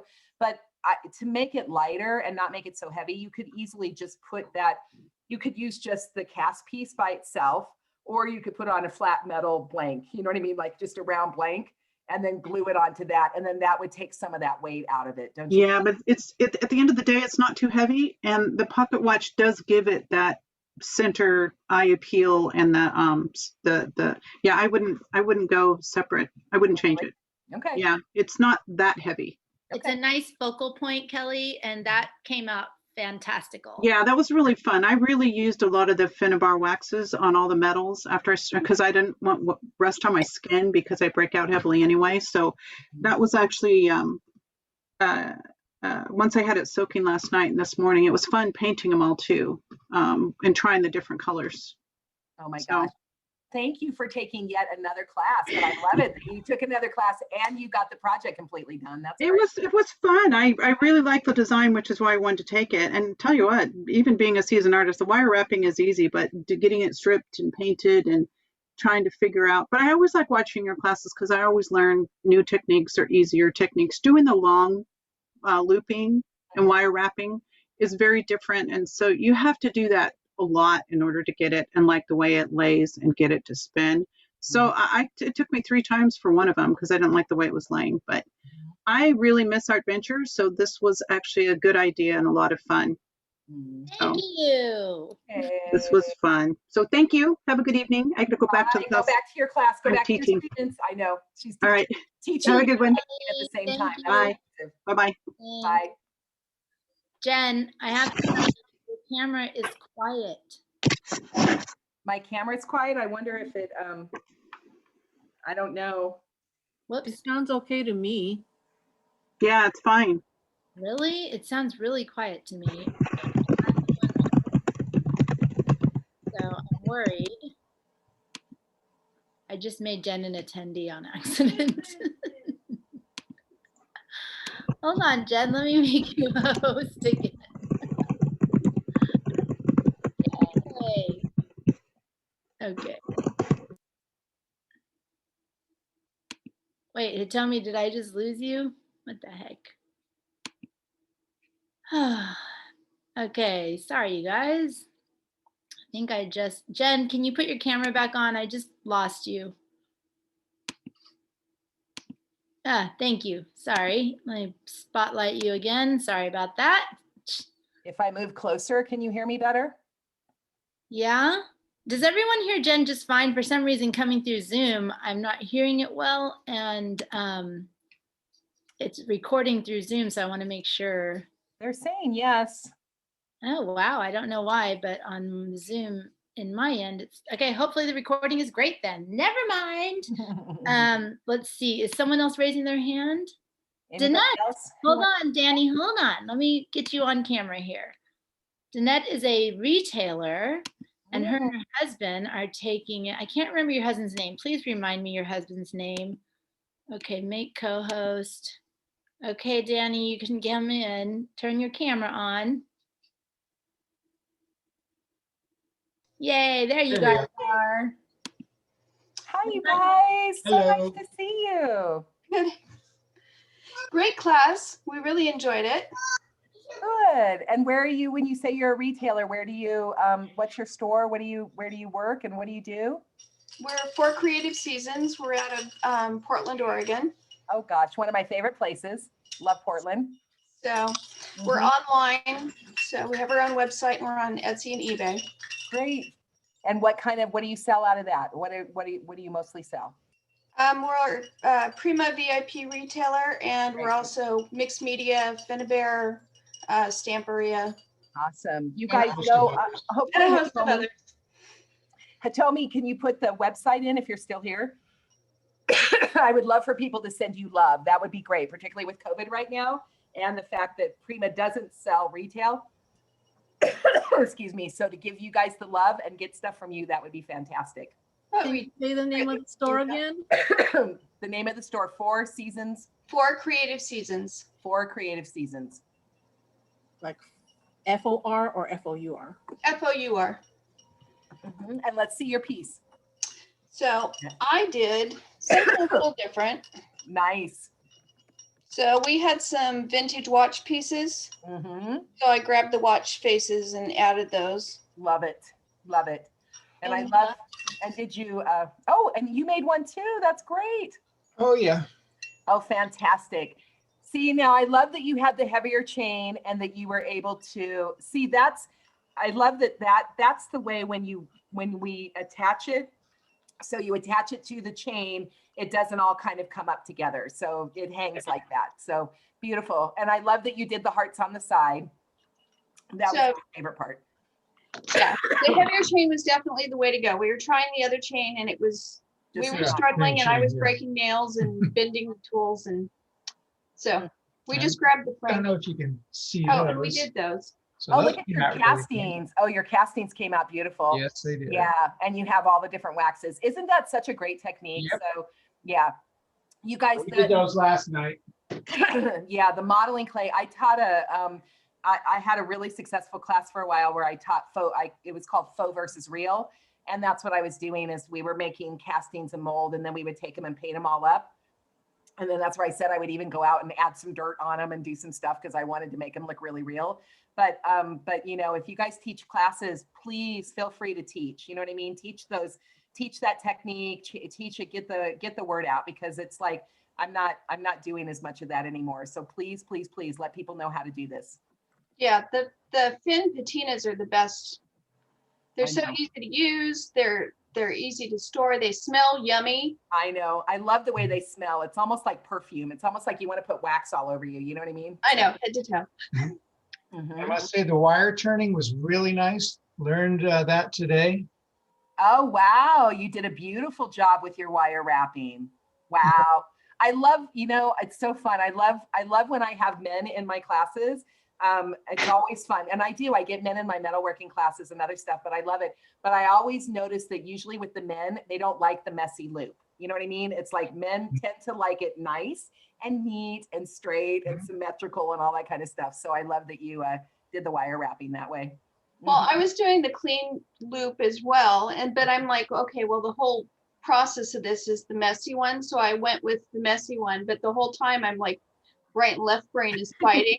And I'm like, just go with the process, go with the process. It's not, I know, it's not an easy thing. When I first started teaching at scrapbooking stores, I ended up getting rid of all the quilters and all of the kindergarten teachers. Like they would only take one class for me and never come back, because it was like, now how much do we cut that paper? And I'm like, I don't know, just rip it, make it look good. You know what I mean? Yeah. They're like, is it 1/8 of an inch? So anybody who's very particular has a very hard time with my teaching style, because I'm just, you know, so, but I'm glad you did it and you tried it and you embraced it. And, you know, I'm so happy you guys were here. That just makes me happy to know that you were here and you were doing the whole project. No, we loved it. It was a great class. Good. Yes. Good. Awesome. Well, thanks for that. And you didn't even do Super Bowl. You like made art instead of Super Bowl. I'm impressed. We taped it. It's starting in 40 minutes. Oh, it hasn't started yet. I was so sure. All the pregame, all the 3 hours of pregame. It started. Oh. Not for you. Oh, no. Yeah. No, it started, just Okay. not for you. Gotcha. It's great. Well, I love Thank it. And you, you are really quick. I just want to make sure you are, if people come shop to your store right now, they can shop and you're shipping and all that kind of stuff, right? So We are open for business. We've been open all through COVID. We work from home. Great. Awesome. So That's all product back there. So we're migrating everything to our website, that they can find the majority of our full product line on Etsy and eBay.